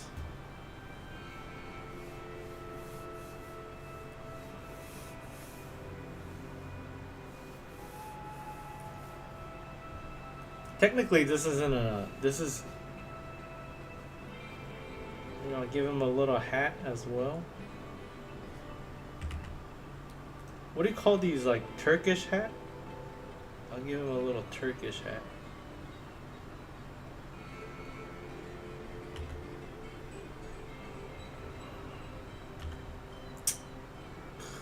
The life that I lived.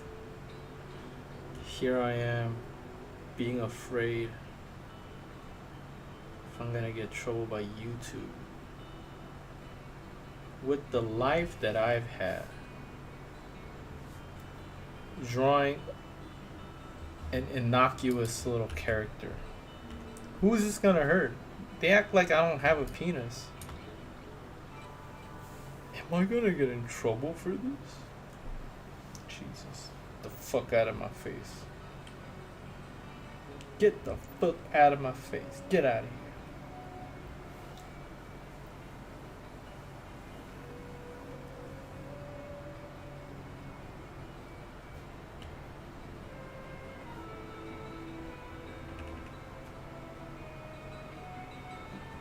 I hope this kind of answers your question. I was trying to explain drawing things on top of the sphere. And I kind of try to give an example.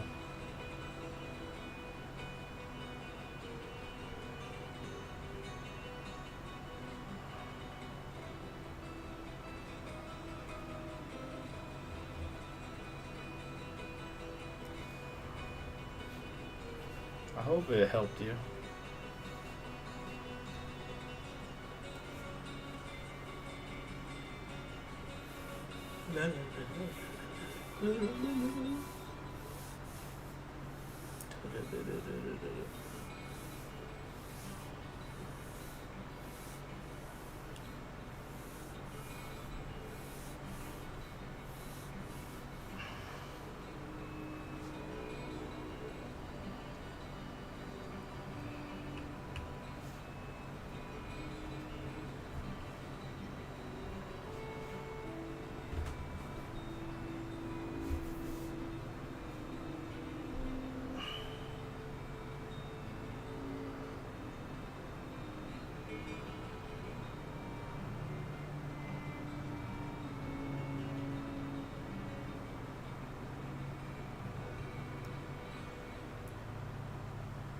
I'm going to practice more on drawing things on sphere.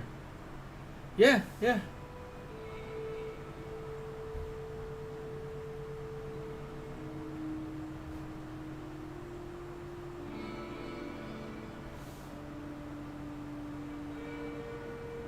God, I don't want to annoy you, man, but just just please remember, this is all you need to know. Circles, unless they're straight on ahead in front of you, they're ellipses, and ellipses are symmetrical. That's all I'm gonna say, because that's all you need to know.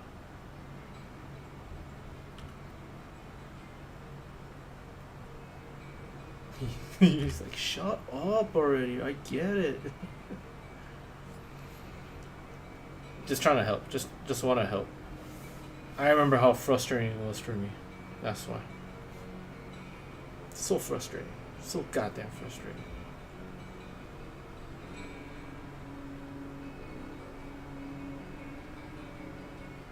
Shut up, dude.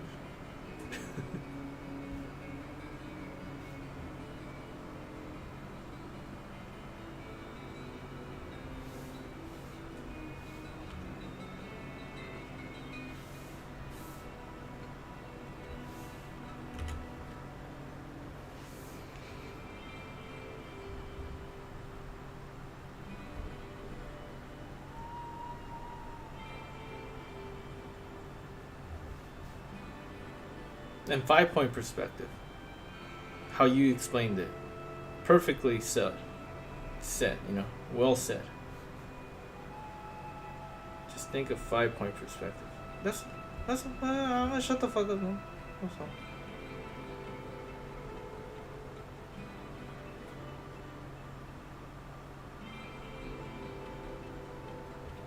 That's all. Shut the fuck up. I'll shut the fuck up.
I always forget.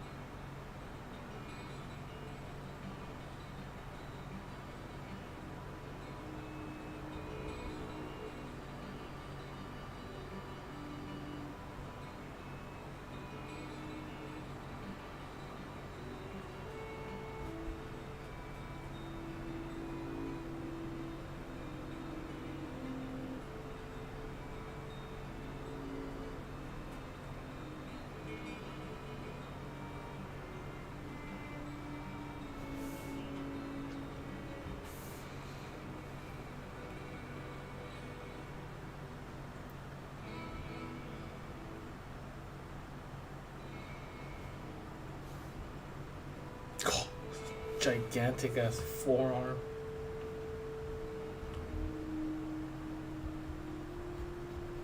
See this? See what happens when you're not paying attention?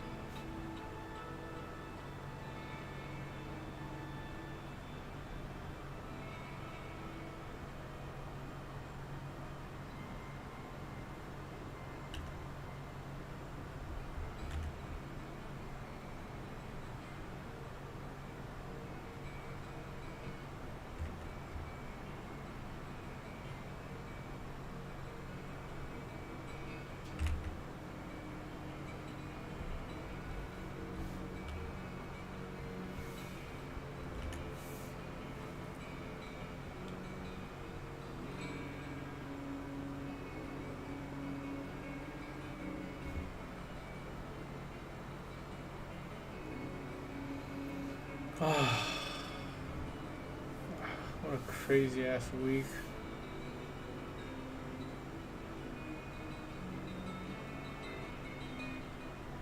It all worked out though, man. Well, it always does.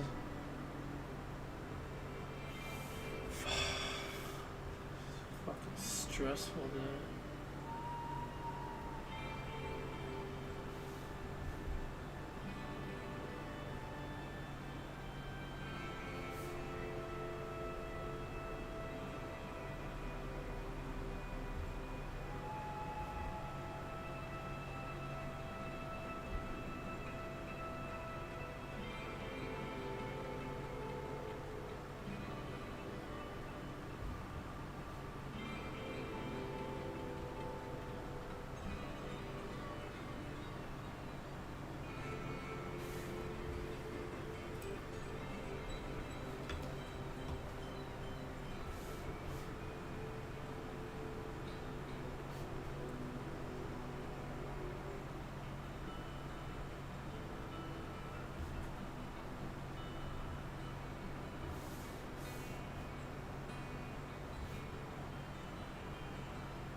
Is this too generic?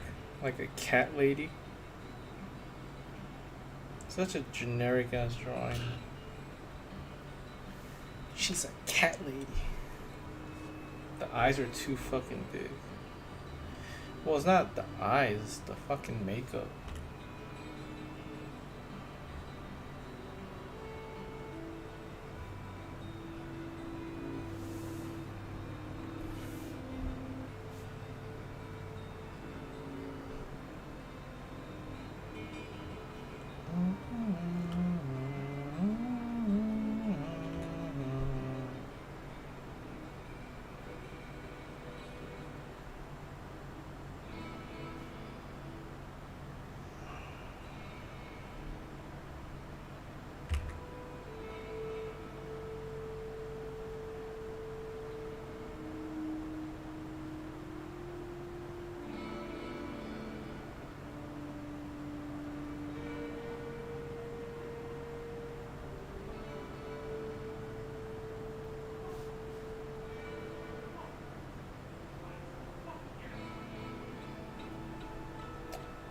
Dude, who the fuck is cursing, dude? Fucking, we don't do that here, bitch.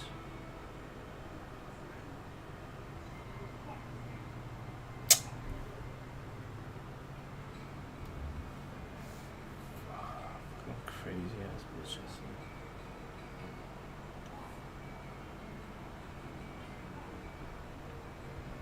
The fuck is he tripping out about? What the fuck?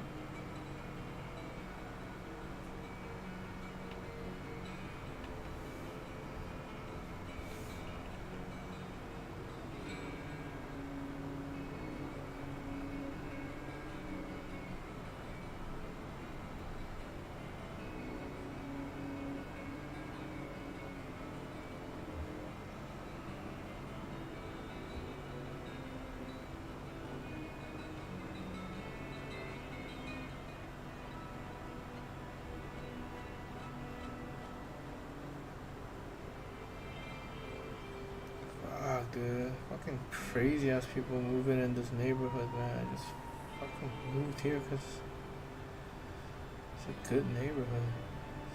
Fucking broke ass bitches coming up in here. Getting rowdy as shit, dude.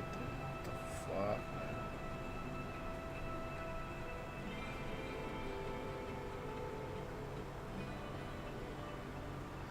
We don't want your kind around here.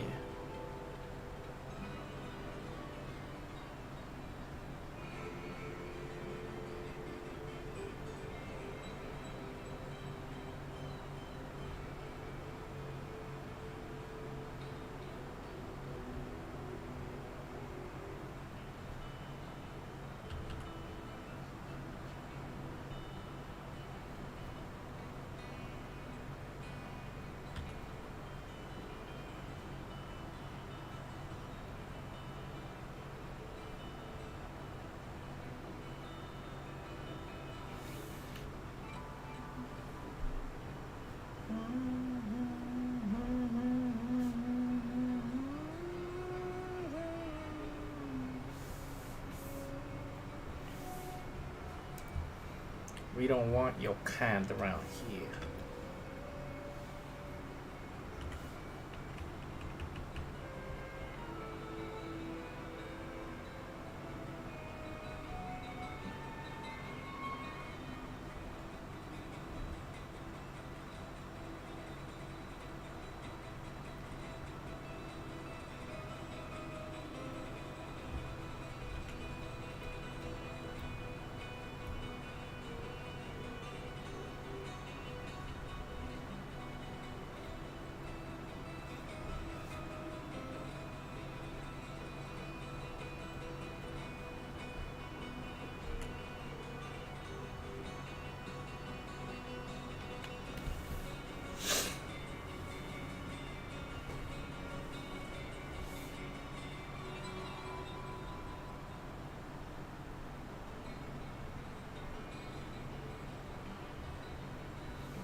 How can I fill this whole thing in? What else can I draw?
I'm old.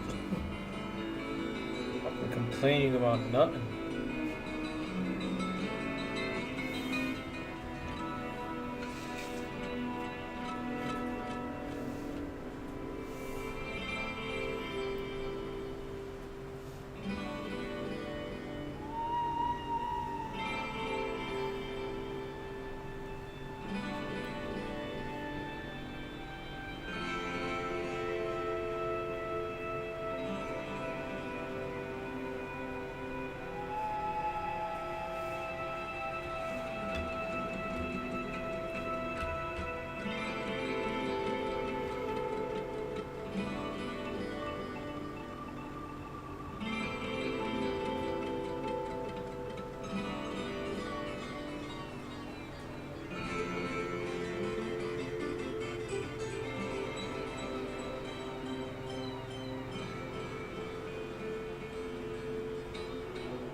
Oh my god.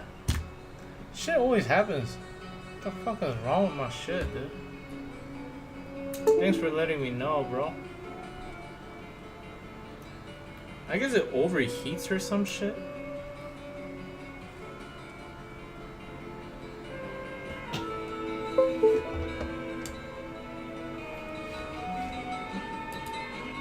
Yeah, I think it overheats. But it's supposed to be a GoPro. 6 hours? You're gonna overheat after 6 hours?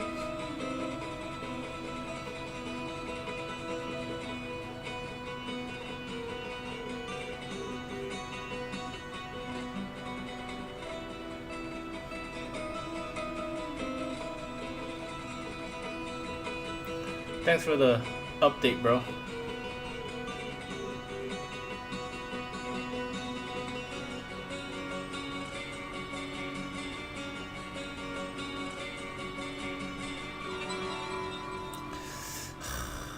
Just everything in my life just going shit.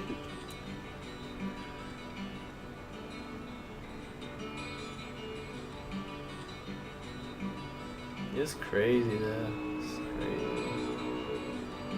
It's gonna work out fine, though. I'll survive. I've been through this shit.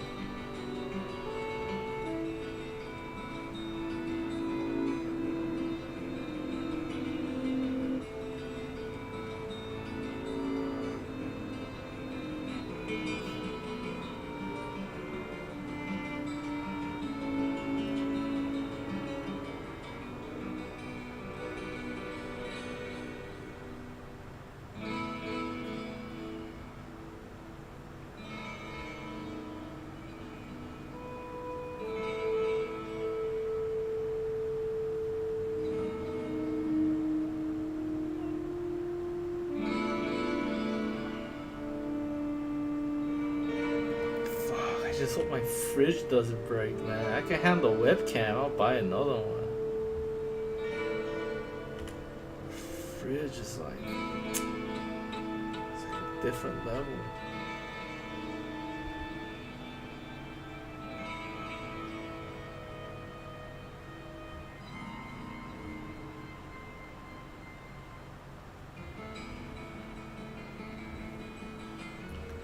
I'm gonna buy a new fucking fridge.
I'll just play a little bit of Path of Exile later.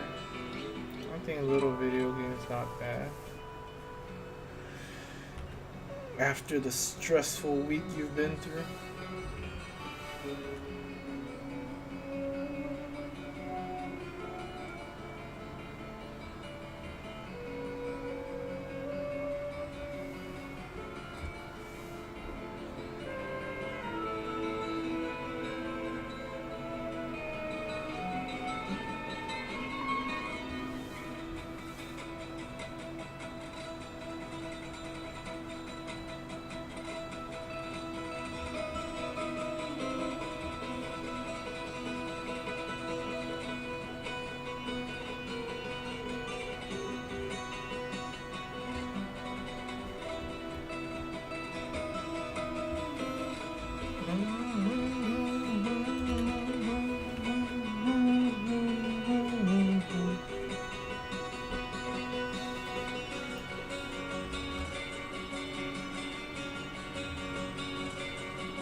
Tiger head.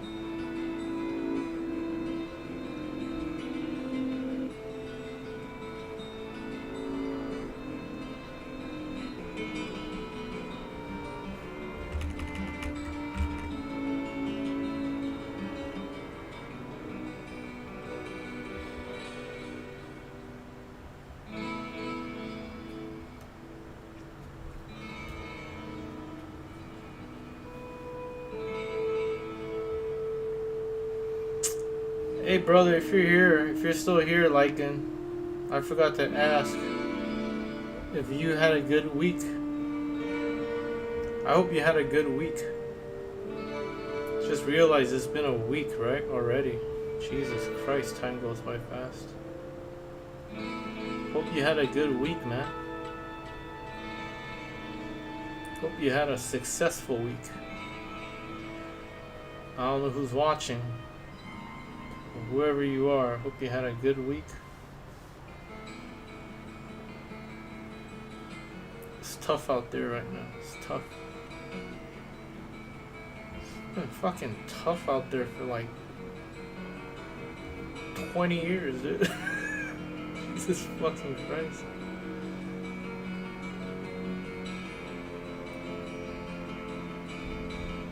Yeah, my week's been good. That's great, man. That's good. Seem like a smart fellow. I used to be a smart fellow. Life kind of broke me. I'm trying to bounce back.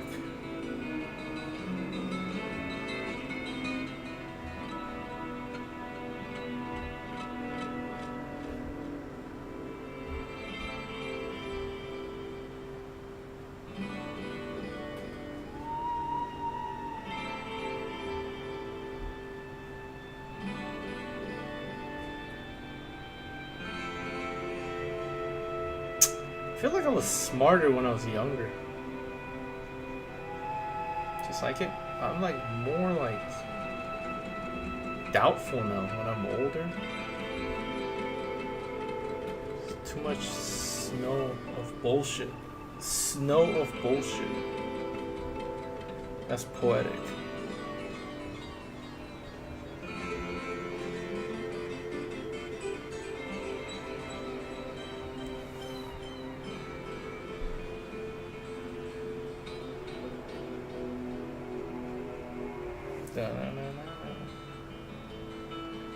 What am I trying to draw?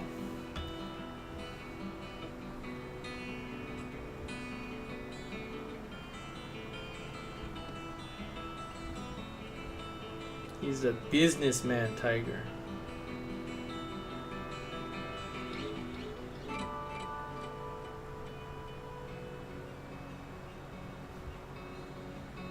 God damn it.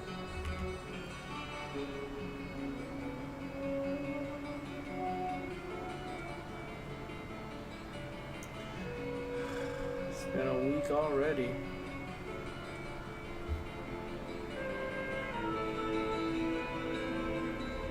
Wow, it's already June, man. Half the year is gone already. Time goes by so fast when you're old, dude.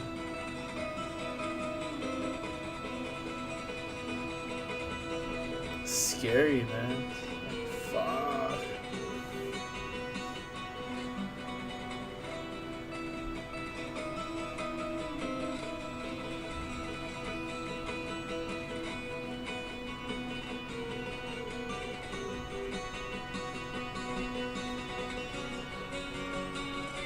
Mama, I just killed a man.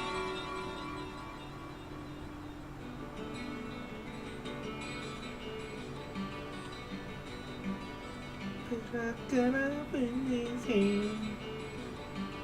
Pull the trigger now, he's dead.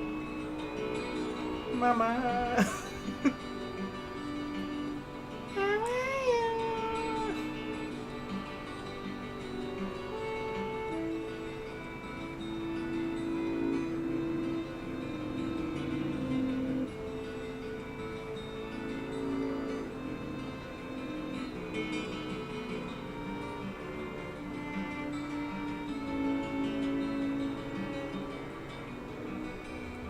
Damn. I drew that quick. I drew that super quick.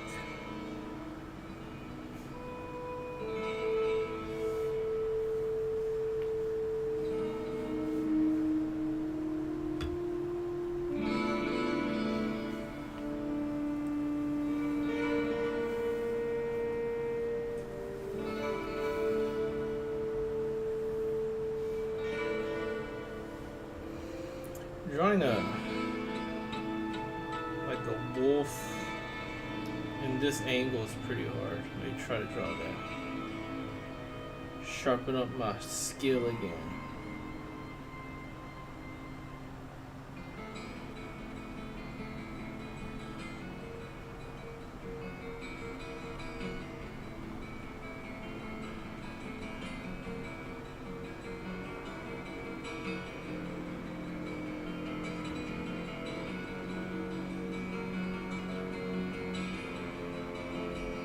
Ears are too long.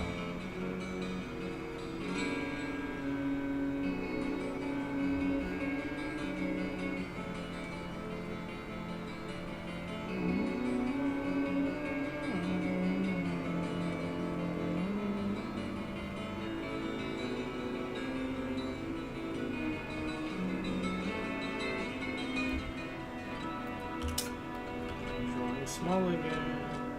Drawing small.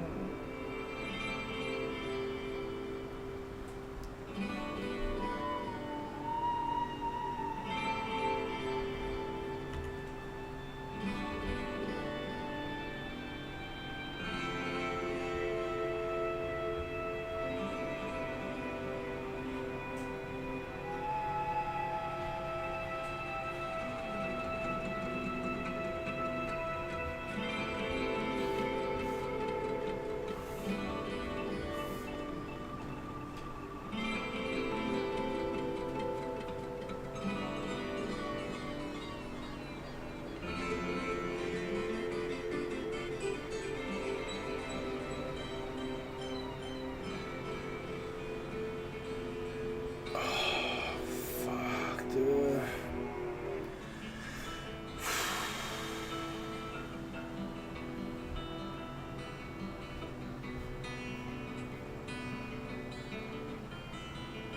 That was pretty quick though. I got fired and I got a job in 2 weeks.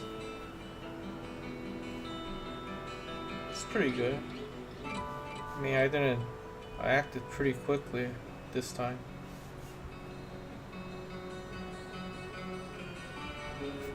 It's pretty quick.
Gonna start working next Monday and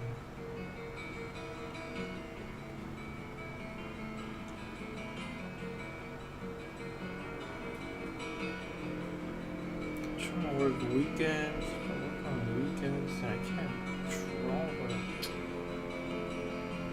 do need the money.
Think.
Can you pick a less sexier glasses? Like, the glasses look so unsexy.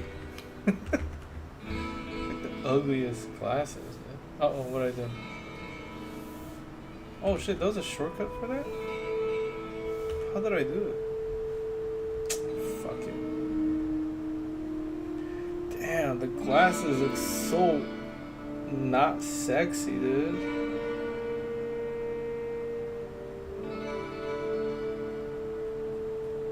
How do I make the glasses sexy?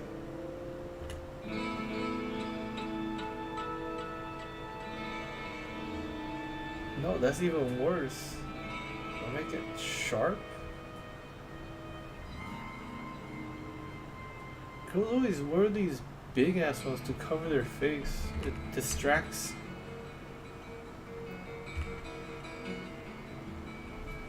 It should, if it works on them, it should work. It should be a little bit sharper. That's the thing.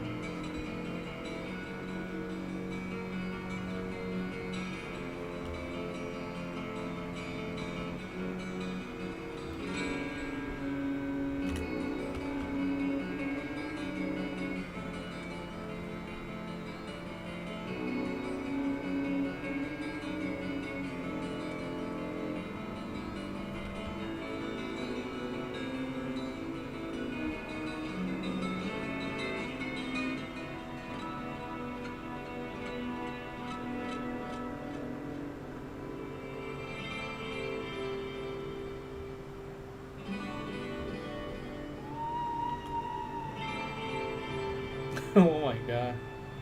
It's pretty hard to draw like this. Sexy glasses.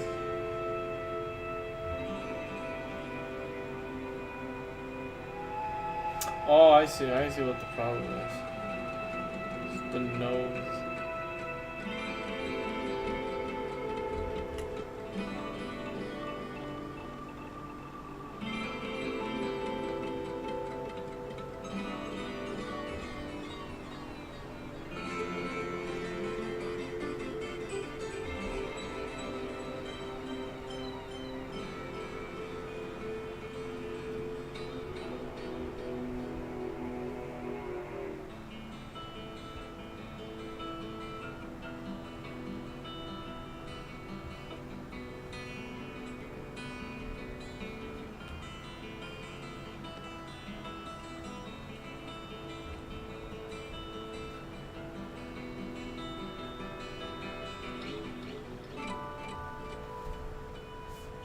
How do I make this reflection look more real?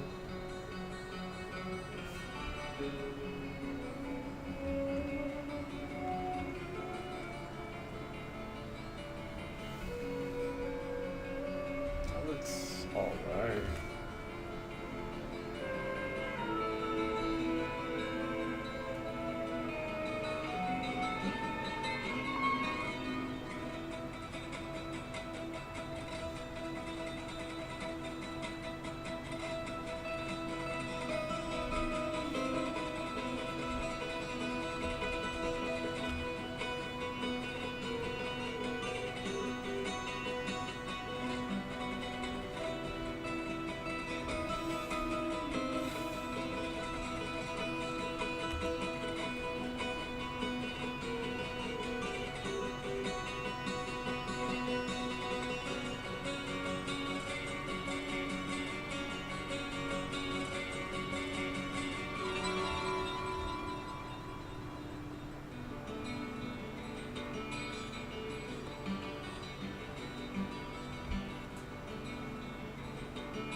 Guess it looks alright.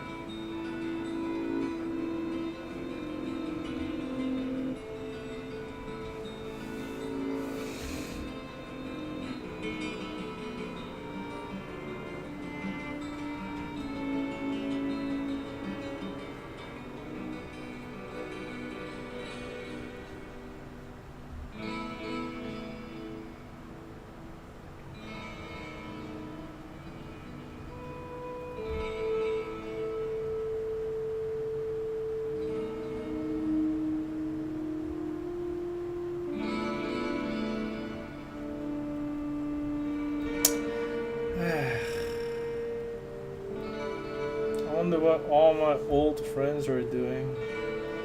I hope they're alive and well.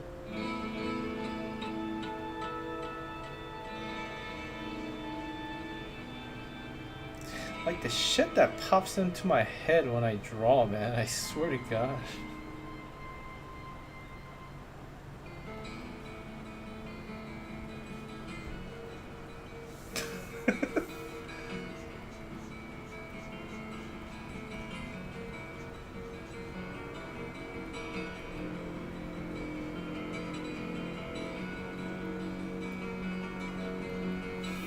Jesus Christ.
I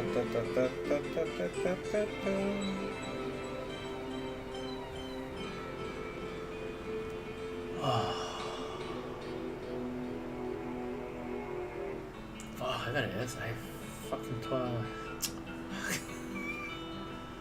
So I'm gonna exercise today.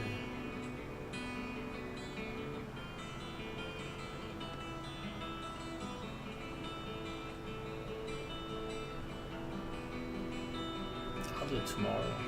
Fuck it.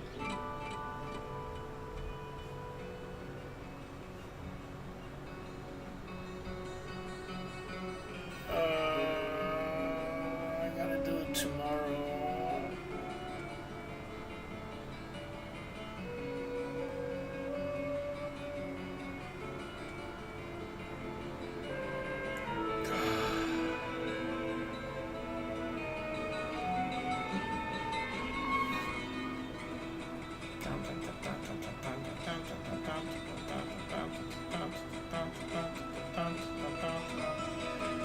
I have to read, I have to exercise, I gotta fix my fridge, I gotta pay my shit. Oh my fucking god, bro.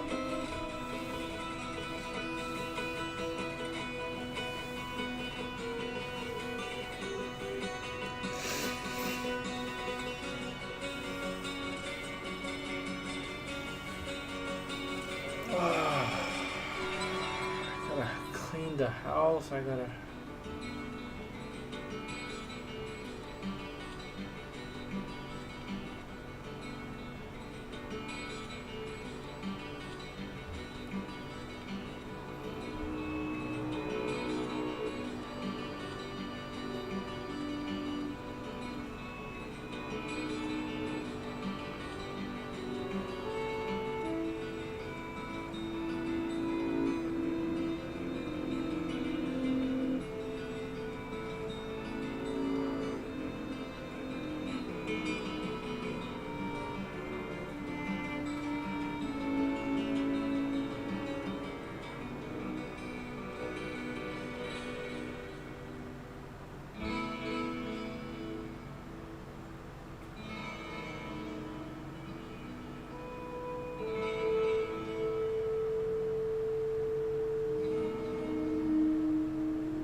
contact that guy about the fucking security job.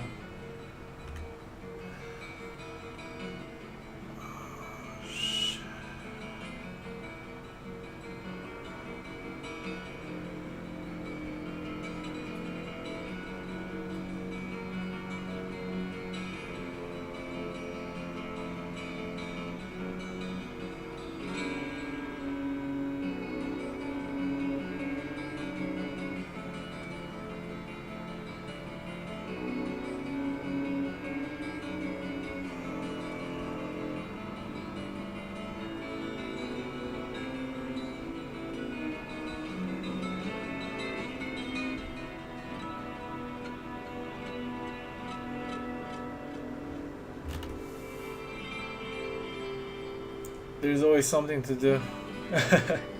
Yeah. It's like when I draw like this, all relaxed. It's like all this shit pops in my head. Like you gotta do that, you gotta do that, you gotta do that. You forgot to do that. It's like the whole point of drawing is to kind of distract myself from that. And I could distract for a while, but it just pops up again. Fuck.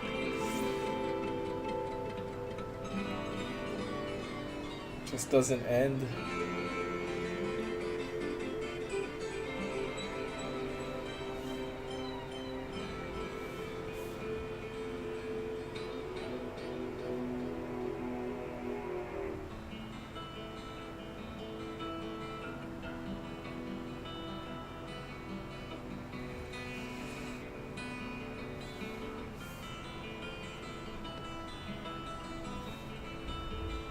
But things are working out surprisingly well.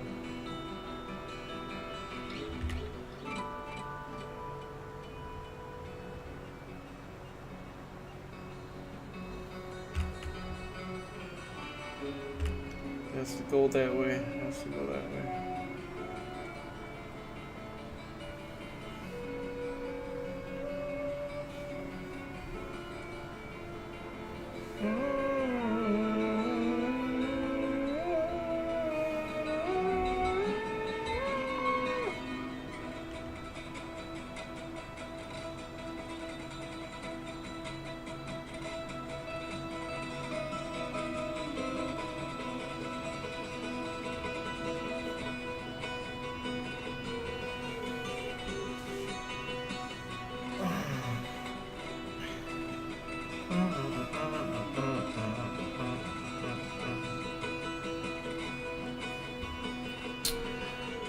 I want a pizza.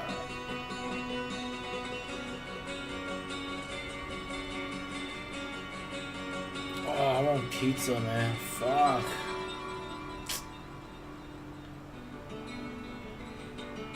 I want pizza. I gotta avoid it. Oh, there's this place near my house that opens like until 3 in the morning. Should I order that? Nah, don't. Can't eat pizza, dude. Can't.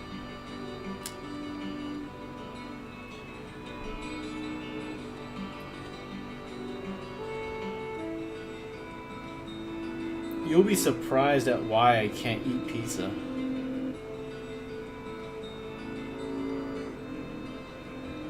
You'll be so surprised.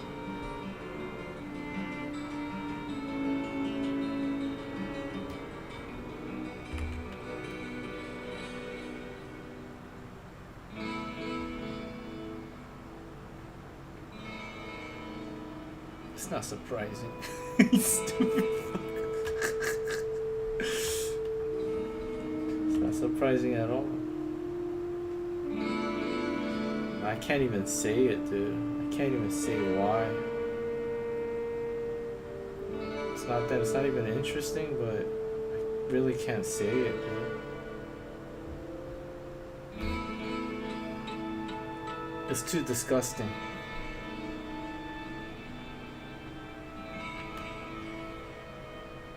I'm gonna say it. I'm gonna say it. It's because my shit, my poo, comes out too much like a brick. I remember I asked this on a gaming, like, I was playing Overwatch, I think, and I asked the people, like, hey, do you guys have like really gigantic shit after you eat pizza? And people are like, what's wrong with you?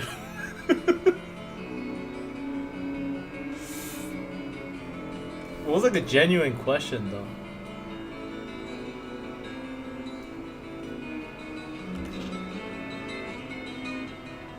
Cause it fucks up my toilet sometimes. Cause my shit's so big.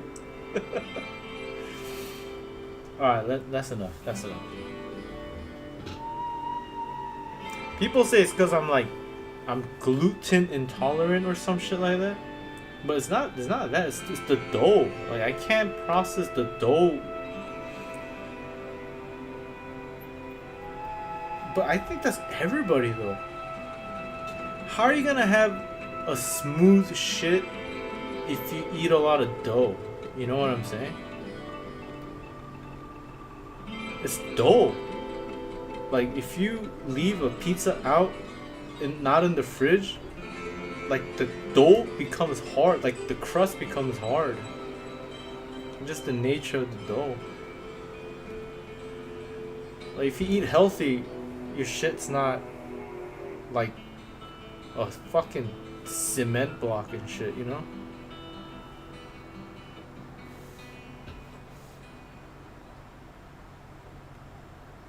What is this stream today? I'm fucking losing my mind today.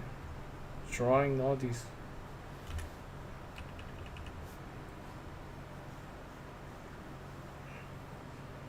I should censor myself. That's enough.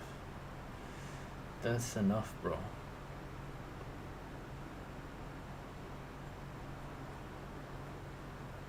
Imagine you shit a brick. That's my life, man. When I eat pizza. This shouldn't be on record, dude. This shouldn't be on stream. I'm doing myself a disservice. This isn't classy, man. This is... What the fuck is wrong with me? Talking about shit.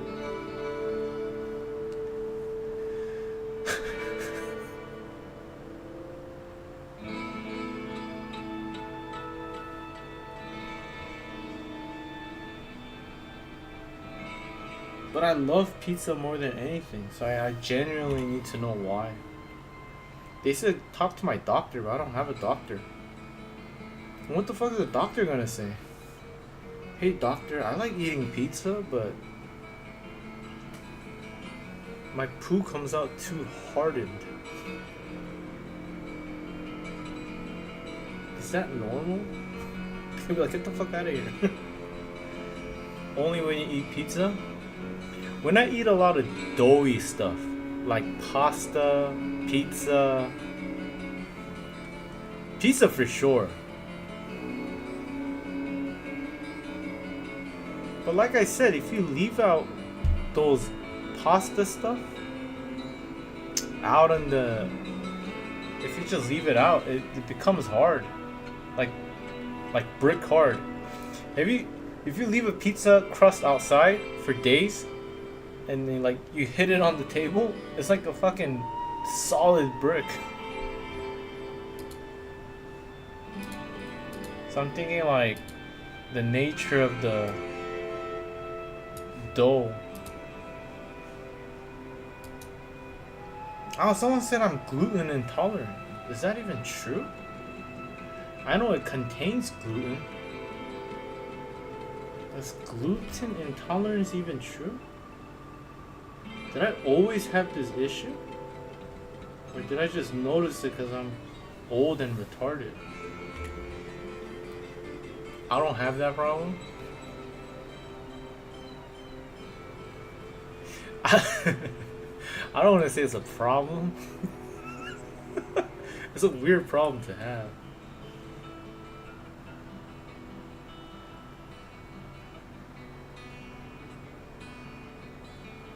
Maybe it's because I eat a lot. Like most people have like 2 or 3 slices.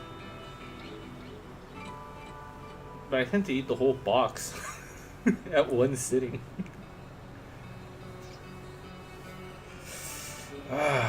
What am I complaining about? I'm fucking retarded, dude.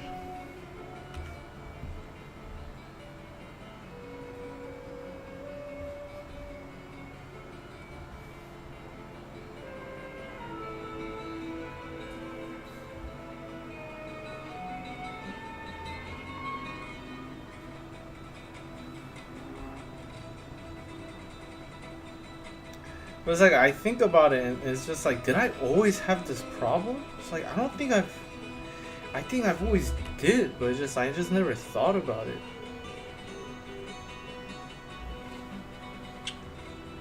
I don't know. What a weird dumbass subject to talk about. I gotta stop. My bad. I'm sorry to put you through this nasty ass talk. It's fucking retarded.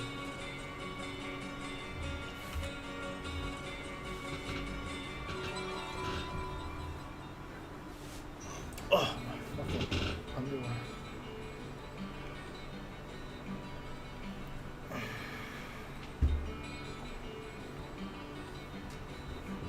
What do you call those complex carbs? I think I can't digest complex carbs though.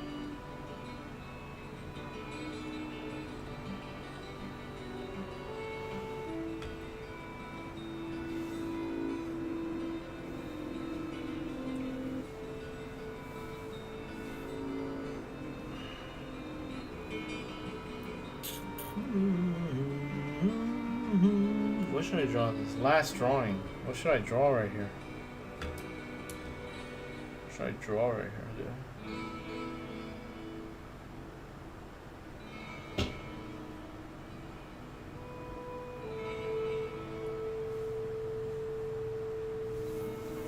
Let's make it harmonious with this drawing.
I forgot, it was like 1, 2, 3. I think it's 3. 1, 2, 3. Yeah. No. 1, 2, 3. Fuck, I forgot. Alligator mouth. I think it was like, I drew one more. Doesn't matter. People don't know this.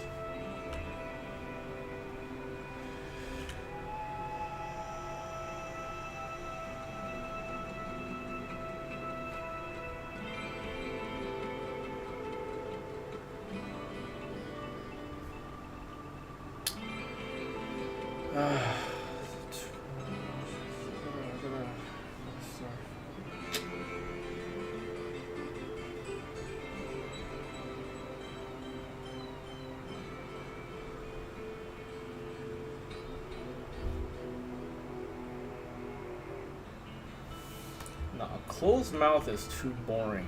Let's open the mouth up.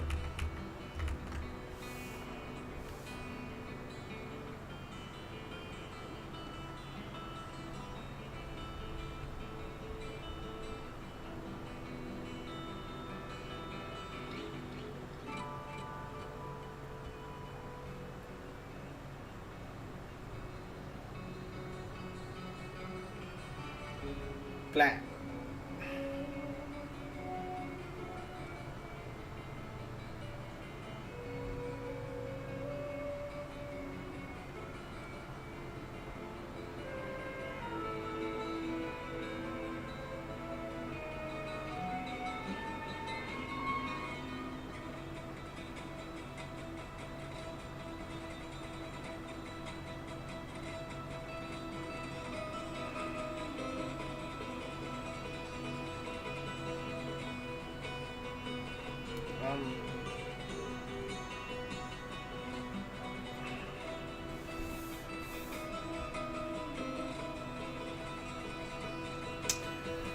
Remember, bro, health is wealth. Always take care of your health.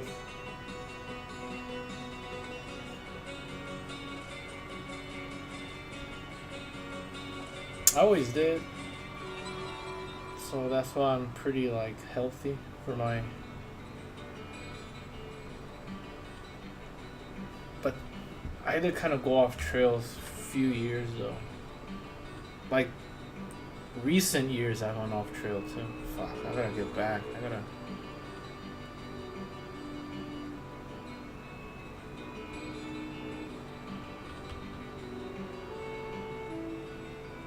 Health is wealth. Health is wealth.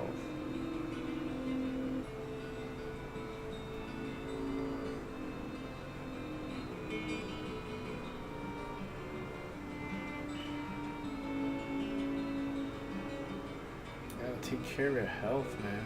Just...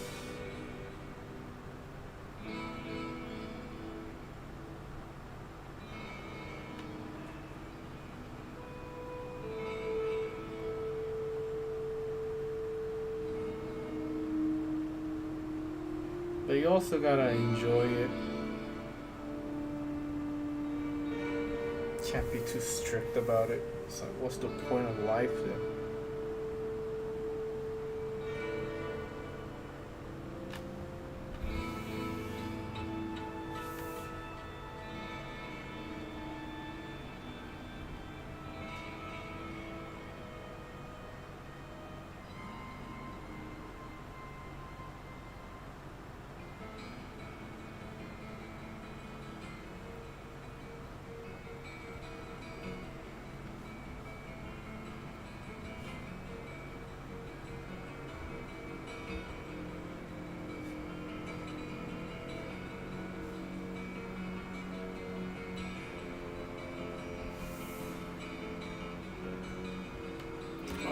Not bad.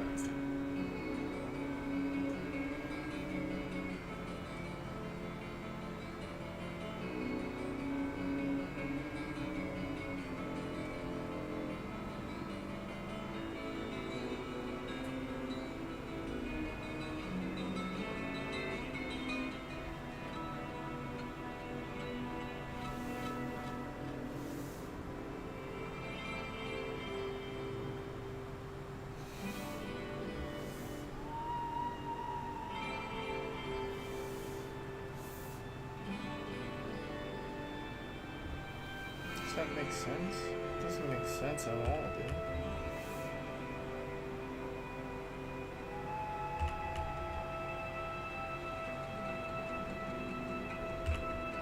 No, it does make sense.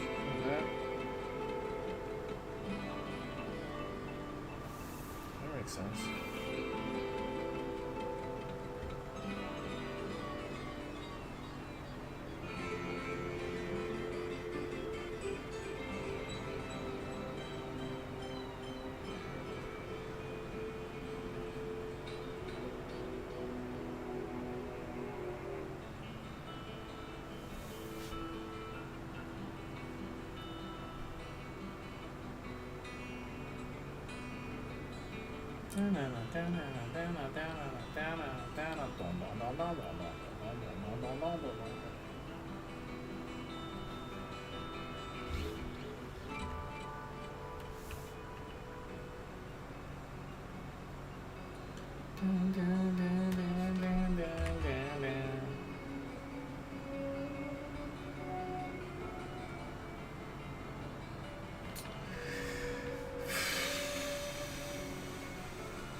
It's like I gotta time my fucking pizza eating days. It's like a fucking. I gotta shut the fuck up. Stupid. So stupid. Fuck, man. Fucking retarded. I just keep thinking about pizza right now. Fuck, I wanna eat pizza.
God damn it. God damn it.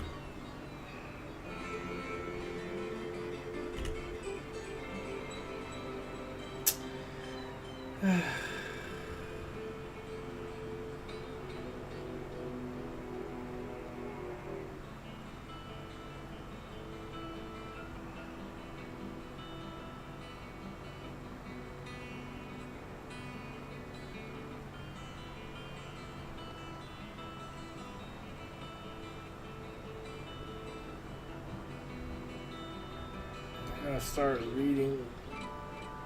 I bought another book. Wow, I don't know why. I didn't even finish reading. Well, I mean, it's good to have it, so whatever.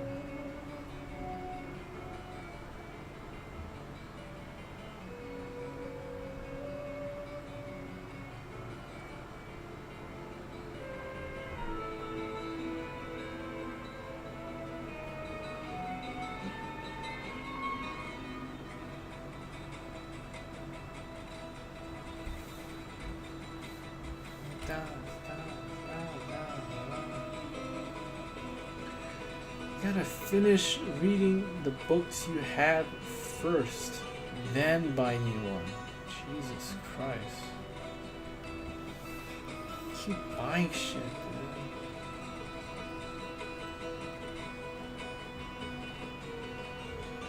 I think it's like to make myself feel better.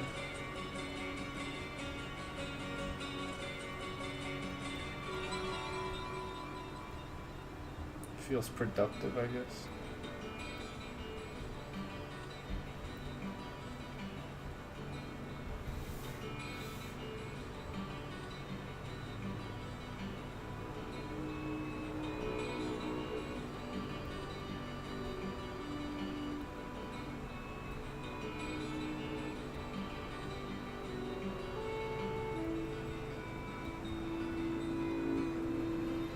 But they say buying books, even though you're not going to read it, is a good habit. Because eventually you're going to read it. So I agree with that. So I bought a shit ton of books and I do end up reading it. So it is a good habit to have.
Wow, it looks a little bit off. The shading. So the light's hitting it that way. So it should be lighter here. Too much lines right here.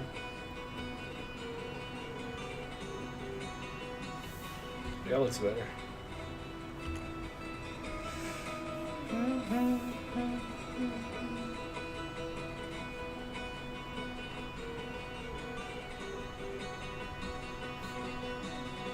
Getting lazy here.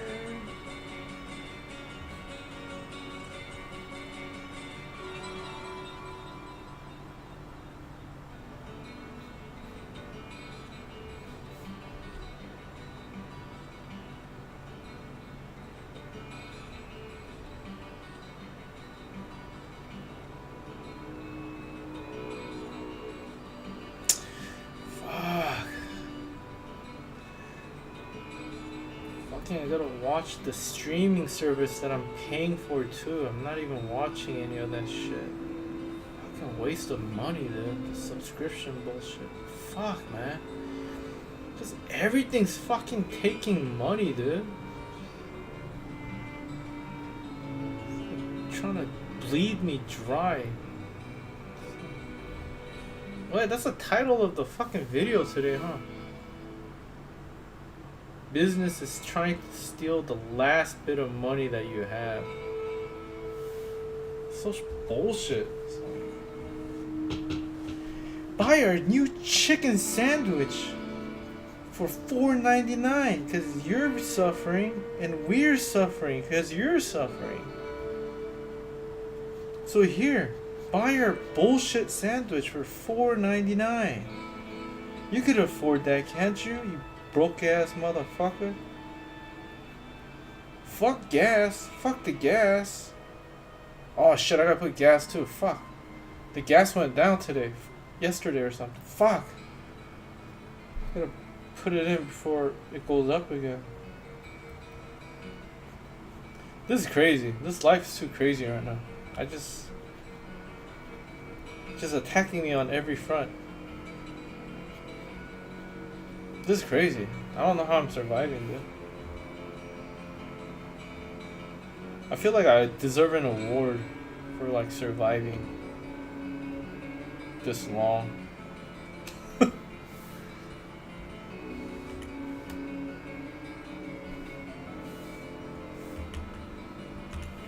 This is just.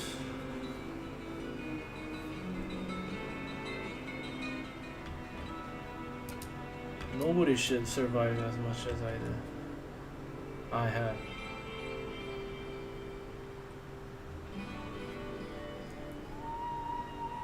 Just thinking about chicken.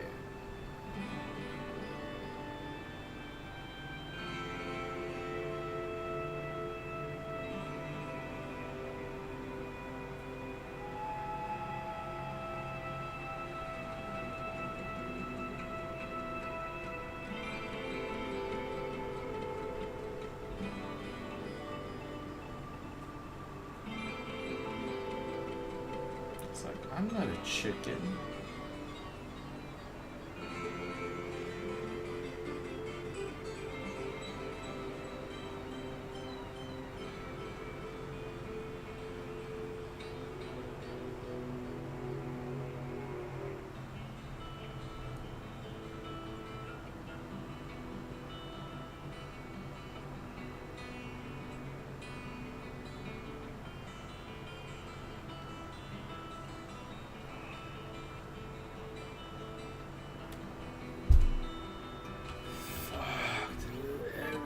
Trying to get my money, dude.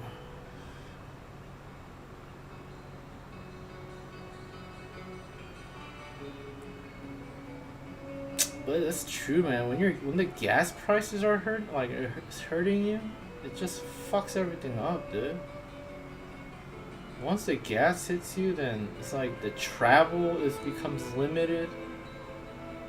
Well, it doesn't become limited, it becomes costly. Like, travel becomes costly. And you gotta travel for shit. So it's a priority to put gas, or you can't do shit.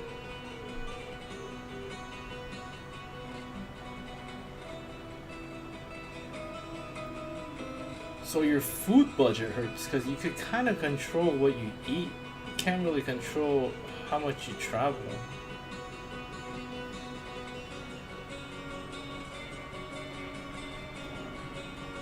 But that's hard to control, dude. Controlling your food. So you end up like going, fuck it, dude. I'm gonna eat whatever.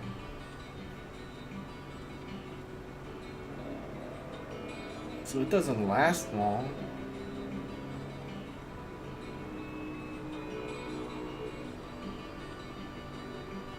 Like entertainment wise, I'm not spending on anything but I kind of am because of fucking subscription bullshit. Everything's subscription.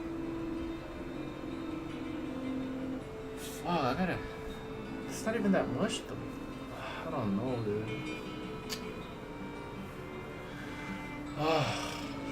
Fucking bitching and moaning the whole time.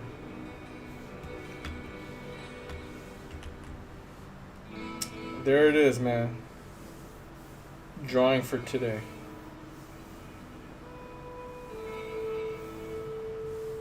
I think we drew a lot today.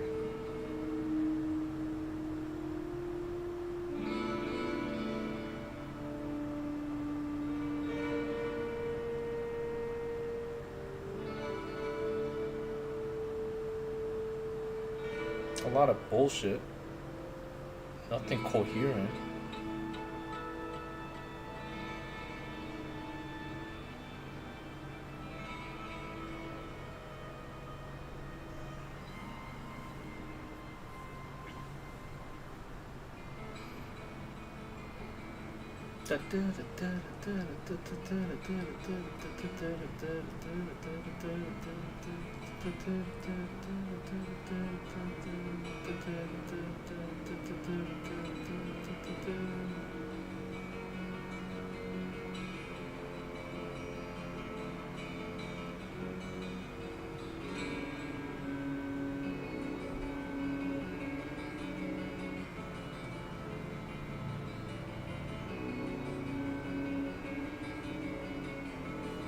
There's really cast shadow for this. I feel like there's really cast shadow.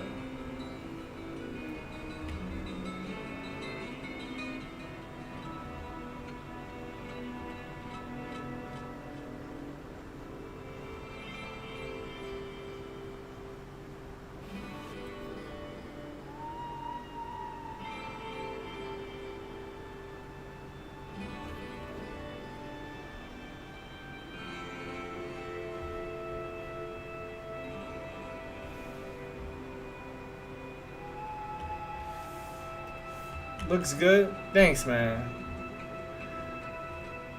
I really appreciate you though, man. Making my streams a little fun. Hope I didn't gross you out with my pizza talk.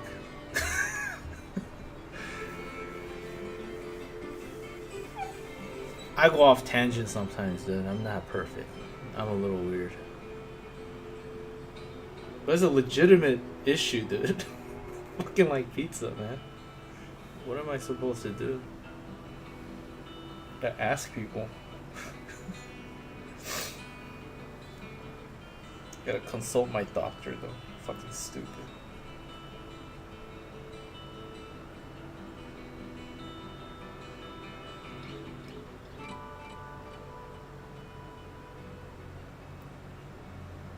But I really hope I answered your question with the sphere. Keep fucking going back on this, but just try out what I told you, and then like, no, I was the one who asked. No, I baited you. I wanted to talk about this. I baited you. If you read the chat, I baited you. I totally baited you. Well, not the chat, but the video.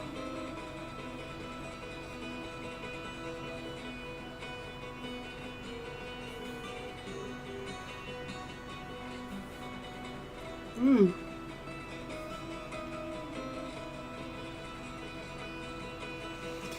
You should not you should, but like let's watch some more like unique videos like we did today with the physiognomy.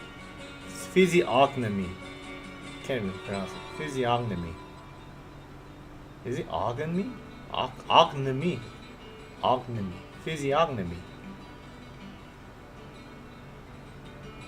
This shit was funny, dude. But it's like the thing is, we watched almost everything. We got only a few ones left. This was real interesting. We can watch some shit about dreams.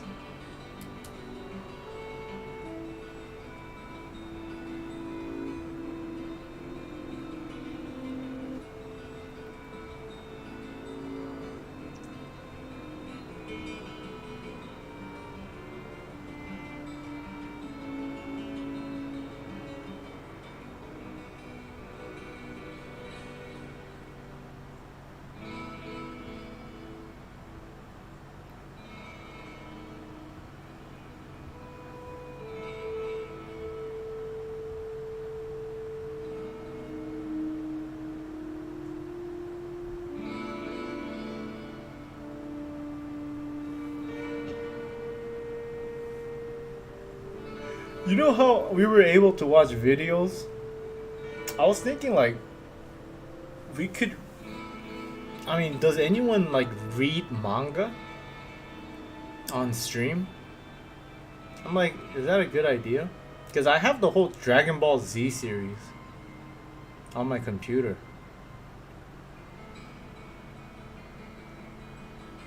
Is it not? Is it? Does that work? Watching? Not, they're not watching. Like reading manga through stream. Will that work? How do I make it entertaining? What's the pacing like that?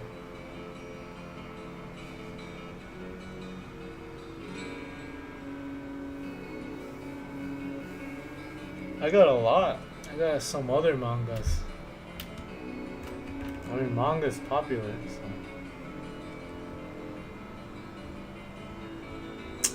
I don't know, man.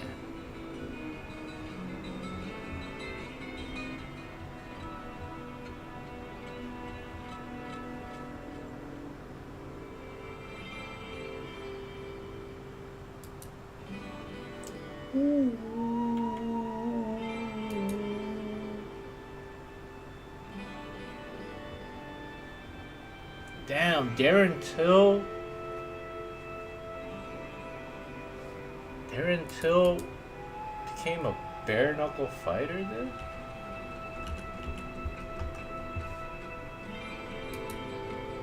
What the fuck is going on, dude? It could be fun to have it in the background. But it's manga though. It's not like not anime, the manga. So it's like I have to actively like scroll it. If it's anime, then I could turn it on. Maybe I should make like another box underneath my face cam and play like another video on here. That might kill my computer though. No, will it? Will it? I don't think it's that. I don't think it will. I don't know. Who knows?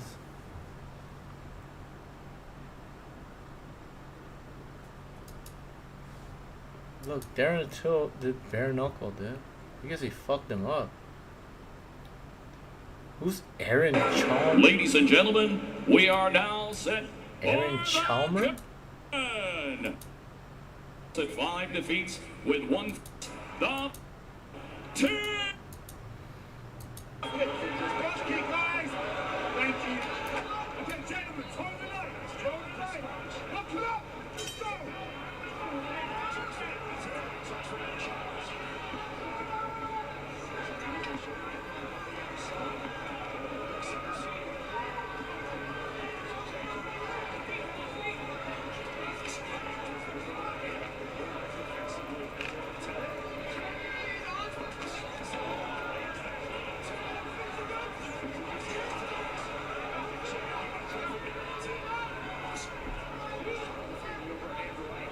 get that tattoo where you become like literally black? What? Why would you tattoo yourself like that?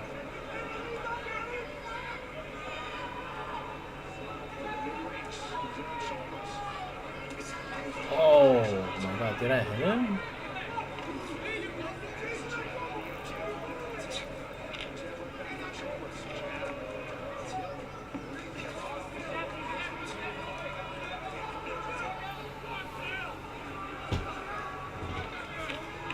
Does Darren Till need money? Why is he doing bare knuckle, dude?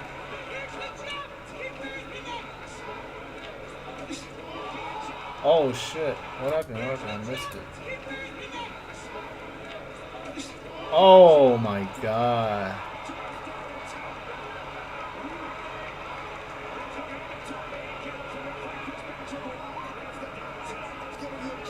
That looks alright. Bare knuckle's so fucking such a different. That shit fucks you up. It's like fighting with a knife.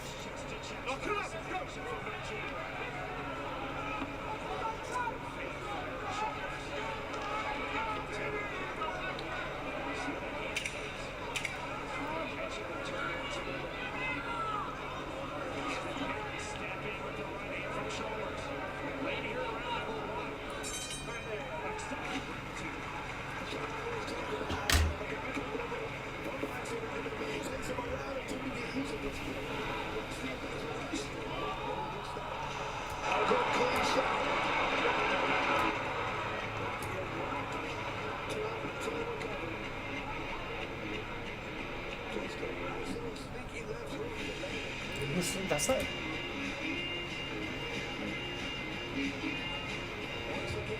That was a good shot.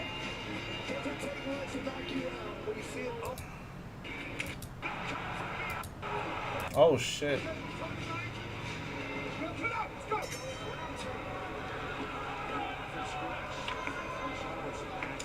Oh my god, dude. That hurts watching. Oh my god. That was a good shot. He fucking ran into that like a moron, dude. Oh my god.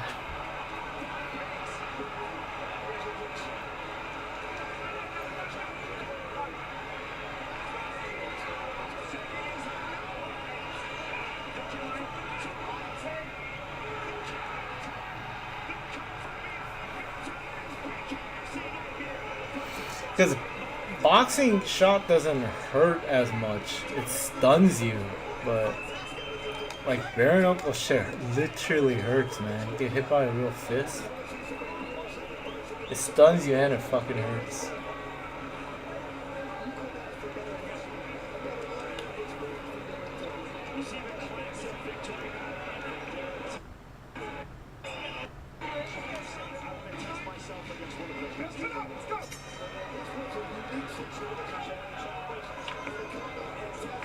Oh my god, he just fucking ran into that shit.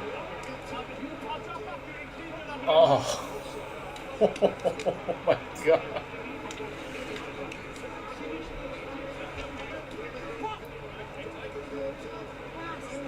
Oh.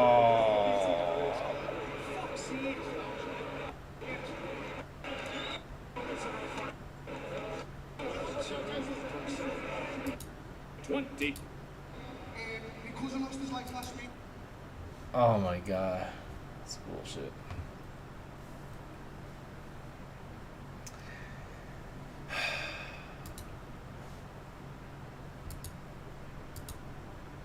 Lycan, if you're still here, thank you for joining me. That was a fun stream. Always a fun stream. With the homie watching and interacting.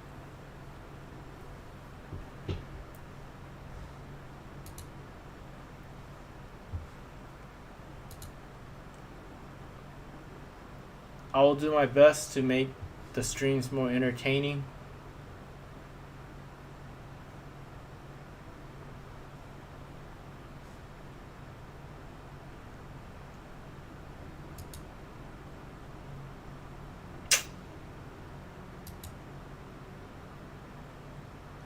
I'm gonna try to stream tomorrow too.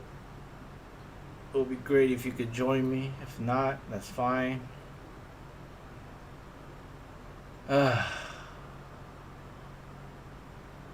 Hey man, you have a good night too, bro. Thanks, bro. You rock. You rock. Thanks for joining, man. I'm gonna go eat some Chinese food. Peace out.